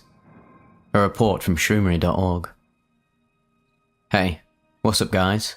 I had a life-changing experience about 5 years ago, and I think about it every day to this very day, and I wanted to share this experience with everybody. Okay, so 5 years ago I was 16. I was always fascinated with acid. I thought the idea of seeing things and hallucinating was awesome. I used to always ask all my friends around town if they could get a hold of it, and they never could. Until, one day that is, my friend, let's call him M, hit me up saying he finally has it. I was excited. I made my way to him, and he pulled it out. Now, I do my research. I've found by researching that LSD usually comes in liquid form or tablets. This guy pulls out a tiny plastic bag. It looked like a plastic wrap made into a box with a bottom on it, and the bag itself is literally empty. However, there is white dust sprinkled on the wrap. It looked like as if someone had dumped baby powder in the bag and dumped it out, and that's how there was white dust speckled all over the insides of the bag. He tells me when I take this to stick my tongue in the bag, and I thought this was very odd, yet I trusted him nonetheless. So, I head over to my other friend's house, let's call him V, and show him my prize. We both observe the bag together, and he says he thinks that M ripped me off, because there was nothing in the bag. I was planning to take the drug at school, yes, very stupid. However, V's doubts made me want to do it right then and there to see if it was fake. And so, I take the bag and put the whole thing in my mouth, swishing it around. I feel my tongue get very, very numb. So I take the bag out and throw it away. My tongue was feeling very numb and tingly until the trip started, which was about after 15 minutes. Our other friend Jay comes by with his girlfriend right after I take it, and I tell him what I did and what I felt like. He says, "Cool. I didn't really care that much, I don't think." Our other friend P also comes by a few minutes after Jay, then leaves shortly after. I also told him what was going on, and he basically said good luck and have fun. So 10 minutes after I take the drug, Jay decides to go across town in his car for him and V to find out information on joining the army. And this, for me, is where everything starts getting crazy. Bear with me trying to explain the unexplainable here. 5 minutes into the car ride, I start feeling extremely strange. I get this strange sensation in my back, and it was very uncomfortable. And I tried to shake the feeling off by repositioning myself in the back seat. I'm sitting there, squirming in the back seat next to V, and he's asking me if I'm okay. I tell him I feel weird. Then I started to notice the world was looking like it was fading, but the colours were very bright. This is my first time ever doing real drugs. I look at my hands and they look distorted, out of shape with a small rainbow trace going around my fingers. The visual was strong. The uncomfortable sensation started to flow through my whole body, and I just lay back, helpless. I ask V to hold my hand to make sure I don't die right now, and he puts the seat back for me and holds my hand, and I squeeze it as hard as I can. I don't really know why, I was just scared. He lets go of my hand and I lay back helplessly. They show up to the place, but it turns out no one was there. So Jay dropped V and I off back at V's house, which was literally a couple houses down from mine. And that is exactly when I lost my mind. I started to black out and enter a different dimension. I kept popping in and out of reality for brief moments, and this part is very hard to explain, so really, please bear with me here. Okay, so what happened was that my reality was 100% replaced by these images in my mind. I was no longer at V's house. First, I remember seeing myself pixelated with an all-black background, and I was repeatedly grabbing my chest and my right arm and throwing a whole bunch of small blue pixelated boxes in the air, and they were falling to the ground. I'm sitting here watching this like, wait, what the actual fuck is going on right now? While viewing this world-replacing image at the same time, I feel extreme happiness like never felt before. It was as if I had a happy button and was smashing it relentlessly. I was just happy. I didn't know what the hell was happening, but I was happy as hell. Then, for a brief moment, literally like 2 seconds, I snap into reality in V's room to see my cell phone ringing. Everything looked like it was literally underwater, and at the time I looked at my phone, I'd seen it ringing and vibrating, but it didn't occur to me that it was my phone. I didn't even know what a phone was, and I didn't really care. I then snapped back into the new dimensions instantly. I was in this place that was undescribable. It looked like a really messed up image of, I don't even know, and I just heard these weird loud laughing noises, but not regular laughing, more like insane, psycho, trippy laughing. It was scary as hell. I remember thinking, wait a minute, I was just at V's house, how did I get to this place? Where actually am I? What street did I take, or what house did I walk into to be in this thing? I was aware of myself not being in reality, I was just there. Thinking, damn, I have absolutely no idea what's happening in the real world right now, but I do sure hope that I'm okay. Next thing I remember seeing is everything broken and melted bits and parts of V's living room, but in a green, then switching to blue, then different coloured tints, still with the scary laughing going on. It's like my vision was a camera filter. Everything was insanely and unbelievably changing different colours rapidly. I'm thinking, damn, my brain is literally fried right now. I can't even tell what's going on. Next thing I remember seeing was this gif of me. My brain was playing in full screen of my reality, replacing my body and awareness of Earth. I saw myself in third person standing in front of my old house, and this gif or moving image was blinking different colours like red, blue, purple, green, extremely rapidly, like changing every colour every 0.1 seconds. What I saw myself doing was my shoes would untie, then I saw myself going to tie my shoes, then my belt buckle would undo. Then I'd go to fix my belt, and then my hat would fall off. Then I would get my hat and put it on, and then my shoes would untie. Then I'd tie my shoes, etc, etc, and this loop went on for what felt like, time felt unlinear, about 1 to 2 minutes. But it felt intense. And as I watched this happen, it also felt like it was happening to me. It was insane. Anyway, it turns out I was supposed to go and eat with my mum and family. And my mum was the one who was calling me earlier. I always answer the phone for them, but V told me he was literally holding my phone in my face, saying my mum was calling, and I kept saying I don't care, and I actually threw my phone. So I remember V pointing out the window, saying my grandma is walking up the street for me.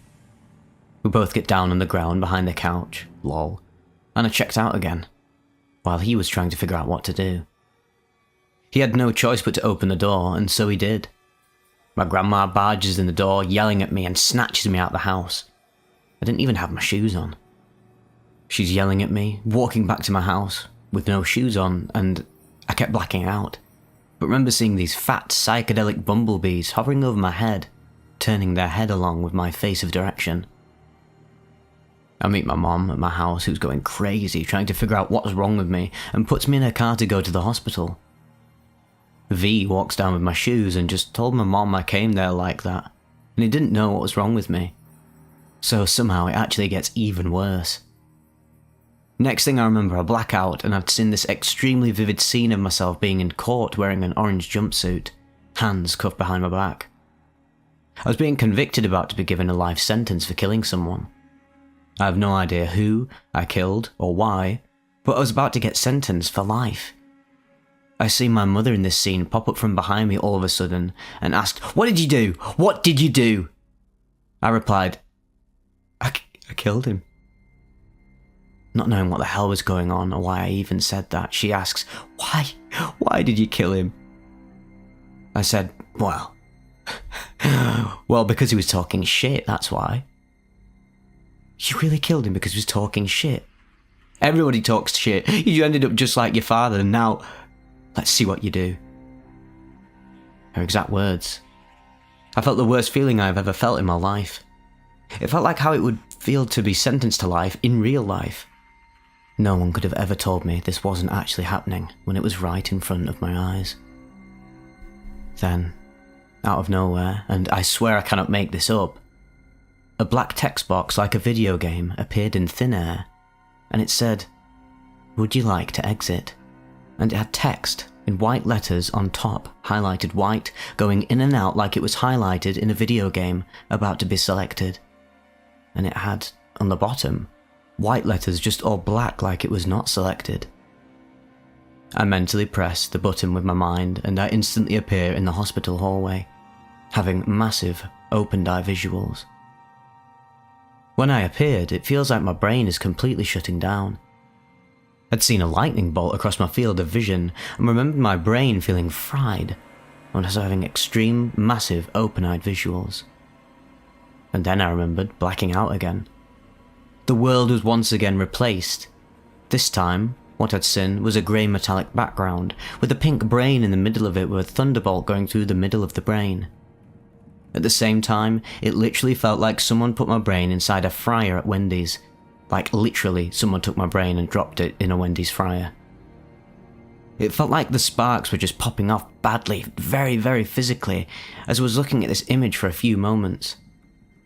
I thought I'd died, and the image was confirmation, but I was wrong, thankfully. I appear again in the hospital hallway. I started to hear real voices. I heard the voices of all my friends and people I care about. All the friendly voices were saying very, very messed up things about me. I heard my best friends saying I'm a drug addict, saying I ain't shit, and making fun of me. The voices were so real I thought they actually came with me to the hospital, and I overheard them speaking in the other room. This was extremely confusing. I black out again, and I wake up in the bathroom with my mom. I actually believed that I died from the drugs, and the bathroom was some kind of place of the afterlife. I thought this because the whole room was breathing intensely. My mom was trying to ask me what's wrong with me, but for some reason I kept ignoring her. I was so lost in my own mind. Every time I went to the toilet or the sink, I literally felt like my life was being drained from me. I would go to the sink to look in the mirror and feel myself being drained. I'd then go on the toilet, then get up immediately because I forgot it was draining my life. For some reason I literally believed every thought that came to my head. I looked in the mirror once more and for some reason thought I got jumped. I saw blood dripping from my nose and I looked beat up. I go to wipe the blood with my hand and nothing was there. Then my mom was asking me what's wrong with me, and I looked at her and she started aging extremely quickly right before my eyes. She started growing grey hairs, was getting wrinkles and getting old all within about 5 seconds.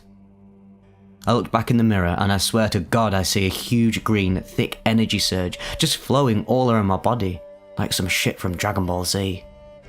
And I was getting taller and taller, getting huge muscles all within a 5-second time span. Then, my mom was pregnant. I actually thought I'd ruined my life and died as me by drugs, and was going to be given a second chance at life by becoming my little sister.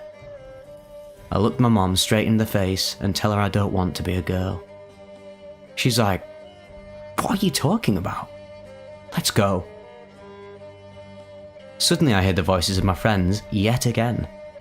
They're saying that as soon as I open the bathroom door, they are going to beat the living shit out of me, and they were telling each other, "Let me hit him first, nah, let me hit him first," and heard them pounding their fists. I thought my mom was setting me up. I told her I'm not going out there. She's like, come on, trust me, what's wrong with you? And I'm like, nah, I'm not going, screw that.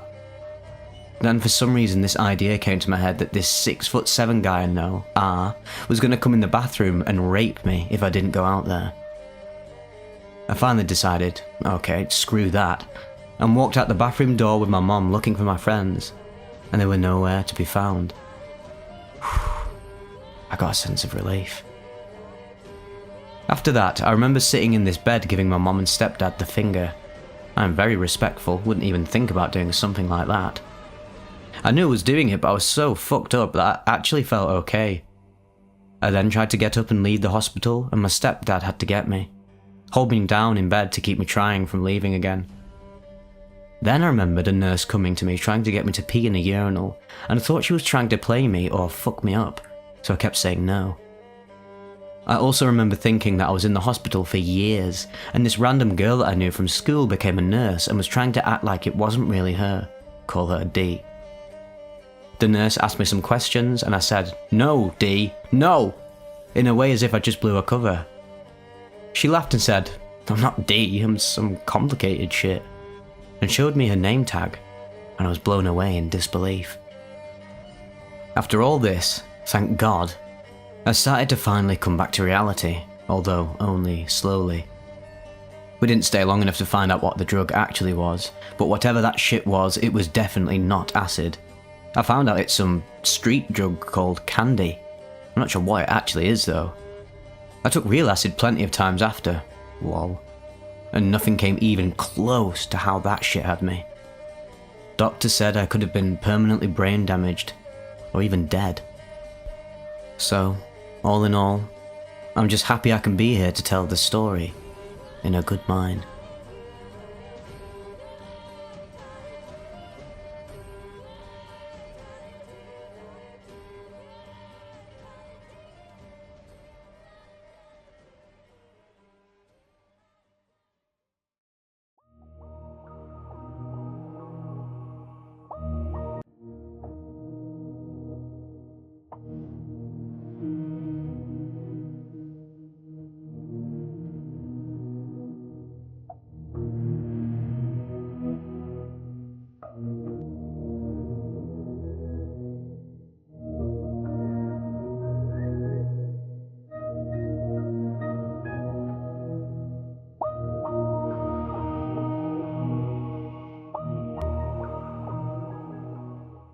The Transport Molecule.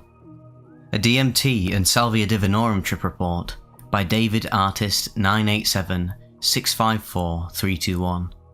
Posted at irwood.org June 13th, 2009. This record is an account of my first true breakthrough experience with dimethyltryptamine extracted from Mimosa hostilis root bark, aka Jerema.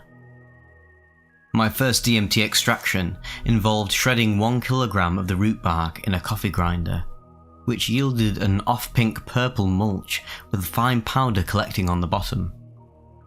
This material was basified to 12 pH using sodium hydroxide from Robic's crystal drain cleaner. Red Devil Eye had been taken off the market, and this was the only available substitute I could find. Robic appears to now be off the market as well. The bark material was allowed to sit in the solution for 10 hours.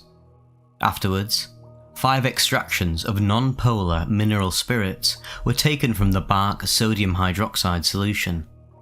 A ratio of 1:10 of mineral spirits were added to the bark solution, then shaken vicariously for 5 minutes. The 2 layers of non-polar and polar solvent solutions were left to sit for 30 minutes to separate. After the solution was separated using a turkey baster, it was added to a large glass bowl. All 5 extractions were completed in this same procedure. Each extraction was added together, leaving me with roughly 700 to 800 milliliters of dark yellow liquid. This liquid was then added to a 1-gallon bag, and 3 to 4 times the amount in water was poured into it. The layer of non-polar solvent was then separated from the polar water solvent. A scissor was used to cut a bottom corner of the bag to allow the water layer to drain out. Just as the water finished draining, the bag was immediately placed over another glass bowl so the non-polar solvent could flow into it. This procedure was repeated 4 times to make sure all sodium hydroxide, water-soluble, was removed from the non-polar solvent. The yellow liquid material was then poured into a large glass baking pan and allowed to evaporate. After a week or so, the solvent had completely evaporated, leaving an orange lucent wax substance which, upon scraping up, yielded a light sienna-type tar. Initial trials of smoking this substance resulted in a very painful and unsettling smoke using a glass pipe.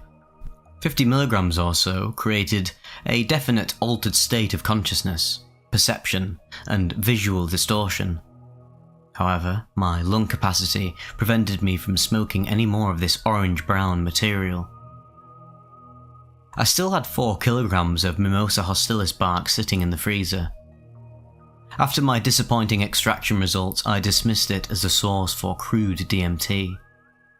I figured the tar may be a great substitute for drinking the foul ayahuasca tea, but was not an acceptable source of smokable DMT. The irony being, after about 1 year, I was cleaning out my freezer and stumbled upon 1 2-kilogram bags of Mimosa hostilis bark and a second bag of finely ground 2-kilogram bark. I had thought about selling it or making several ayahuasca teas, which I've never tried due to certain medications I'm taking. Either way, I figured I'd condense the solution down to something more storage friendly, or at least make a few bucks off of it. I then decided selling year-old mimosa bark isn't fair to the buyer, and decided I'd do the same extraction process I'd tried 1 year prior. I'd gone through the same exact series of extractions using the polar and non-polar separations, which I'd utilised 1 year earlier. However, I chose to evaporate the substance in a different setting. Instead of evaporating outside, I stuck the dishes in a slow ventilation area in the garage. I used 2 baking glass dishes because I had twice the mineral spirit material to work with. I basically left the dishes in those cupboards for about 2 months. I should note that during those 2 months it was the coldest time of the year between December and February. Temperatures in the garage regularly experienced highs of 50 degrees and lows of 30 degrees. I'd actually forgotten about the trays for a month when I went onto an entheogen forum and began looking into tryptamines.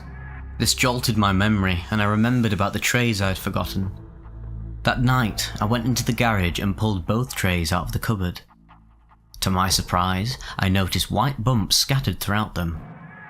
They were such a pure white I almost mistook them for some sort of freak fungal infection. Upon further inspection, I noticed these bumps looked like finely defined crystalline structures. There was still liquid within the dishes, so I poured it into a glass bowl and stuck the remaining solution into the freezer for 48 hours. The white crystals were stuck to the dishes, and there were dozens of them on average the size of a penny to a quarter. These crystal structures were all circular and seemed to form in separate clumps. I scraped these up and placed them on a glass plate to dry. In the meantime, after 48 hours, I checked on the glass bowl in the freezer. Upon pulling out the bowl, I noticed an immediate fuzzy film all over the sides of the bowl where the non-polar solution was present. It looked exactly like yellow pollen with thousands of tiny yellow balls clinging to the sides of the glass dish. The remaining liquid was poured out, and this material was collected using a razor blade. This soupy, bright yellow material was then placed on a glass dish and allowed to dry. The remaining liquid was placed back into the glass dishes and allowed to evaporate outside under much faster circumstances. What I ended up with were 3 separate grades of DMT. The white crystalline bumps, as I called them, seemed to be very pure DMT. I didn't need a microscope to see the complex arrangements within the material I collected. It turned out to be several grams, which filled 3/4 of a baggie, which most buttons used for clothing accessories are sold within. My theory is the slow evaporation, coupled with the numerous freezing nights, seemed to concentrate the chemicals slowly over time. It gradually precipitated out of the solution and yielded the most pure product possible. The second extract was the yellow powder which was precipitated out of the freezer technique. It was much more consistent in its distribution over the glass bowl. Instead of seeing bumps of DMT, I saw a thin 1/8 inch layer of yellow pollen-type substance coat the entire bowl. This material, I should mention, was partially extracted with xylene. This is supposed to extract uramamine, or jungle DMT. This material was separated in the initial extraction phase to see if this chemical would truly be extracted. I also used mineral spirits with a couple of the pulls. I saw no reddish or other bizarre colorations with the extract, which I've read have been reported. I do believe there is some other alkaloid, possibly with MAOI characteristics, which makes the xylene extract more intense. This yellow substance proved to be a more powerful experience than the pure crystalline bumps I had discovered from the initial solution. The evaporated waxy brown orange material from the third, final extract seems to be residual alkaloids which contain some leftover DMT. I found it way too hard to smoke, and have therefore saved it in the freezer as a possible future ayahuasca analogue.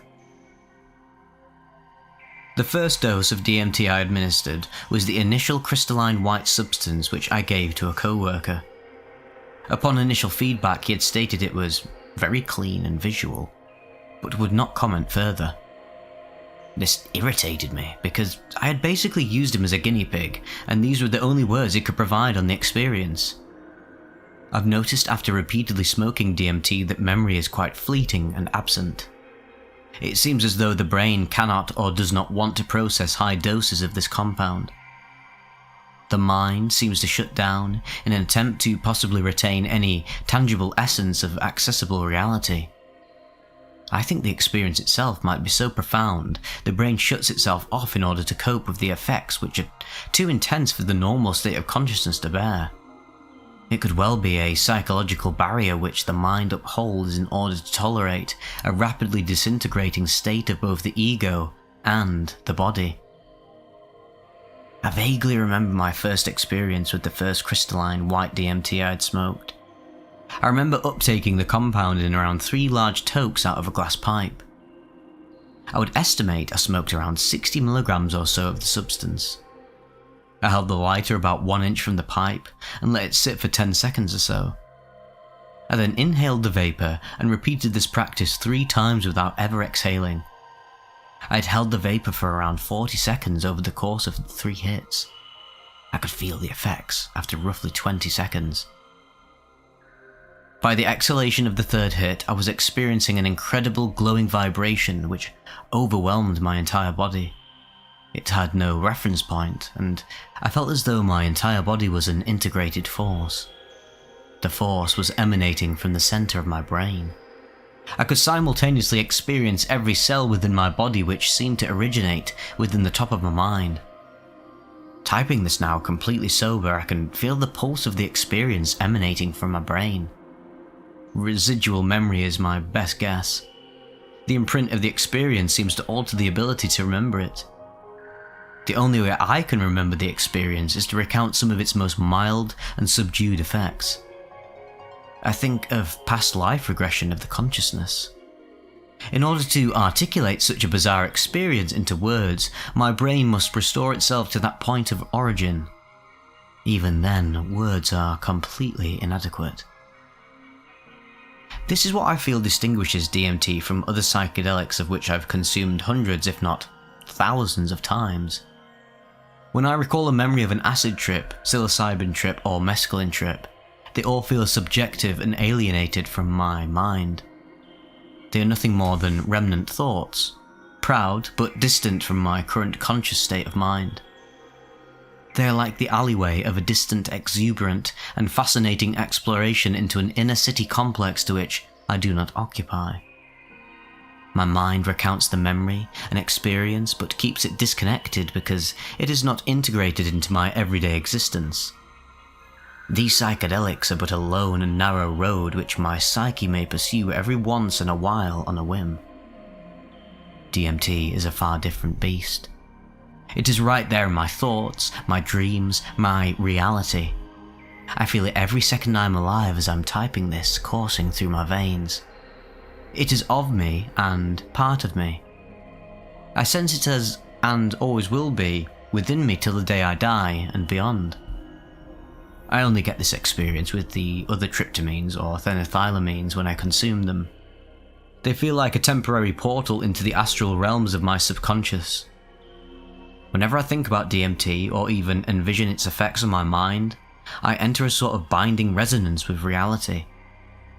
Typing this and thinking of this substance, I feel as though it is affecting me now and has always been. It's part of the complex chemical soup of my own pineal gland, per se. When I listen to my body, it tells me what the mind is too hypersensitive to understand emotionally, unless it cuts itself off from primal sensation. The pineal gland is the manufacturing centre for DMT. It occupies the most valuable real estate inside the brain around its centre. My question is, why did we evolve to protect this gland and hold it in the most sacred place within the brain? It occupies the most substantial chakra point, or crown chakra. It is right above the cerebral pineal fluid sac which surrounds the human brain, and this suggests it is in direct proximity to upload information of possible visual and psychic nature into this organ. The ancient Sumerians were aware of this gland, along with the French philosopher Descartes and the Egyptians. Many of the ancient inscriptions and cuneiforms show what looks like a pine cone adorning scepters and other religious and sacred objects. They understood the pinecone pineal gland was the vessel into incredible spiritual revelations and knowledge. Reality, for me, is nothing more than concentrated energy, condensed down to a specific third-dimensional vibration at an extremely slow rate. When I focus hard enough, I feel this vibration. It is most prominent when under altered states of consciousness. Under this mild, focused awareness, I feel what my body truly is and always was. Surprisingly, it feels like a weak DMT trip within a competent and coherent state of mind. A constant vibrational glow within my physical body at probably slightly above my heart rate. This beat probably corresponds with the Schumann frequency. My body beats at the same resonance as the Earth's. I feel this when I'm having deep thoughts about my experiences with DMT under extreme meditation. When I imagine its presence over my psyche, then I begin to feel the greater sense that I am just a beat or pulse within a greater planetary organism. The feeling is so completely organic and fluid, I almost have panic attacks at times, as though my heart is beating rhythmically with a force out of my control. This pales in comparison to the yellow powdered freezer precipitated DMT I smoked. That experience was much more profound and terrifying. The irony being the terror tantalized me, making me titillated and disturbed. The substantial thing is, I remember every single aspect in specific detail. It is more vivid than my most vivid memories of my entire 27 years of life on this planet. My first sexual encounter, my childhood trauma of being lost in Disneyland, California for 12 hours, terrorized by costumed Mickey Mouse and Goofy, and even my first experience waking up from a 2-day coma of GHB overdose, which I recovered from after my vitals flatlined. The experience I had is the most vivid memory I have ever had in my entire life. It is more real than this reality, so pristine in all aspects that I know it was real, not of this dimension, though, within that plane, but of another higher 4-dimensional place. This place was so vivid I know without a doubt I could not have been a hallucination or vision of sorts, unless the very nature of the reality I've spent my entire life is a perpetual hallucination or vision. This current and physical reality feels more synthetic than the chemically intertwined oneness DMT took me into within 5 minutes. In that span of time, I entered a plane of space which was so foreign and alien to my existence, it destroyed my faith in the very material existence of this reality. It also had detrimental consequences on my belief in death and birth, which at that time, simultaneously, occurred in the same space. This showed me there is no birth and no death.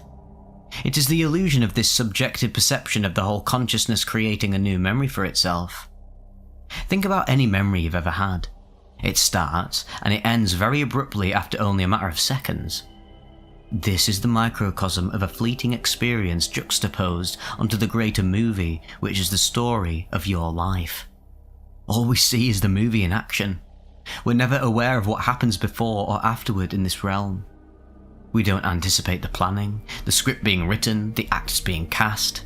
We don't foreshadow the credits roll because we simply turn off the TV prior. We don't ask why the set is disassembled, the costumes auctioned off, the copyrights challenged in court. We only see the parts that we want to see. These parts are recorded in a montage fashion over the span and course of our waking reality. That description is the difference between this reality and the reality of DMT. It shows me the past, present, and future simultaneously in one conscious state. This is about the simplest way I can articulate what I think this compound does and is capable of on the mind. Transporting consciousness to a state of omnipresence, which our primal brain is simply too preoccupied with the present to assimilate.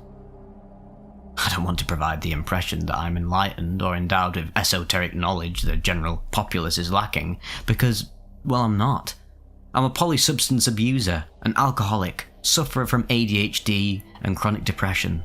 I am far, far from enlightened. And that is the magic of DMT. I don't have to be endowed with talents beyond the normal scope of humanity. I don't need to have mastered Ayurvedic or Vedic forms of meditation. I care little for purity or yoga. I tried them, but I simply found I love to endure pain. I've always been attracted to bodybuilding, a great euphemism for life. I destroy my body only to build it up stronger than it was before. I love pain because I feel that through this venture, only there can I grow. The Roman Empire's debauched hedonism has shown the excesses of pleasure leads to spiritual downfall. DMT is a painful experience in very high doses. It, or any other psychedelics, are not meant for most of the population, as Huxley warned. Leary made the mistake of hoping the greater populace would see some relevance to these substances without understanding humanity has an innate and outright detesting of the unknown. DMT is the ultimate unknown, and perhaps understandably the most cautious psychedelic which one should approach. In many respects, I am glad this substance is scheduled because I do not feel most of humanity is ready to allow their brain to accept an experience so outside of their immediate surroundings. The majority of humanity is simply not ready for this experience. This is why I feel it must be left in the hands of the brave and adventurous beings who are willing to risk their own sanity in order to explore the ultimate unknown, the human brain, or what we would call psychonauts. I prefer Huxley's mentality in that psychedelics should be reserved for a select few, but who decides that curriculum, standard, and access? I believe these few discovered this on their own because something has always driven them to this information. They have always known these entheogens were meant to lead them to something beyond themselves. This is precisely why I'm here typing this information for you to read. The curiosity which has brought you to this information is a testament to your willingness to attempt to understand these alternate realities. The other route is Leary, whose blatant publication of this alternative psychotropic medication helped inhibit psychiatric research of entheogen back by decades. Advocating mass use of such powerful tools is, well, in my opinion, incredibly foolish, and I find premature coming from an MD who was caught up in the wave of popularity he had received from his association with these compounds. His ego destroyed psychedelics in mainstream research. This is why they are chemically designed to destroy the ego, to prevent mass human awareness of their eye-opening properties. From personal observation, Most of us are not physiologically hardwired or capable to cope with the changes these substances induce within us. I theorize these plant alkaloid compositions are a deterrent to animals developing higher organized states. In these states, these animals possess greater potential to destroy the plant in question. Keep the animal disoriented and confused, and it will not desire to pass the information to its siblings. Alkaloids are a defense mechanism simultaneously terrifying and expanding reality. To most animals, this would be perceived as a toxin within the brain, with no benefit to their immediate survival. Hence, the plant is saved from being eaten and preserves itself in order to reproduce. Why then do humans consciously consume the toxic plants other animals disregard? The more one advocates and ordains these chemical godheads, the more it fuels the ego. This is most prevalent in Western society, where such chemicals give the distributor a sense of superiority by having access to a divine substance which only a few are granted. This is the trick organized religion has used for thousands of years. Its controllers profess to contain a knowledge and wisdom from an external source, usually God, which gives these priests, bishops, and shamans spiritual control over the population. Yes, primitive shamans are just a prototype of bishops, priests, and disciples which Western society adopted without the heavy cultural indoctrination of psychedelic compounds. Shamans, along with priests and religious leaders, fall into the trap of ego. This is why I feel these plants place a premium on debilitating that aspect of the human mind. The ego is what influences these teachers to withhold the knowledge and hoard it for themselves.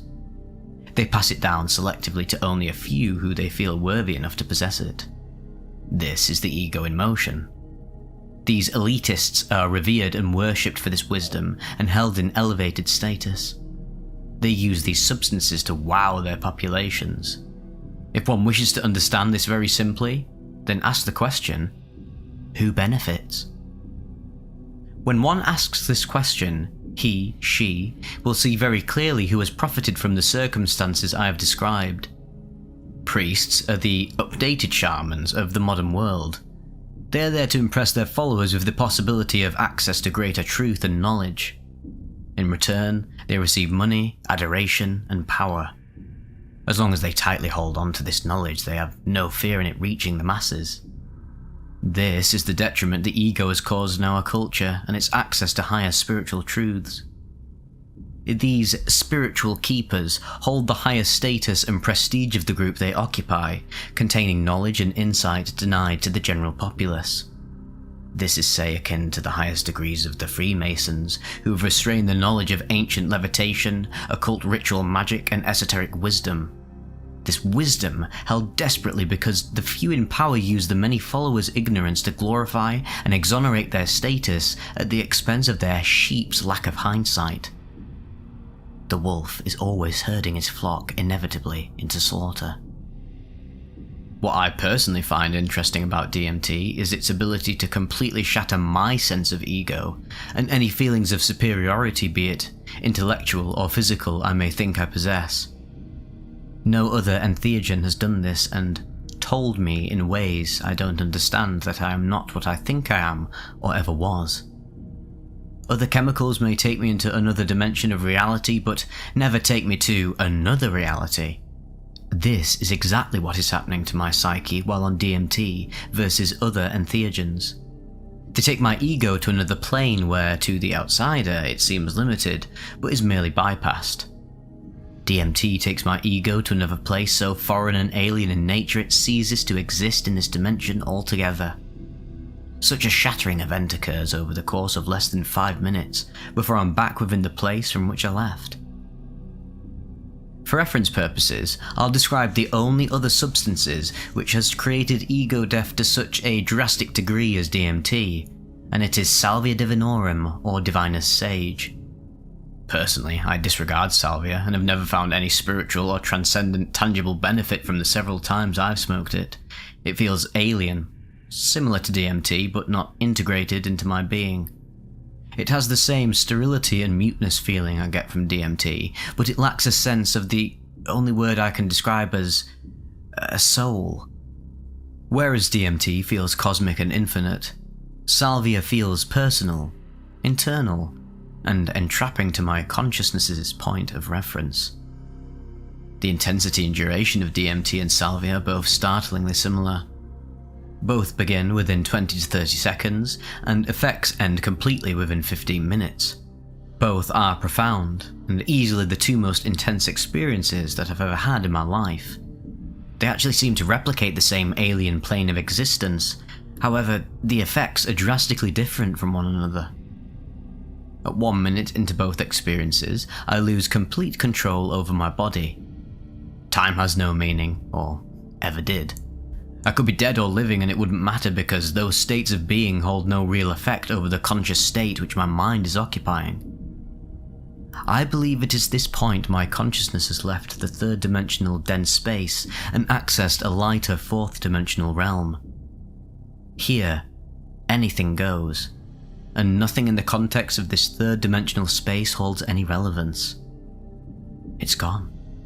There is no physical body, as there is no need for one. Consciousness doesn't seem to need a body. In this state, the body was merely a vessel to experience the consciousness which was always pervasive in all things.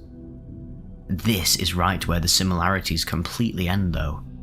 DMT connects me with an all-encompassing force which is present in all matter within the universe. I am one with the infinite, the cosmic consciousness of a dozen different dimensions which all exist simultaneously. The salvia experience is most similar to a blackout of my consciousness. I go deep within my most primordial state. My mind is not able to articulate any point of reference to this reality, yet all of my motor skills are fully intact. I know this happens to most people that smoke salvia because I've watched hundreds of videos of kids trying it on YouTube. About 30 seconds in, I can see the point where these people stop laughing and hit that alternate reality. In this state, they cannot express it, but they are usually terrified, confused, and gripped with emotion which the body cannot and doesn't externally demonstrate to the observer. I believe much of this has to do with setting, as salvia is often a first and only time occurrence due to the experience it generates. What I find unsettling about salvia is it seems to take any remnant of whatever consciousness I can make reference of and unzip it. My mind is torn in two separate places as the drug takes it one direction, but my mind wants to go in the other. It's an utter contradiction of planes of my psyche, and I call it the zipper effect. I'm unzipped and splitting apart, being pulled instantly in two separate directions without any control. I wouldn't mind this state of being if I felt as though I somehow benefited from it or utilised it. Maybe it's just me, but I can never seem to feel as though this introspective substance is connecting me to anything meaningful or psychologically usable. I believe salvia and DMT are accessing the same dimensional space. The salvia taking me to an infinite introspective collapse of the ego and reality where I am self-contained. The DMT taking me to infinite cosmic possibility where I'm integrated into all matter and am all matter within the universe simultaneously. The micro and the macro expressing themselves in different conscious states, yet always of the same source. I think my primitive mammalian brain is more attracted to the DMT because of its constant role in human metabolism and biological function. The brain craves this substance, which interestingly is one of the only to be uptaken so readily by the cerebral pineal fluid of the blood-brain barrier, much more easily than complex carbohydrates or proteins which must be broken down into glucose for the brain to utilise their properties. Salvia is not an alkaloid, and is not as easily recognisable by the human body. This is why I believe I have a dislike of the substance. My brain seems to utilise DMT because it knows through millions of years of evolution how to best incorporate it into my mind and my body. The salvia is foreign and new, a novelty. Perhaps through the same evolutionary process it too will generate the missing link to the subconscious.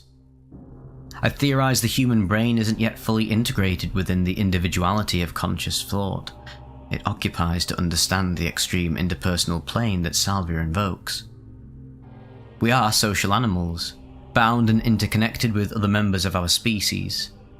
We have never been alone, isolated and ostracized, to the point where one can evolve long enough to deprive itself of the collective herd. It is impossible to understand conscious singularity because, as social primates, we will always depend on other animals of the same species in order to survive. This is why I feel salvia is inaccessible in the current human state. We're not quite ready to leave any and all reference or attachment to the collective consciousness which binds all of us together. We are essentially a Borg mind, 100th monkey effect in full force, and always have been to further the evolution of our species. Our planet is within its current state of disarray, chaos, and schizogenesis due to the collective state humanity has created. The DMT is the embodiment of collective consciousness. It destroys my ego, so that I can see the destruction my ego has caused upon myself and others. It is built-in hardware within the human pineal gland, tissue and blood, designed for what I feel is to destroy ego and connect us in a state of being where we are not influenced by crude emotional states, cultural biases, and petty selfish gains.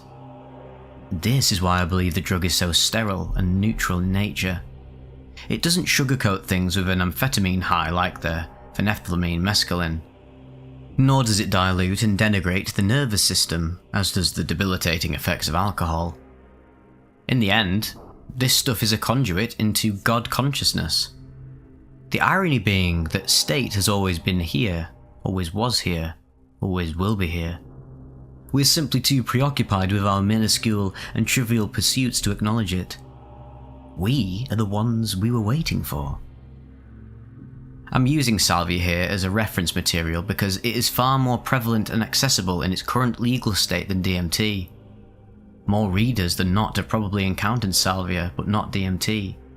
Therefore, I felt the description of its similarity to DMT may familiarize one with what they may possibly expect from DMT in terms of magnitude, duration, and intensity. At this point, I should discuss the breakthrough experience that I had. Well, I have no recollection of the day or time of this event. Those facts feel irrelevant to what I encountered during that brief 10-minute period. I wish I could accurately provide a date and time in order to sequentially document this event more accurately. For myself, the experience is so profound and overwhelming that it is impossible for me to collect my thoughts into a cohesive state shortly after the event had subsided.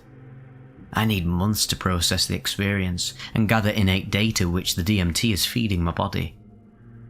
I can feel minimal amounts of DMT activating throughout my body at this very moment. The memory of the intense experience lingers. It never leaves the back of my mind. It doesn't feel proper to attempt to define the most profound experience of my life within hours of when it happened. From a scientific standpoint, this is the most relevant approach to documenting the effects of DMT. From a physiological and psychological standpoint, it's very premature and the experience is shortchanged by the immediate effects versus the longer-standing repercussions. I feel as though I am denying myself and others the full magnitude of the DMT experience by pigeonholing it down to a time and place. This feels irrelevant in the greater scheme of the chemical and its role within the human body. It is always with me and always will be with me. What I chronicle is merely a peak release of this compound which I have coordinated in order for it to direct me to a state of consciousness I need at that time and space. I don't smoke DMT on a whim. It tells my body and my brain when I need to smoke it. I don't feel as though I control when, how, or why I need to smoke an incredibly powerful, disturbing, and outright shattering experience. In fact, most of my very neutral DMT experiences are bordering on unpleasant. The realm I am taken to is so outside of the jurisdiction and imagination of my conscious brain, it is downright terrifying yet complete nirvana at the same simultaneous moment. Such a foreign place is not dared treaded upon without a degree of psychological preparation. This is why salvia is usually a one-hit wonder for most people.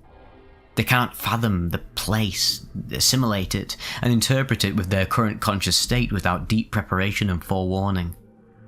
Going from here to there in 20 seconds, it's too much for most people, and they will instinctively resist rather than embrace and let themselves go into this experience. So, anyways, onto the trip, or whatever one wants to call it. It was no trip, mind you.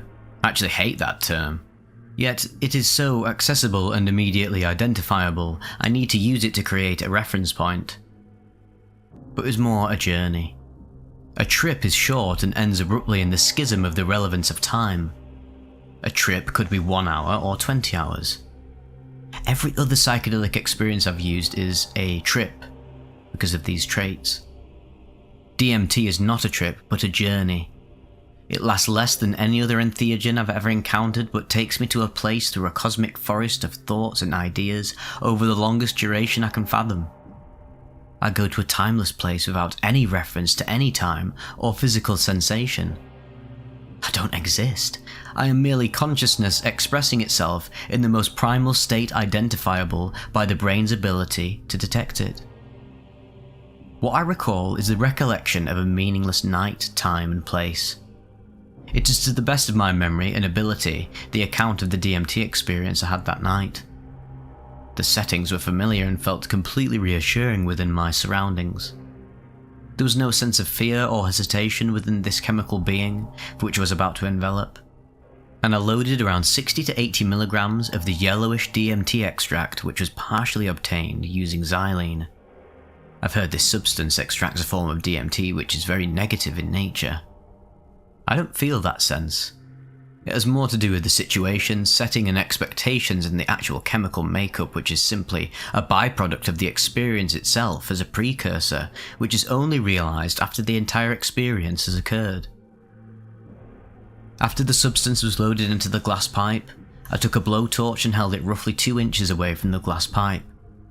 I lit the flame, then slowly let the spiralling smoke swirl around within the glass pipe. I used my index finger to close off the top chamber hole to allow the smoke to concentrate. After around 30 seconds I began to slowly inhale the substance into my lungs. During this entire time, the lighter was continually burning and the substance was continually vaporizing into smoke. Within one long 30-second hit, I managed to consume the entire amount of DMT. It was held in my lungs for another 30 seconds or so before I exhaled. Before I let the chemical out of my lungs, I began to feel the effects. An immediate sense of disorientation clouded my conscious state, and I was instantly inundated with thoughts of panic and anxiety. This feeling seemed to be a natural response to the profound changes which were rapidly organising within my peripheral view. Before I could think another thought, my brain was blasted with intense clarity. Rich reds and warm spectrum colours exploded into my view. I saw all matter as nothing more than an atomic reddish field of wild vibration, which was pulsing within everything that my eyes could absorb. Reality was a vibrating pulsation of bead-type atoms, almost like the static on a channel-less television screen. I saw everything for what it truly was. Everything in matter became nothing more than a pulsing vibration collection of trillions of circles making up this reality. Reality became an illusion, as though my body felt distance from any reference to it. Reality was just a pulse within the cosmic vibration of the infinite cosmic consciousness. I was that cosmic consciousness, and it began to dissolve my physical body and ego simultaneously. I felt the dissolution from my body was necessary to provide my consciousness with the capacity to enter hyperdimensional space. I was beginning to lose the ability to control my arms and legs. They felt like silly putty as they squirmed around like an octopus recoiling while trying to reassure itself that it still possessed the instinctual ability to move. An immediate detachment of my body was stirring within my mind. It wanted to keep itself aligned with anything with which it could recognize, but it could not. I wanted to stay in the locality within my physical body. When I say I, what I mean is the consciousness that expresses itself within my body. Leaving this hive consciousness which my brain had been so accustomed to was frightening. At this point, I was catapulted out of this reality and dimensional plane. There was a simultaneous blackout which probably lasted more than a split second in real time. It felt as though it had occurred over several minutes. The events above happened over what I would guess were 30 seconds to 1 minute. Immediately, I was now in a new hive mind which felt more real than anything I've ever felt in this reality.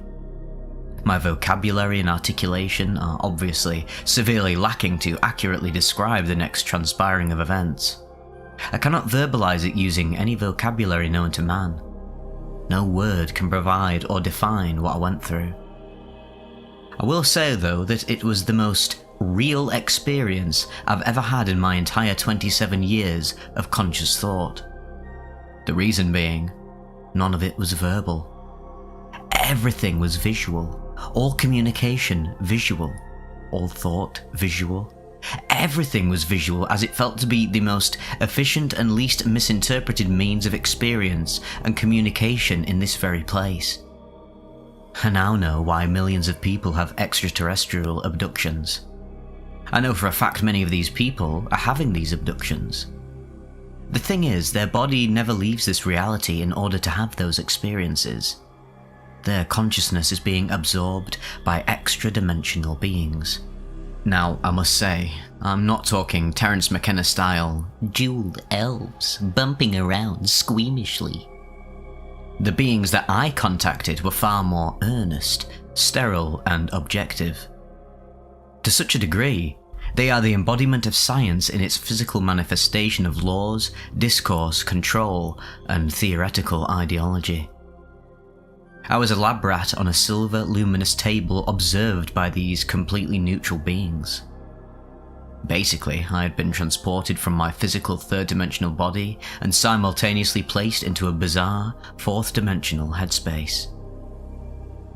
I had no body in this realm. I was an etheric being lying down on a table. My body was a translucent, as if a form of penetrating light per se, through the skin, displaying every skeletal structure, blood vessel, and cell within my body. This was all light, illuminating itself, and manifesting into what my detached brain must have generated as a holographic human body. My brain was still there. It was simply connected to another place through the DMT molecule. This connection of an unidentifiable alien state is the source for such confusion, which my brain could not clarify into anything remotely recognizable. I specifically remember these three beings as though I was looking at them before this computer screen. It is as if they are a part of me, a part I don't understand or can connect with because, well, they occupy a place I cannot normally feel, see, or detect. I felt so trapped at this point. How on earth are these beings here around me and everyone else, and nobody has any sense of their presence besides me? What I'm guessing is these beings are operating on a different frequency than our own. We've got hundreds of radio stations penetrating the sky, but only hear one station at a time. DMT is like an antenna, which attracts other dimensions and draws them to this one, thus allowing the individual to access and tune in to these frequencies, which were otherwise scrambled and not able to be processed by the brain. These beings spoke to me telepathically. When I state telepathic, I mean whatever they wanted me to know, they gave it to me. It wasn't like a beam or thought within the mind. I simply knew what they wanted me to know without seeing or thinking anything. It was an emotional state in which I could feel what they wanted to tell me. Through their instant transmission, I knew exactly what they wanted and required of me. It was so much more efficient and straightforward than verbal communication. Feeling evoked immediate internal communication and knowledge. I simultaneously knew what, who, and why they and I were there.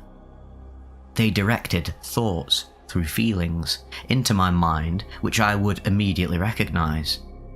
This didn't require any philosophical or intellectual decoding or interpretation. I simply knew exactly what they were thinking because they could somehow transfer their intentions through imagery which I couldn't see, but directly felt. I remember exactly to the very finest detail what these beings looked like in physicality. The environment itself felt like something straight out of Ridley Scott's Alien. There was a bizarre static type environment with predominant browns, blacks and greys. It felt very organic with interconnecting insectoid coils and worm-like tubing network lining the walls and background. It seemed to be a ship or interstellar vessel. I was in a circular room which was occupied by 3 beings, which were standing in front of me. They were overlooking my etheric body, which was laid upright onto a silver elongated slab. These entities were very skinny. Their body I recall vaguely because I was too preoccupied with their face.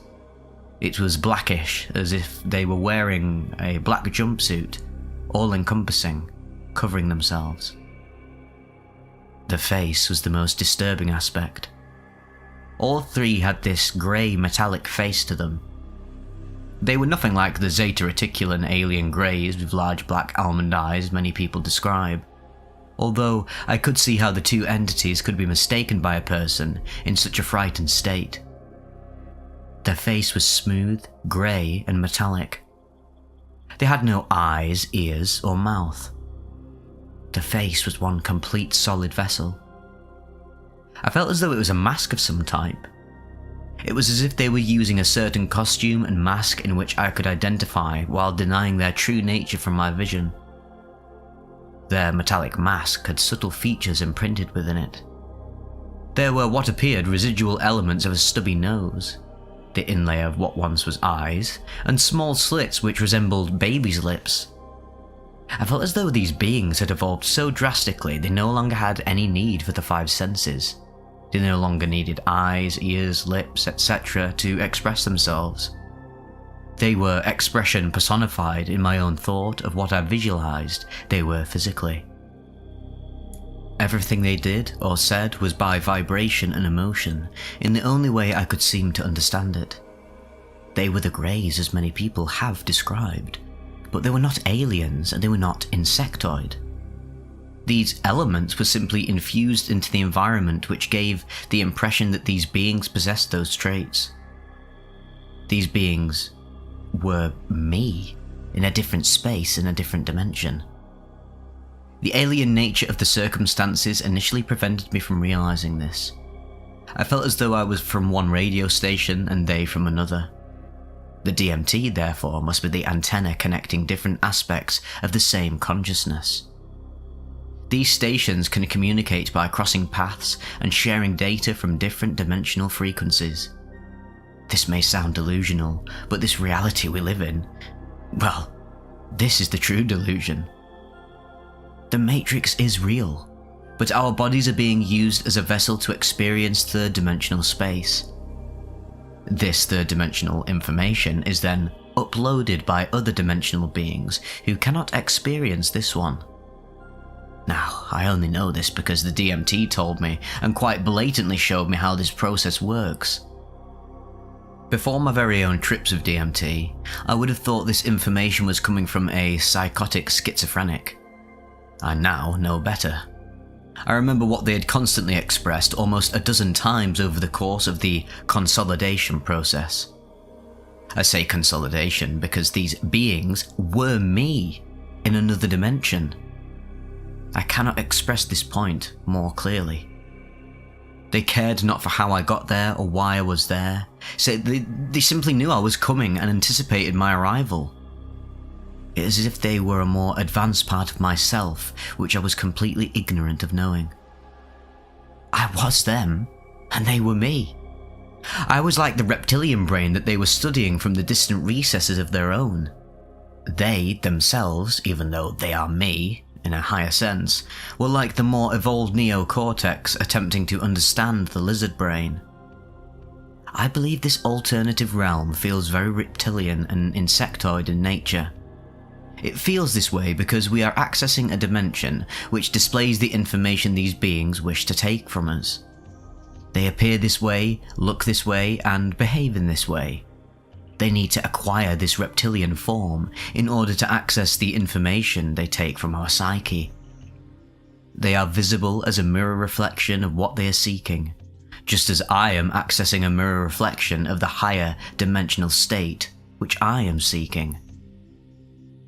This knowledge transfer feels like the way in which they can de-evolve to become like me, and I can evolve to become like them. It is as if they and I are both assimilating and experiencing a distant past and future of ourselves simultaneously in order to better integrate the two. They and I both wanted to have a mutual exchange. I felt as though the trauma I experienced was far less severe than what they had. I believe this is why so many people have negative extraterrestrial experiences. They feel as though these beings are taking something from them and not returning it.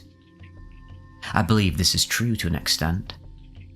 When I was sitting in that chair, these beings downloaded me. When you think about it, the Matrix is completely real, only much more etheric and less mechanized than Hollywood would have you believe.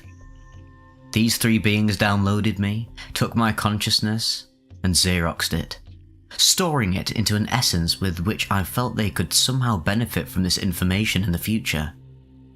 They copied my life memories, experiences, and dreams, then stored this information in order to get high from it, and experience it much like I utilize DMT to get high. It's so bizarre, yet so true. My memories are a portal gateway from which DMT transmits them to these beings. They then utilize these fragments into knowledge in order to get high by assimilating the information the DMT is feeding them. This is the same process occurring within me as their knowledge infuses itself into me, getting me high with the same data transmitted in a different dimension and state. To put it quite blatantly, it is a spiritual mind orgy of energy. The perceived negativity I felt lies within the fact that I knew they took more from me than they gave to me. When I was downloaded, I squirmed in my chair. I could feel an invisible force penetrate my body and my mind, and this force pulled my essence into a place which appeared higher and less dense than my own. They beamed me, probed me, and copied me, and yet I never left that chair. These events all occurred from an invisible force. There was no "beam me up, Scotty," computer-generated particles. It was all simultaneous without any visual sense of its presence. This experience was rapid because it was happening on the tail end of the peak of the experience. These beings knew they did not have much time, and I felt an urgency within their discourse. At the point I was squirming, I actually felt my body again. The peak was waning after the 5-minute mark, and I then rapidly descended back into my body as my consciousness began to fill out the various portions of it. I first felt my brain and its awareness of the current surroundings. This awareness then spread down into the center of my body and proceeded toward my arms, then legs. I rapidly felt a descent back into current consciousness. There was no tunnel or white light or anything of that nature though. I was just simultaneously brought back to this dimensional state in the same simultaneous manner that I had left it. Intense distortions of space and time were present. No true hallucinations after this point were experienced though. In fact, the only true hallucinations I've ever had are under the effects of DMT. I've heard atropine or datura-based alkaloids can cause this, but these seem most accurately a delirium state, and not a true alternate dimensional plane.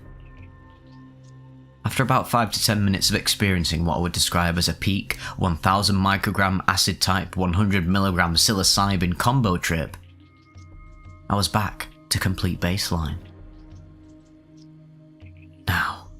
Now I could describe the effects outside of the peak, but they feel like any other tryptamine-based hallucinogen in high doses. My interest is in the extra-dimensional states with which the consciousness seems to direct itself. If I were to look at myself from the DMT hyperdimensional state, I would be very disturbed. The trauma of entering the DMT plane is far less excruciating than leaving it. This is probably why many people who experience a sublime, heaven-like near-death state don't want to come back from it. Because after experiencing the most brilliant aspects of DMT hyperspace, this third-dimensional reality seems very primitive, traumatizing, and incredibly unnerving given the atrocities the psyche knows exists within it. I feel like DMT is the reason I have sought out alternate dimensions in the first place. I find this current reality to be a very schizophrenic one. In this place, everything is chaotic, wrong, and wicked. Where the most corrupt and narcissistic individuals make the most money, rule the most territory, and control the greatest spiritual knowledge.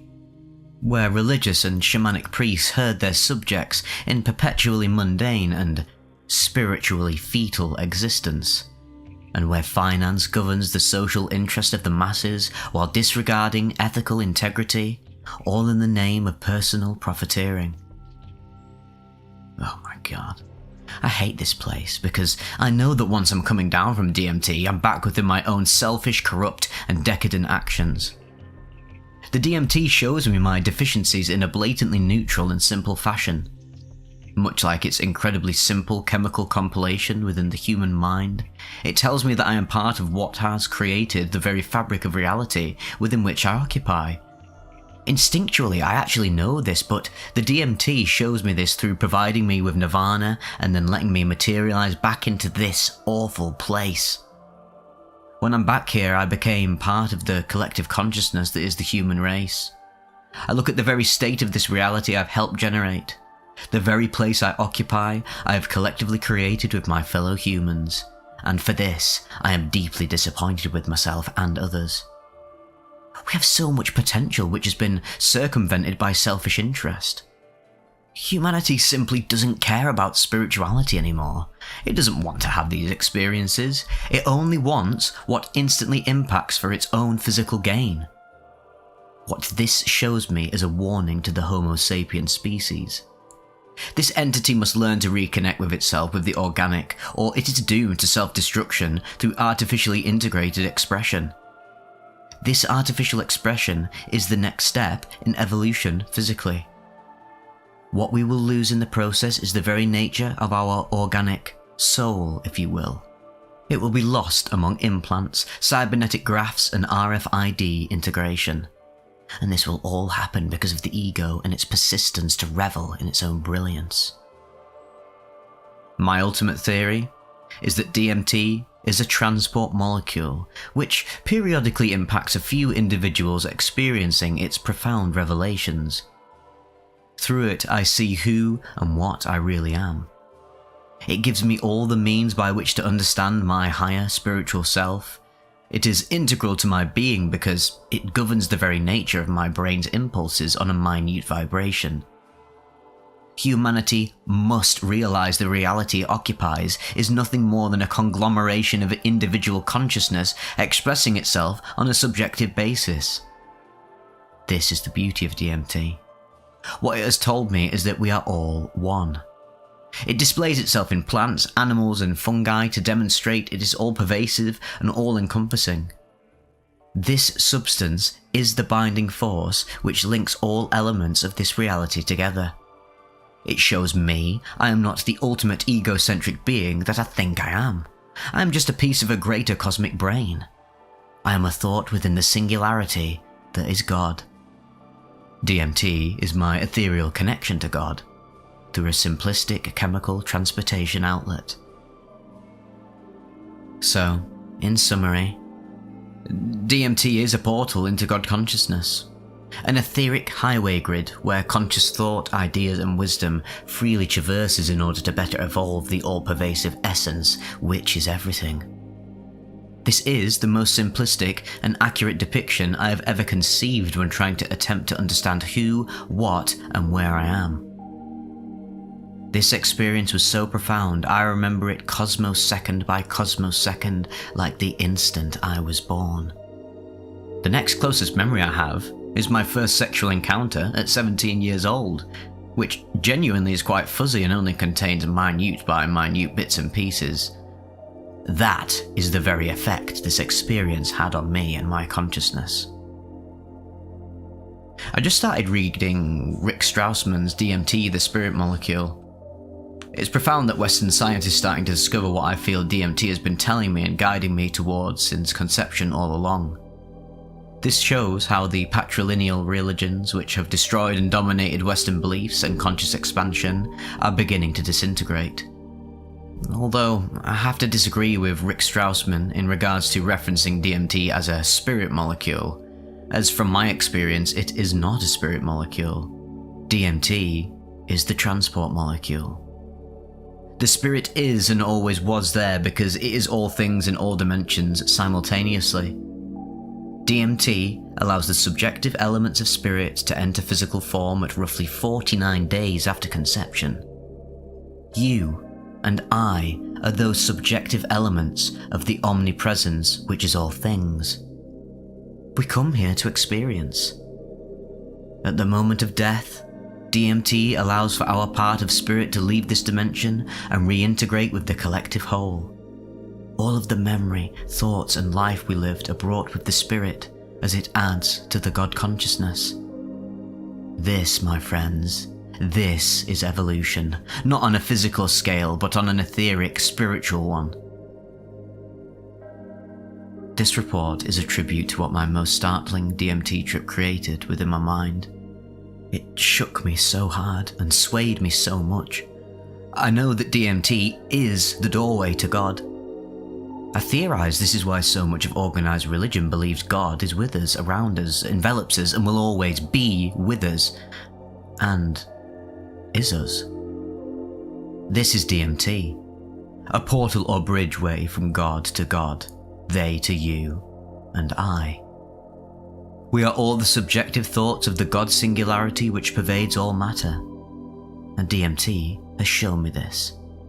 It's simply that God hasn't quite figured out how to integrate its subjective thoughts in order to link all of the various dimensions it occupies. DMT is a tool to help connect these places though. And this is what makes it what I refer to as a transport molecule, found within us, outside of us, and beyond us. I now know this reality is but a dream of the divine being from which my thoughts are registering in physical space. All of this is a complete and utter illusion.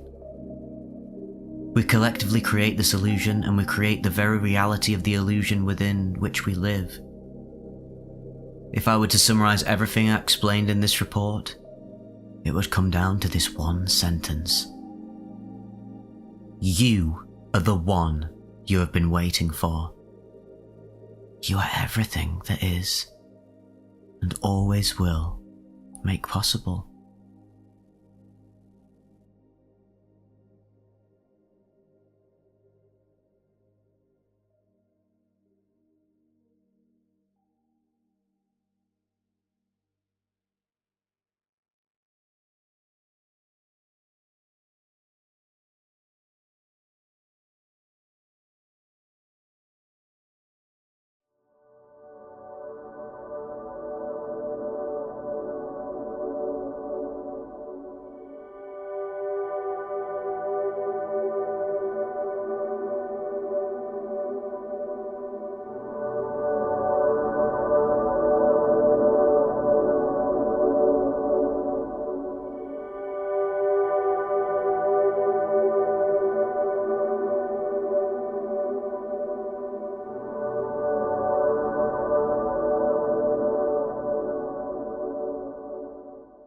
Understanding Duality, an ayahuasca trip report sent in by a subscriber. If I had to give a title that summed up the lesson from my ayahuasca trip, it would be Understanding Duality. A brief background to myself and the reasons for seeking out ayahuasca are that I am a young woman from Britain who has experienced a fair deal of depression throughout my life. A disruptive beginning resulted in years of self-isolation, which I must admit continues to this day, though I feel the atomization and transience of modern Western societies is more to blame for this than anything of the soul. I've always approached my unhappiness with practical stoicism, working 9 to 5, and generally being straight-laced. I have rarely touched drugs, except for one microdose of magic mushrooms, and maybe 2 or 3 joints in my entire life. I read somewhere that going 0 to DMT isn't really advised. but my life was getting bleaker, and the idea of self-termination presented itself as a more reasonable option. I decided, around Christmas 2022, to book an ayahuasca retreat in the Netherlands, and come the following March, I had arrived at my destination. I entered a building in the suburbs and was greeted by some incredibly caring and loving guides. We were invited into a ceremony room with the familiar ayahuasca, set up of mattresses on the floor and buckets for purging. The room was darkened and was decorated throughout with candles, psychedelic-looking wall hangings, and several statues of the Buddha. I took my mattress closest to the door and to the watchful eye of one particular guide, an amiable Dutchman in his 50s with scrapped-back white hair and ice-blue eyes. I'd been extremely nervous prior to the trip, and during my journey over from Britain very early that morning, I had asked the universe for a sign that I was doing the right thing. My biggest fear was developing a long-term mental health complication, such as psychosis or depersonalization, stories of which a more intensive search on Reddit will reveal among all the countless profound and beautiful stories of ayahuasca. When I was walking through the Dutch market town towards the retreat, I saw a driving school exiting a junction, and on the box sign advert above the car were the words, "No stress." It seems that English is occasionally used in Dutch advertising, and I took this as the definitive sign from above. Back to the ceremony, and it's time to drink the concoction of the DMT and MAO inhibitor that make up ayahuasca. The taste was somewhat bearable, chased by some peppermint sweet. I lay back on my mattress, and around 10 minutes later I start to see visuals, tiny moving lines of fractals, mostly in colours of greens and oranges. I have this familiar feeling like I have been here before. I make a decision that my approach to tripping would be one of non-surrender.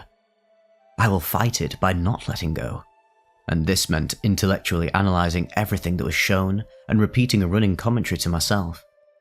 I felt apprehensive, but not fearful.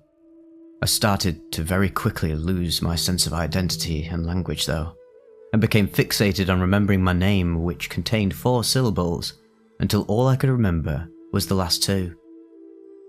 The fractals became brighter, and the geometric shapes faster in their rotations. The pattern seems to have a slight African theme to it. My sense of language somewhat returns, and I reassure myself I am who I am, that I am in this room in the middle of the Netherlands, and that I have taken a very strong psychedelic. Only when I'm reiterating this do I become very much aware that my voice is that of a baby. It was pure, innocent, and squeaky. I now see colourful wooden building play box with the letters of the alphabet, like you would find in a nursery, moving across my vision. I find myself talking to a very loving female entity that is motherly and very caring towards me. "Please be kind to me.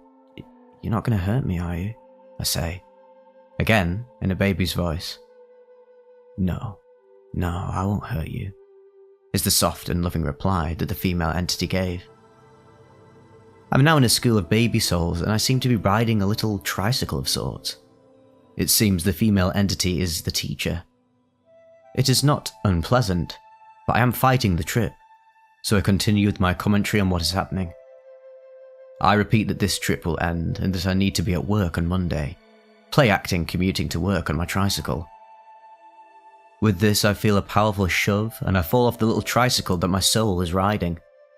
The other baby souls begin laughing at me, and it is intimated to me that I take life too seriously. I protest and feel very aggrieved. The images of me suffering on Earth are contrasted with a group of young souls playing at life. It feels we are on a playmat in the corner of a classroom, living these roles on Earth as play. I hear that if I take anything from this trip, it is this scene, and the idea that life is a fleeting attempt at play, and that it is not serious at all. Being pushed off my little tricycle was very physical, and I still remember the sensation. I then see little hands pushing a soft white membrane. The baby souls are curious to see me. I then see lines of intricate patterns like ticker tape, and they are moving across my vision. It is intimated that the lines symbolize moving energy. I think of my father, who I have a varying relationship with, and the line suddenly stops. This is seen as a problem in the Baby Soul class, and we are tasked with solving the problem. We all exclaim that we can't solve this frozen fractal line symbolizing stalled energy. We all say, "Let's so and so try," who appears to be a student, but he can't. Then we all demand in excited unison of childish voices, "Let the teacher try, let the teacher try." Nothing happens, but the next thought enters my mind quite strongly. But who's behind the teacher? With this, the top left-hand corner slowly peels to reveal pure white behind the colourful orange-yellow world of patterns and playful baby souls. It is like wallpaper peeling at the top edge to reveal the plain white wall behind. This does not feel good. This is when the trip goes wrong and plunges me into loops of despair with suicidal contemplation. Things become confusing and time is not remembered chronologically. Next thing I see in front of me is the Dutch guide. He is smiling a big smile and next giving me a hug. Out of the trip setting, he is a very enthusiastic believer in the power of psychedelic plants and is convinced of their gift of changing perspectives and entrenched beliefs. But now he takes on a different character. Dimensions change rapidly and his face is enormous. I tell him so, but he is still smiling his friendly smile. I believe he slightly bumps me with the top of his head in an affectionate manner, but all I see are little versions of his head disappearing down to the floor. I say this is difficult, and I also say I'm coming out of it. The trip, I mean. But I'm obviously just starting. I fall back on my mattress so rapidly that it is almost comical, as if to say, "Here we go." I then hear vomiting from another participant, and then I hear the guide laughing sadistically, enjoying the suffering of the vomiter. I look up and see him tapping the table, and now start to experience time dilation quite acutely. There is music playing in the background, some songs I recognise. I start to hear and see individual notes of music. One note would last up to 3 seconds, and the image is a white ribbon darting across black. It is frustrating, as the silence between notes starts to widen, and at one point I'm sure they have turned the music off completely.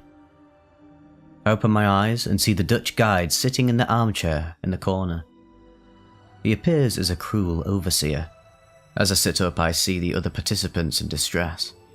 One man is vomiting into a bucket, and I hear the distressed moans of several others.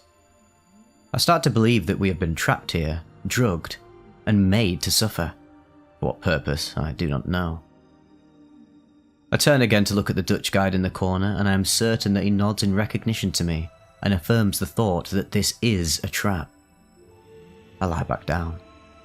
Again, the chronology of events is hard to remember, but I do remember the feelings and images. I sit up again, and this part is distinct and clear. In the ceremony room, there is to my right a large relief of Buddha's head, which depicts him with a peaceful smile upon his face. When I looked at this serene depiction of the Buddha, now all I see is a menacing grin that seems to move. I then close my eyes, and I'm transported back to the driving school I saw earlier that day. The car is driving erratically, and the box sign now screams, "Be stressed." The scene feels very much of a horror film. There is a German gentleman next to me, and he's now sitting up with the guide sitting close on the mattress. I see that the German is receiving a second shot glass of DMT. I see the German hesitate with the shot glass, and everything is in slow motion and juddery, like a video that malfunctions. I say, "It's difficult," out loud, a dispassionate description of a trip starting to go wrong. I feel that he does not want the second DMT shot, but the guide wants him to have a bad trip, and the German is reluctant for good reason, as we are all suffering in this very room. I ask them both what time it is, and he replies, "There is no time here." A reasonable response from a trip sitter to a person having a trip, as in, "Don't worry, enjoy the trip." But this is not how it is received. The paranoia is getting stronger. I have been trapped, poisoned, deliberately confused, and now the concept and passage of time have been held hostage by this man, this guide, this malevolent creator. Creator. Maybe there is an analogy with this world. That all is bad and all is suffering, and there actually is no meaning. All is for entertainment and unknown motives of a cruel deity. I lie back and continue to look at the guide sitting on the German's bed. He's smirking and he sneers contemptuously at me. I feel persecuted, but try to reject this feeling by telling myself that he is good and this place is healing and that ayahuasca is a beneficial drug. I keep telling myself this, but I cannot escape this hell. The German drinks and the guide walks away. The dimensions of the bed change and I am swallowed. I am sinking. I look up to see the German high above me to my left. I close my eyes and the German says, "Disgusting!" so loud, but it feels close and intimate as if within my head. I think that this is what schizophrenia must be like. I then get stuck in this mental loop of sorts. I think the thought that I have ruined my life, that I'll never be the same again. I will have a nervous breakdown, I'll develop psychosis, etc. I keep repeating that I am in the Netherlands and that it's the afternoon and soon I'll be enjoying a lovely dinner with some fellow psychonauts. The words make little sense, and I have problems sounding them in my mind. I cannot understand a word of more than 2 syllables. My name, which contains 4 syllables, is unfathomable. The music feels as if it is part of the universe rather than the sound system. Sound exists, but it isn't produced. An orchestral piece is heard which feels ominous and out of a horror movie. I look over at the guide now, seated back in the corner, and I see him banging his fists on the chair. I also see him walking around the ceremony room talking secretively with the other guides, and I know he is letting them know that I know this is a trap, an evil web, and to keep their eyes on me. I am now in a deep, deep paranoia. I close my eyes and see myself in the future in a dirty skirt and long coat, wandering the streets as a madwoman.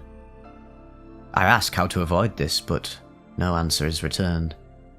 The loving female entity who had been present the whole time, left with the peeling back of the veil. The veil that revealed that the universe is bad, that souls have no purpose but to suffer.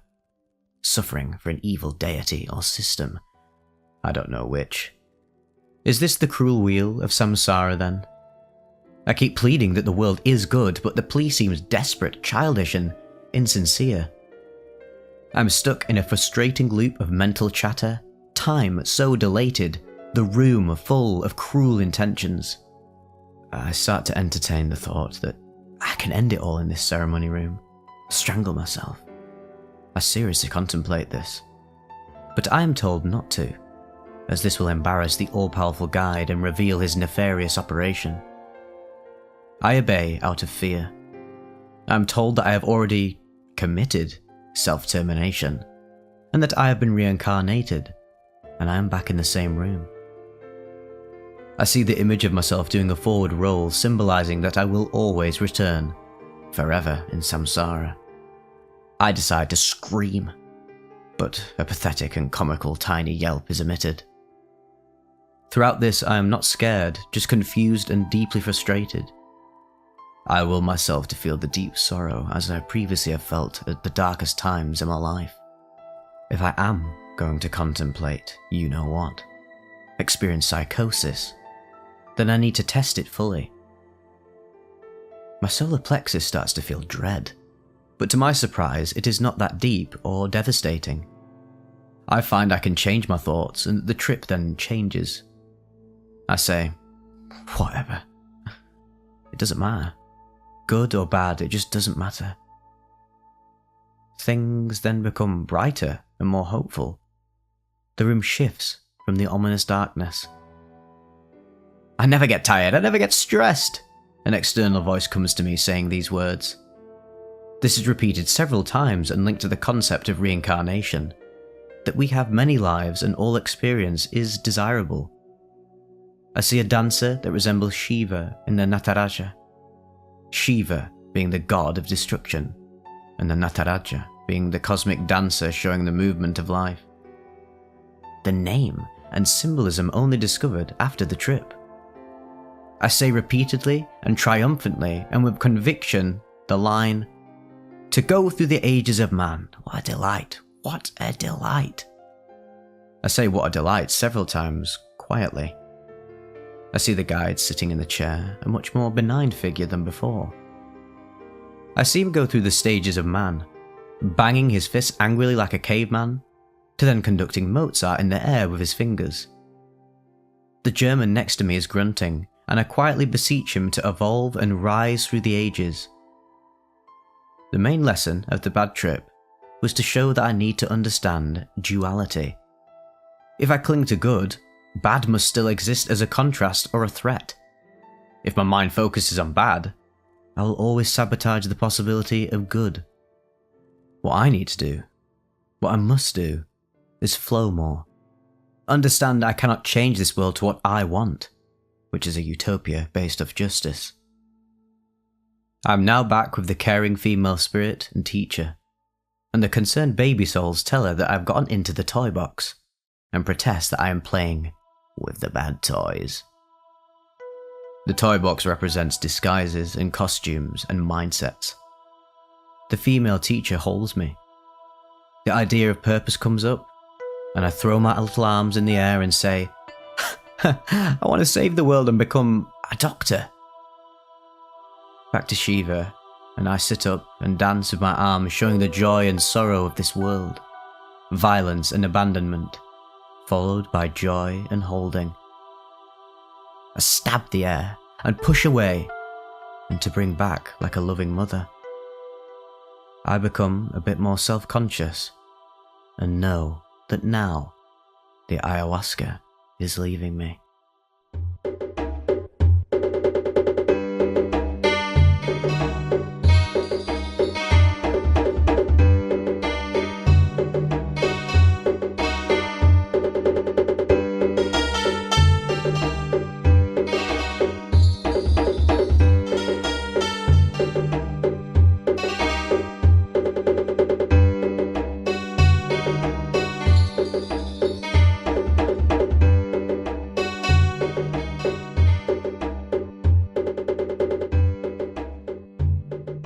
Uncovering the Meaning of Life, an Amanita Pantherina trip report by Chief, posted to earwood.org May 8th, 2010.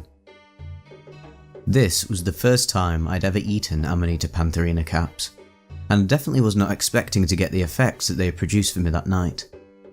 With all the other powerful mind-altering substances I have ingested in the past, I would have to say that this one ranked up next to salvia, which I also underestimated. I ate the muscaria in the past and only got a slight head change and a euphoric body sensation. So when I researched the panther caps, I was starting to doubt their ability and wondered if I had made a mistake in ordering them. Little did I know that in a few days, I would have the most intense spiritual experience in my entire life. I'm thinking that the supplements I take had to have a great effect in combination with the mushrooms I ate to produce the results I got. The supplements I took that day were 93 grams of phosphagen elite, quercetin with bromelain 325mg, rutin 500mg, pituitary anterior concentrate 35mg, hypothalamus concentrate bovine at 50mg, and also I'd consumed 20mg of Adderall 9 hours earlier. The hypothalamus and anterior pituitary, I think, had a great deal to do with the effect. That night, I picked up my best friend and headed over to my girlfriend's house. We sat around for a while and drank a few beers. It was about 9 PM when it was starting to get dark outside, and we decided to eat the panther caps. I made up a salad for each of us, which we all had with the same toppings: lettuce, cheese, bacon bits, croutons and ranch. I also put some raisins, but on mine only. I put around 3 grams onto each of the salads, mostly caps with a few stems. Right after, my girl and friend ingested a 10mg Adderall each. We decided to go to the basement and relax, drink some more beers, and watch a movie. About 30 minutes later, I was starting to feel the beginning of the trip, but was getting extremely tired. My friend suggested I take an Adderall to boost myself a little. I took 10mg, and within the next half hour, my stomach started to hurt immensely. I had the disorientation like when I've had way too much to drink. Everything was spinning, and I had the nervous energy anxiety that comes with mushies or Sid, but it was more so than that. My friends were pestering me, telling me that I needed to wake up and not to fall asleep. I violently told them to leave me the hell alone, and I wasn't in the mood.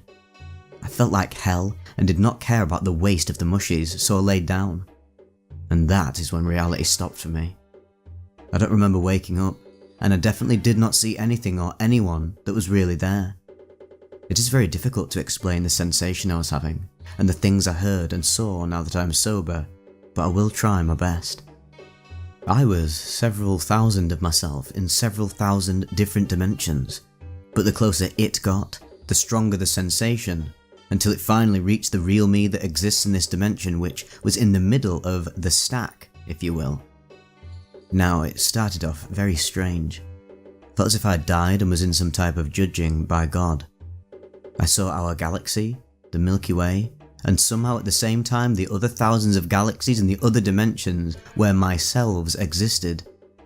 I was floating and was given the chance to be with one person for eternity. The question fell, and how I explain it is like the domino effect. I could hear it going down the line and could see it rolling towards me, watching other thousands of myself in the other dimensions answering the question. It was coming at an incredibly fast rate, and I worried what I would answer. If it would be right, because at the same time, I saw my girlfriend and thousands of her doing the same thing. Finally it hit me and her at the same time, and we both said exactly the same thing, which was good, because if the person I choose didn't choose me, then I was damned to spend all of eternity alone. We said, the one I love. That happened, and I went from experiencing unbearable anxiety and dread to total relief and undescribable euphoric body buzz. Now she disappeared, and it was just me and my thousands of selves. I could feel God's presence and couldn't really say that I heard it, but I was to go through everything in existence, sort of like the alphabet if you will, to finally understand why. The meaning of life. Why there is and why there isn't. Why God created and why it is all destroyed. This was all at the same time, the best experience of my life, and the worst. I cannot describe the feelings I felt because I really don't think that they exist in this world. The domino effect started going through everything alphabetically. I really only remember a few. The first I remember was death, slightly getting stronger, until it hit me. Then bam. Horrible. Then it went down the line. Next was funny. God, this one killed me. I was laughing so hard, at least I think I was. Then came happiness and so on. I was experiencing all of the things to their extreme in pure form. The one that really stood out, I saw it coming. It's horrible, I know, but it was piss. I felt like a deck of cards being flipped up. I flipped up into reality and was staring at my girlfriend, and to me she was saying, piss, piss. I said, no, I can't, this is where it has to end. Because I wasn't going to piss on her carpet in the basement. She said it has to, it cannot be stopped, it must come. I said, hell no, this is the end and it stops right here.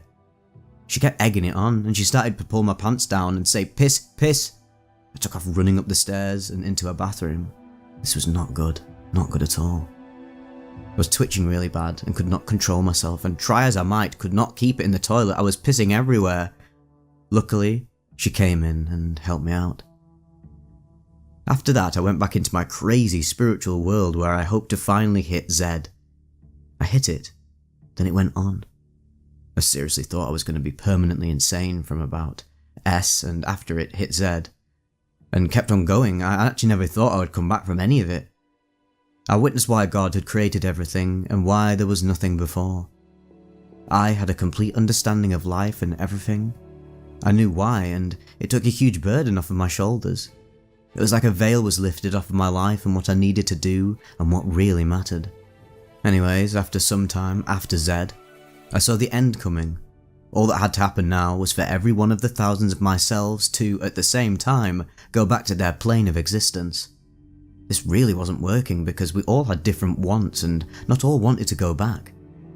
I felt as if I was in a huge room made of rubber or something. I was bouncing very fast into all the different dimensions and it went on forever, It felt like, until eventually, I ended up bouncing into my reality several times before finally staying for good. It wasn't until later on that my girlfriend came upstairs. I told her everything I'd been through, had this crazy ass dream, and she said that it wasn't, that it was real, that I was out of my mind jabbering crazy talk and making no sense. And on the piss incident, that really happened, except she didn't say what I thought. The next day I asked everyone what their experience was like and they said it was very good, a body buzz, but no visuals. Overall, I think I really want to give these panther caps a second try. Hopefully it will be less intense next time, at least I will have more control. The only thing I can say is that it remotely feels like an 8-hour intense salvia trip, which I never thought was even possible, at least for me to survive and come out somewhat sane. Phasing in and out of Wonderland. An Amanita Pantherina trip report by Run With It, posted to earwid.org April 26th, 2025. Prior drug usage. Daily marijuana smoker, but not too extensive of a list beyond that. I've tried Blue Lotus, Penis Envy Magic Mushies, Amanita Muscaria, Damiana, and that's about it. Dosage. 2.5 grams initially, and 5 grams 2 more hours later. 1 gram marijuana THC O cartridge. Set and setting. In my home where I feel generally comfortable and at ease. Prior to consumption I had the intent of having a good trip, nothing major or groundbreaking. Preparation. 2.5 plus 5 grams of Amanita Pantherina sourced from a very reputable online vendor. Chopped up and popped orally with a wash of juice. Definitely made it more palatable than plain. No food prior to consumption. 1 cup of coffee early in the morning. 0 hours. It was around 4 PM that I decided to take my first dose. I had experimented days prior with 2 to 3 gram doses but never got much further than a slight head change and buzz, so I decided to start with 2.5 grams which I weighed out on my digital scale. I then chopped them into small bits and popped right into my mouth with a quick wash of juice. I've grown accustomed to the taste but it still makes me gag now and then. Definitely much better with the juice. 1 hour. Begin to feel very different. Hard to describe it as high or drunk feeling because I don't really feel it captures the sensation. I began feeling vibrations of energy or warmth.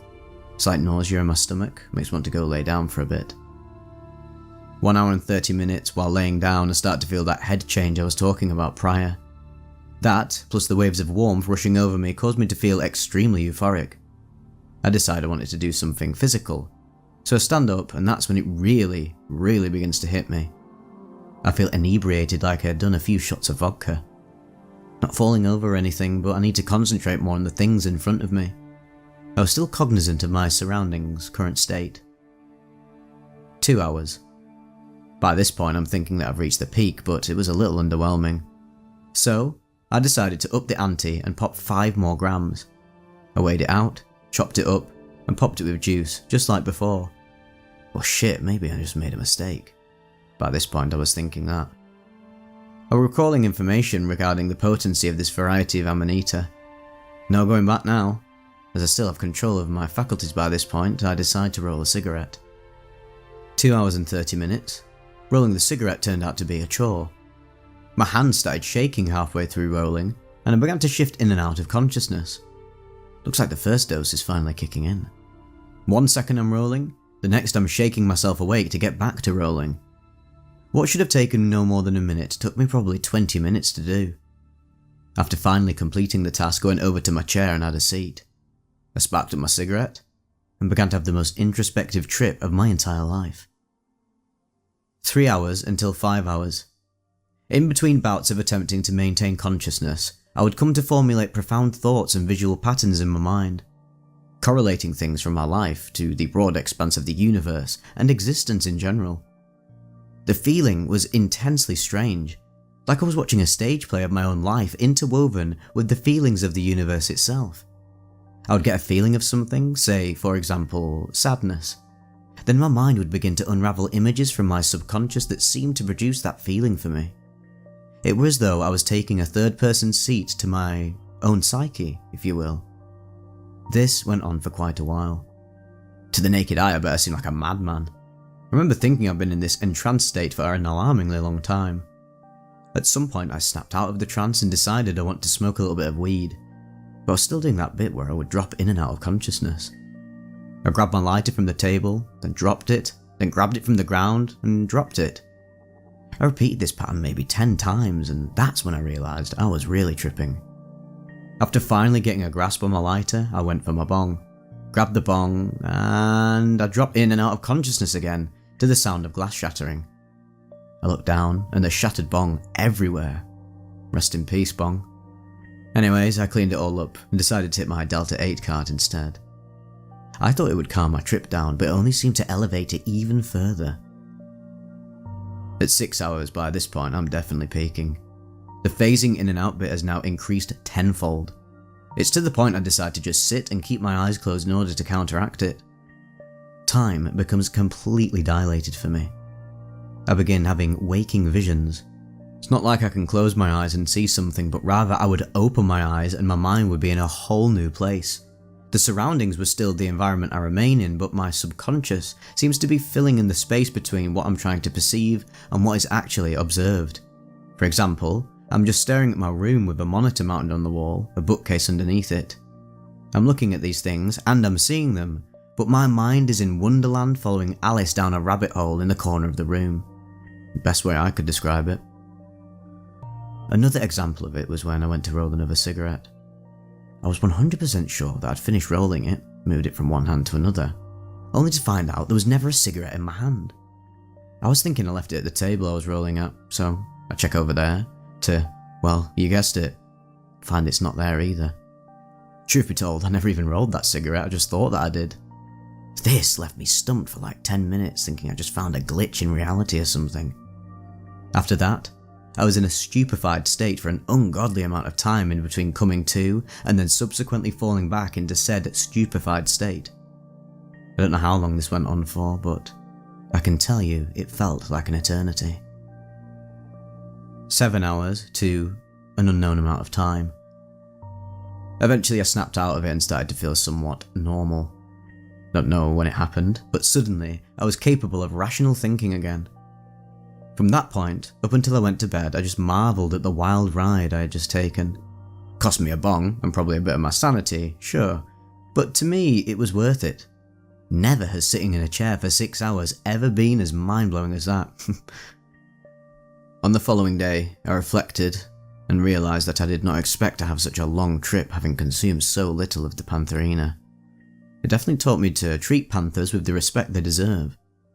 I'm glad that I went into this with positive intentions, as it surely contributed to the outcome of my trip.